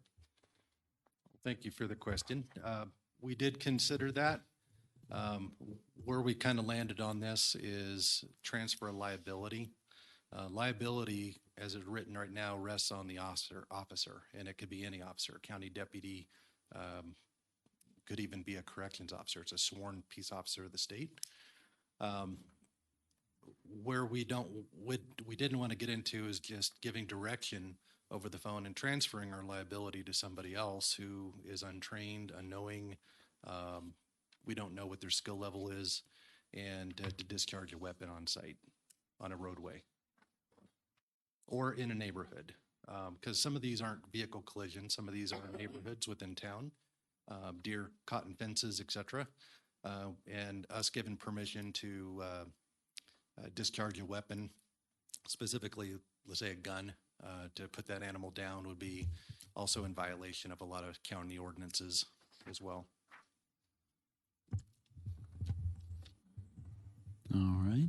Thank you. Yes, Commissioner Munn. Yeah, I'm tripped up by the language about incidental events and the broad use of this salvage permit for all incidental events, which seems like is any death of an animal anywhere.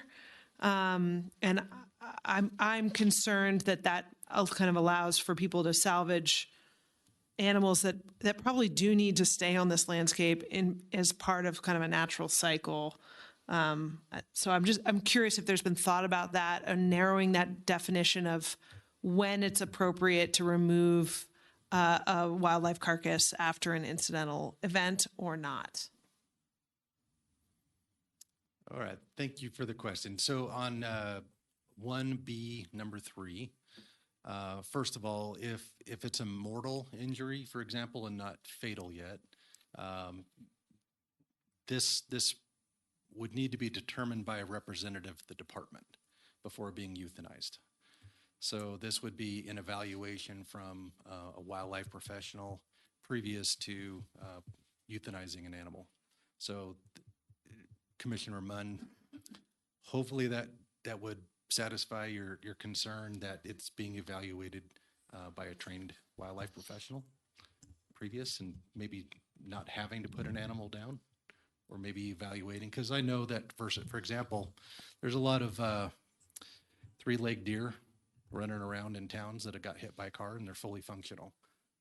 That's a determination that a department employee could make that is a functioning animal in the landscape versus somebody that is concerned that they need to put that animal down.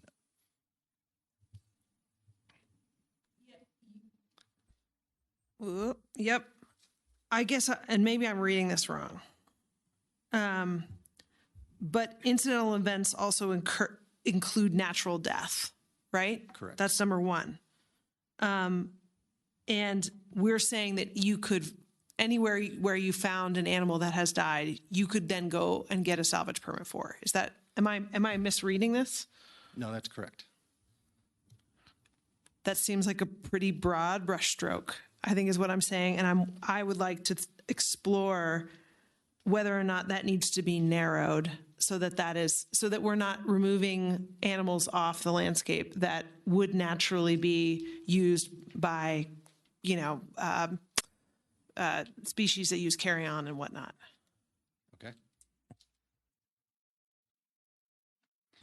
Yes, Director Janae. So I would like to add a little bit of context to this conversation. As we were discussing incidental events, as we were trying to work around definitions in circumstances that are not as typical. I think the vehicle covers, like we've had train hits of antelope herds in the winter. But there are also other circumstances where the department deals with fish salvage operations, where basically we're dealing with,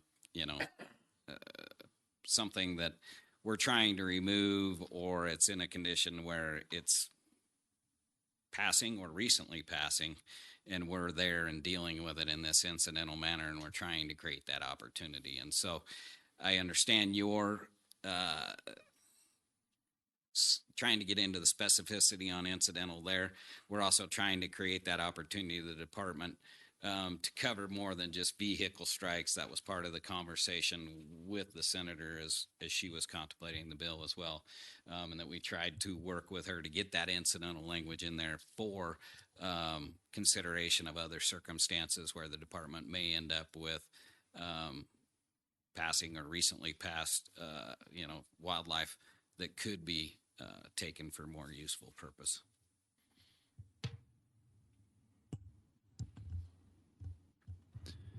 All right.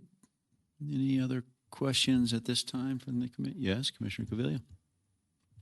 Thank you, Chair. And Mr. Kramer, one other just looking at incidental events, you know, say you have, you know, an elk that was mortally wounded on a hunt. The elk's not dead. Somebody finds it, right? And you know, we have the item 3 there. We talk about incidental event. I can't speak.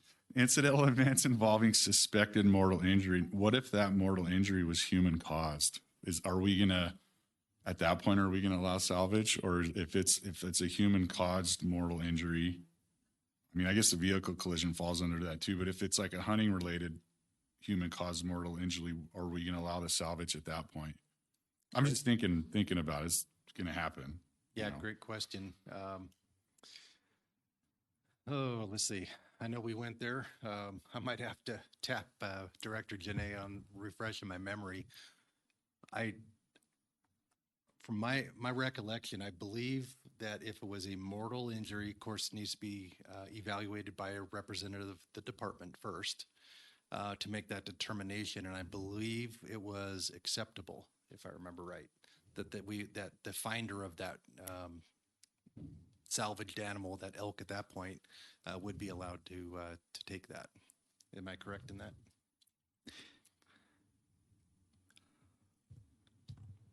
For the record, Alan Janae, director. And so, yeah, there, you can imagine, like, there's so many instances of, you know, there's that circumstance of somebody coming upon a wounding loss. And what does that happen?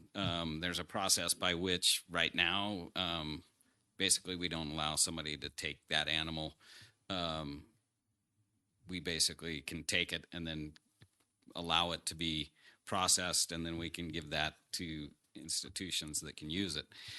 So there's that in place right now, and we're walking that line of like, yeah, and I think that's the conversation within this regulation is vehicles one thing, wounding loss in a hunting attributed mortality.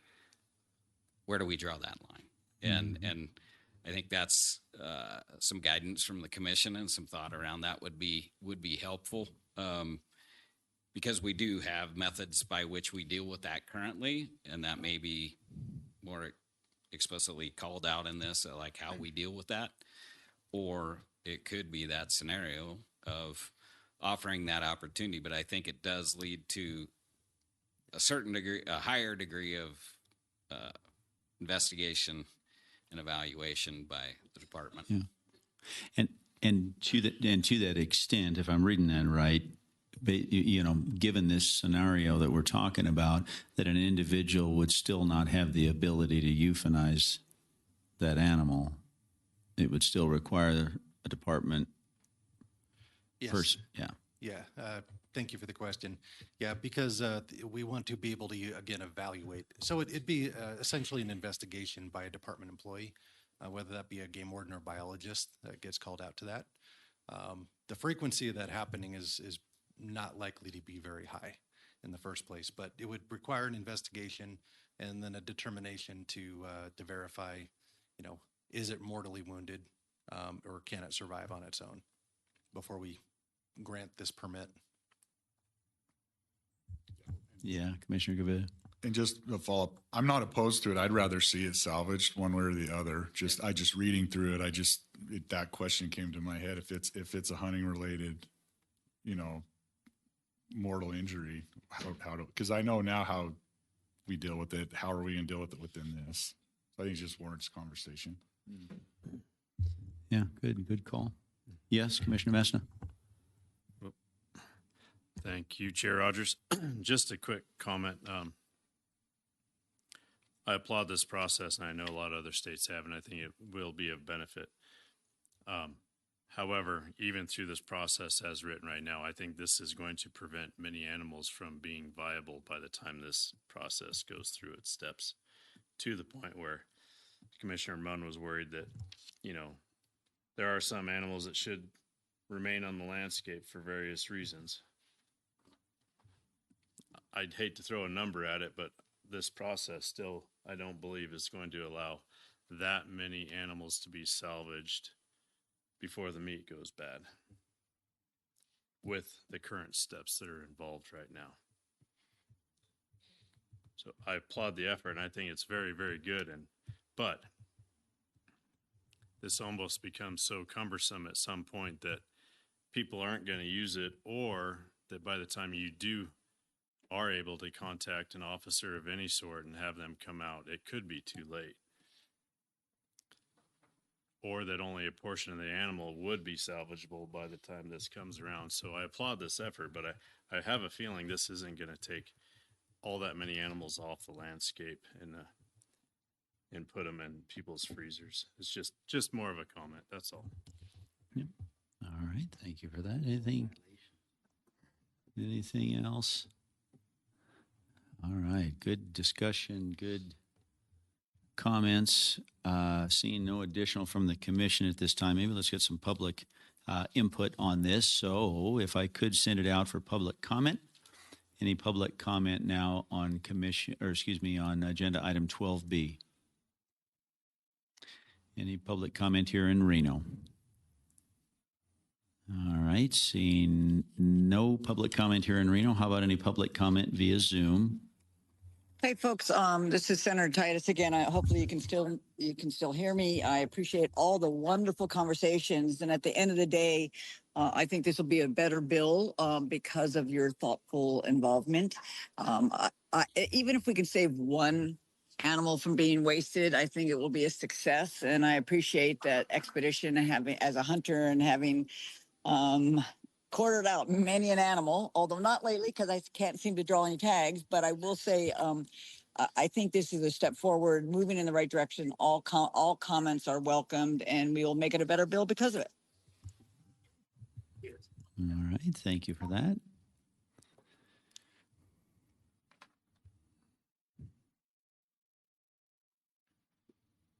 Paul Dixon for the record, Chairman Rogers. We had a fairly lengthy discussion at our CAB meeting on this new Commission General Regulation 527. Commissioner Messna actually asked one of the questions we had, which is why you weren't allowed to do bears or crows. I understand crows. I'm still not buying why you couldn't harvest a bear. I mean, people go out and shoot bears, and if you're worried about gallbladders, then you'd have to have a regulation that you'd have to turn into gallbladder if you harvested a bear legally with a permit, which I don't think we do. The second thing is the wording in 7 is unclear. And when I say unclear, if you get an animal that's been hit alongside of the road, let's take an elk. I mean, because I saw one up there on 93 north of Pioche. That's a big animal. If you're talking about salvageable parts, this animal was hit in the front. Its head and front shoulders were all busted up. The way that the wording says is you could basically harvest what was on the back hindquarters and the back straps. You could harvest off, but the front part of the carcass, the head, and all that stuff, you'd have to drag 200 feet off the road if I'm reading it correctly. That's a lot of work for somebody to drag the remaining parts of that animal if you're going to harvest it off of the road. I mean, a deer or an antelope are very, very different animals for harvesting, but an elk's a big animal. I mean, I've harvested them in the field, and I use come-alongs to move them. So I'm trying to understand, when you harvest something the size of an elk, the parts that can't be salvaged because they're too damaged or whatever, having to move them 200 feet off the road seems like a overburdened task that would stop people from doing this. Thank you.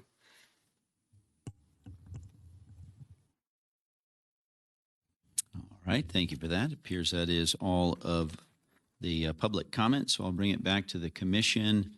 Any further discussion, comments, or where we want to take this? As far as myself and listening to the discussion here, I think this is a very good, foundationally, it's starting out right. I think that to Commissioner Walther's point, there's probably some language to be rewritten or verbiage there in section 1. There's some talk in section 3 maybe about multiple photos. So, again, I just personally think this is a good discussion, and we're getting close and a lot of good ideas thrown out. So, Director Janae,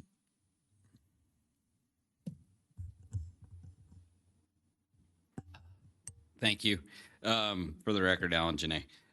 I just wanted, absolutely, the more feedback we can get and specifics, then the better off. Then we can come back with a better version for cleanup and consideration next round, if that's where you want to go with this regulation. But specifics help, so greatly appreciate it.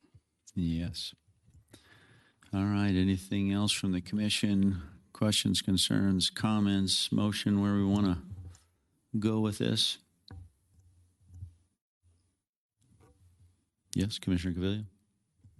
Well, I mean, I don't know if we need to take a motion, but I don't know if I can memorialize it. I know Commissioner Walter had some pretty specific questions related to Section 1. I mean, I would like those items I brought up, if you guys could look into those. Just in, maybe we need metadata, you know, stuff like that. I think just those, I think if we could just direct the department just to look into those questions we brought up today, all of us. I think that's a good starting point, you know. In regards to Cab Member Dixon's comment about the 200 feet, I'm fine with 200 feet because I know, and I'm sure probably NDOT might even commented on that, but I think there's a benefit to drag that get it off the road. And I think if you're willing to salvage the wildlife, you know, that's, I like that requirement. You're going to get it off the road. You know, collisions with predators and birds, prey and all that, you're going to move it away from the roadway. So I absolutely see the benefit of leaving that in myself. Yeah, agreed. All right. Commissioner Walther, any specificity around, I know we talked about in Section 1 there, some of the language, any specificity around that for direction for the department? I mean, again, I think I'm happy to work with Captain Kramer on that. I think it'd be, sorry, again, I'm willing to work with Captain Kramer on that. I think it'd be a lot easier than, and efficient than going through it all today, but just cleaning up the format, and we'll rework some language a little bit. Okay. Anything else? Yes, Commissioner Messna. One quick, sorry. I agree with that. This 200 feet from the roadway. There's a lot of times where, you know, the dead animals on the side of the road cause more havoc than the animal itself. So I don't have any problem with that. But my question is, how is this language going to work? Let's say, and kind of in our neck of the woods, I would imagine through this process, the majority of the folks that are going to be calling this in where we live, it would be in the Spring Creek area. And how are you going to be required to bag up the entrails and everything else and take them to the landfill when these occasions occur, like within city limits? How is this going to be interpreted within city limits, I guess, is ultimately what my question is moving forward with this. If I may on that one, Jake Kramer for the Game Warden Captain. It's not required to leave anything behind. They can, if it's a simple deer or something like that, or an antelope, you can take the entire carcass and process it wherever you'd like. You can take it home. You just have to have the head turned into the department within, and I know we're going to work with that 48-hour thing, but within that certain amount of time frame. Sorry, let me clarify. Yeah. If there was a deer hit in town and it's passed away in somebody's driveway and you go up and just harvest all the edibles off of it and leave the gut pile in somebody's driveway, it's not going to go over very well. No, not at all. That's what I'm referring to. I don't think we can allow anybody to create more of a problem than the initial problem. Although nothing in there is written in that. So I don't know exactly what to do with that. Yeah. Can't leave a bunch of entrails and stuff in somebody's yard, though. Okay. So are you, Captain Kramer, you comfortable with kind of some of the direction that we talked about? Obviously working with Commissioner Walther on maybe tightening up some of the language in number 1. And there was some discussions specific around multiple photos, maybe in 3. And then number 4 with the actual, maybe considering working days versus the 48 hours. So just wanted to make sure yourself and the department are comfortable with that direction to be able to make some changes and come back to us again. Yeah, and then the narrow scope of section 1B, was that still I think that was Commissioner Munn? Yes. Mm-hmm. Did you still have concerns about that? I suspect it's going to get clarified with the work that's going to happen on one. I think it's difficult to read and understand what that section means. So.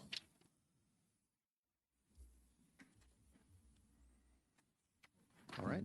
Yeah, no, fine. Commissioner Cavilla. Thank you, Chair. And I would like Mr. Kramer, following up on Commissioner Mesna's comment. I can't speak. I would like to see maybe if you guys could consider some language if, within city limits or proximity to a residence that you require removal of the carcass. This 200 feet kind of applies to most likely our highways, right? But I would like to see some potential language on, within city limits or proximity to a highway that individual is responsible to, or proximity to a residence. I'm sorry. I'm going to quit.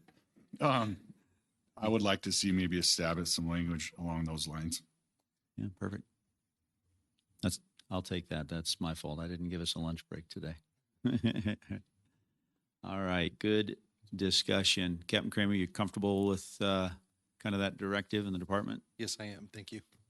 All right, perfect. Good discussion. Thank you for that.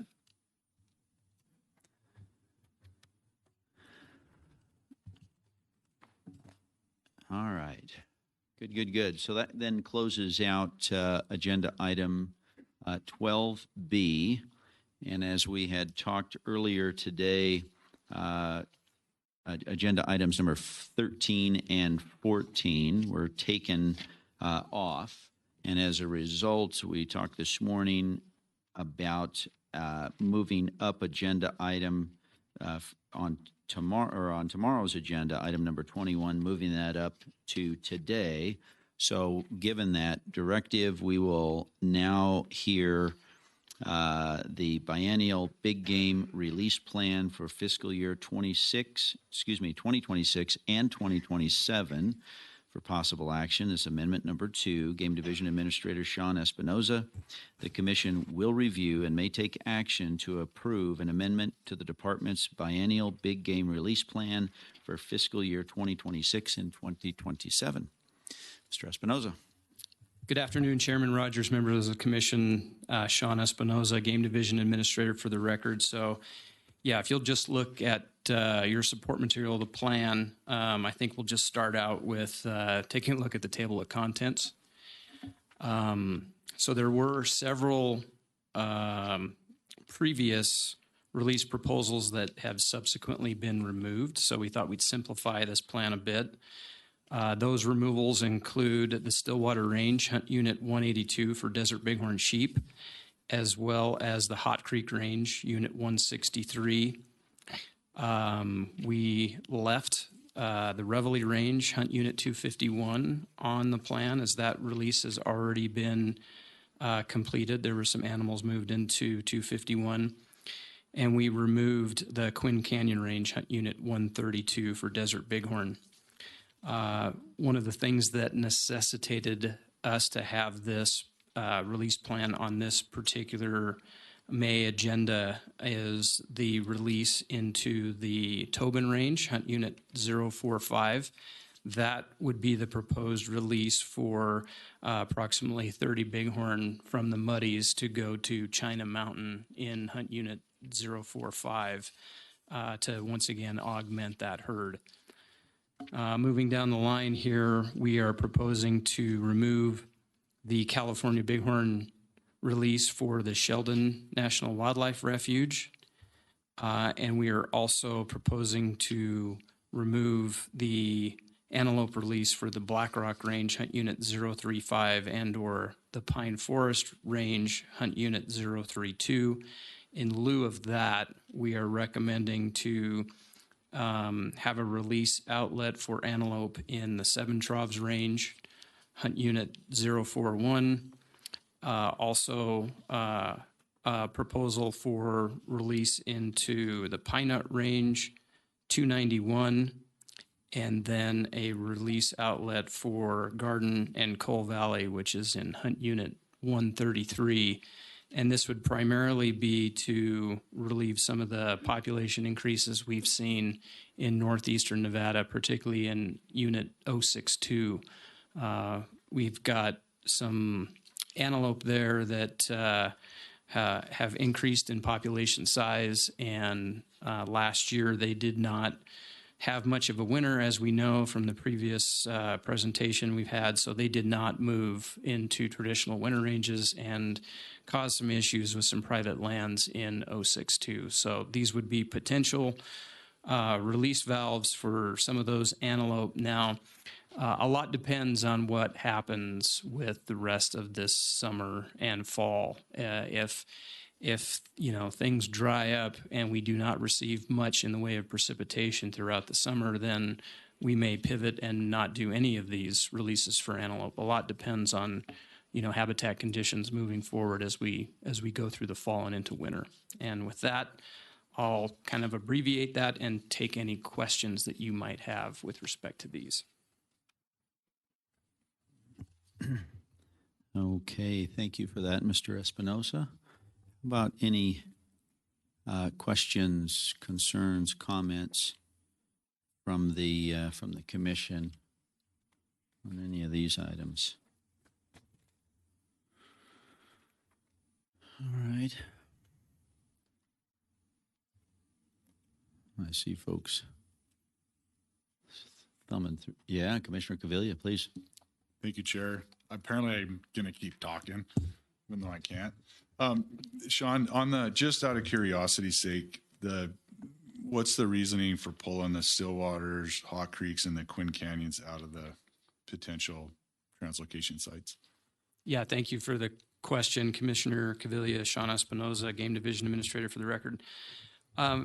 By and large, more than anything, is we probably won't get to those within the next year.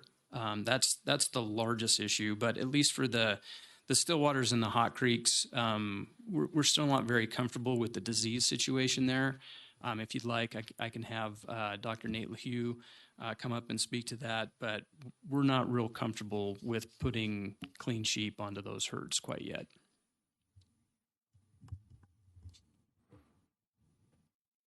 All right. Vice Chair Young.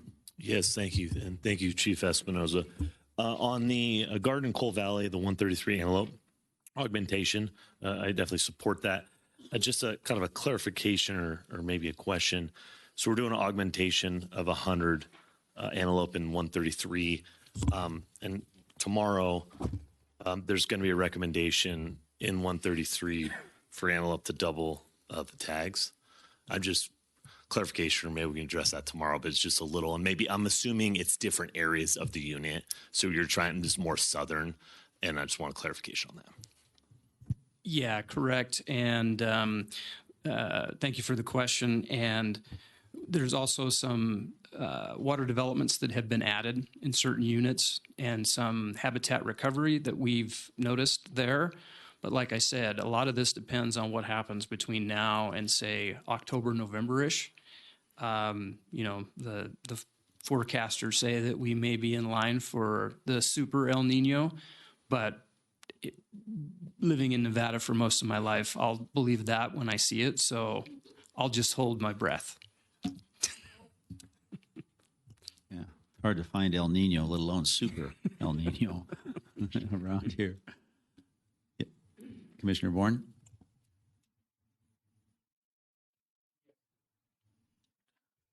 Yes, the Quinn Canyon Range. Did you, I guess, more clarification on the reason for omitting that? Did you have positive testing in Quinn Canyon?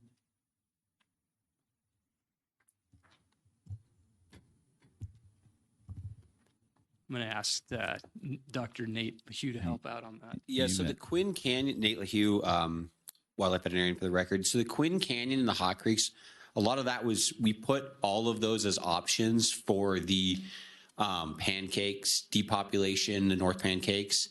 And when we compared all those captures, we came to, when considering disease, habitat, as well as proximity back to the North Pancakes, we came to the conclusion that the Reveille's was the best place to do that, to move those animals to. And so that's what we've done throughout this winter. That's what we plan to do this summer. And so that was more of a, looking at those various options and choosing the Reveille's as potentially the best of those options. Didn't two of the transplanted sheep in the Reveille's already go to the Quinn Canyons anyway? I believe so. So I guess why should we take it off the list if they're already going across back and forth? They go right across that dry lake.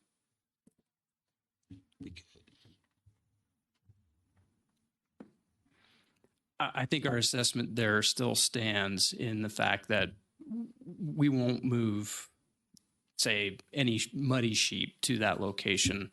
We're going to have to kind of evaluate where we're at once the management ram hunt for the North Pancakes takes place, and we're going to see kind of what we have left there and kind of take it from there. But I think for the purposes of what we're doing here, we would probably use that Reveille range to move ewes next year if we needed to.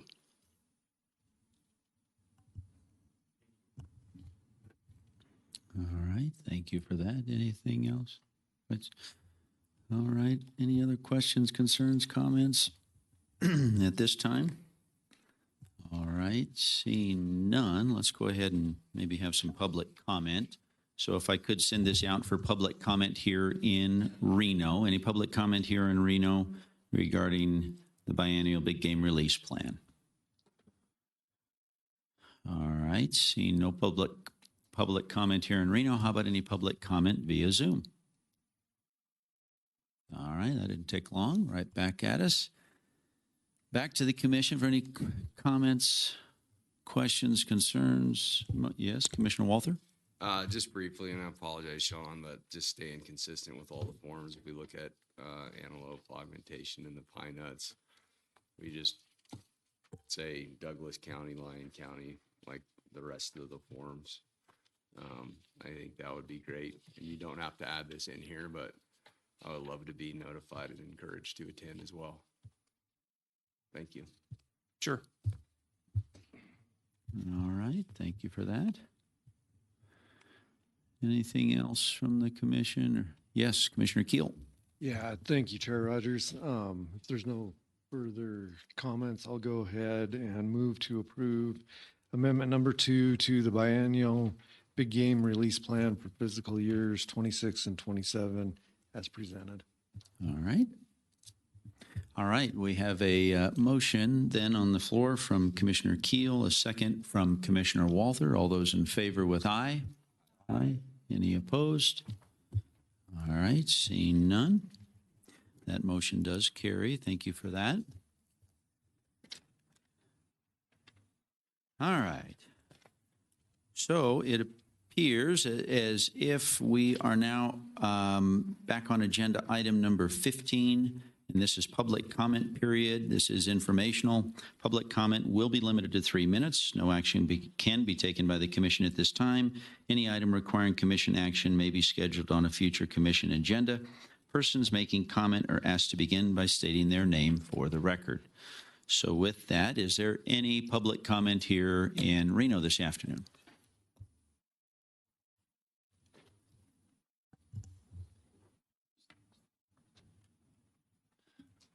Mike Reese for the record. I just have 2 quick comments. There's talk right now of delisting the gray wolf. If that does happen, I know that I was sitting on the cab when we came up with the ordinance. If the federal's going to supersede whatever's going on, if that happens, I'm hoping that you guys are working on a plan A and a plan B if and when it does become delisted on that. Through NACO, which I'm involved with, public lands, that's been one of the items that we've been discussing of late. There is no game plan yet that I know of, and so if you guys have one, we hope it'll hit the agenda, later on as we're looking at delisting that.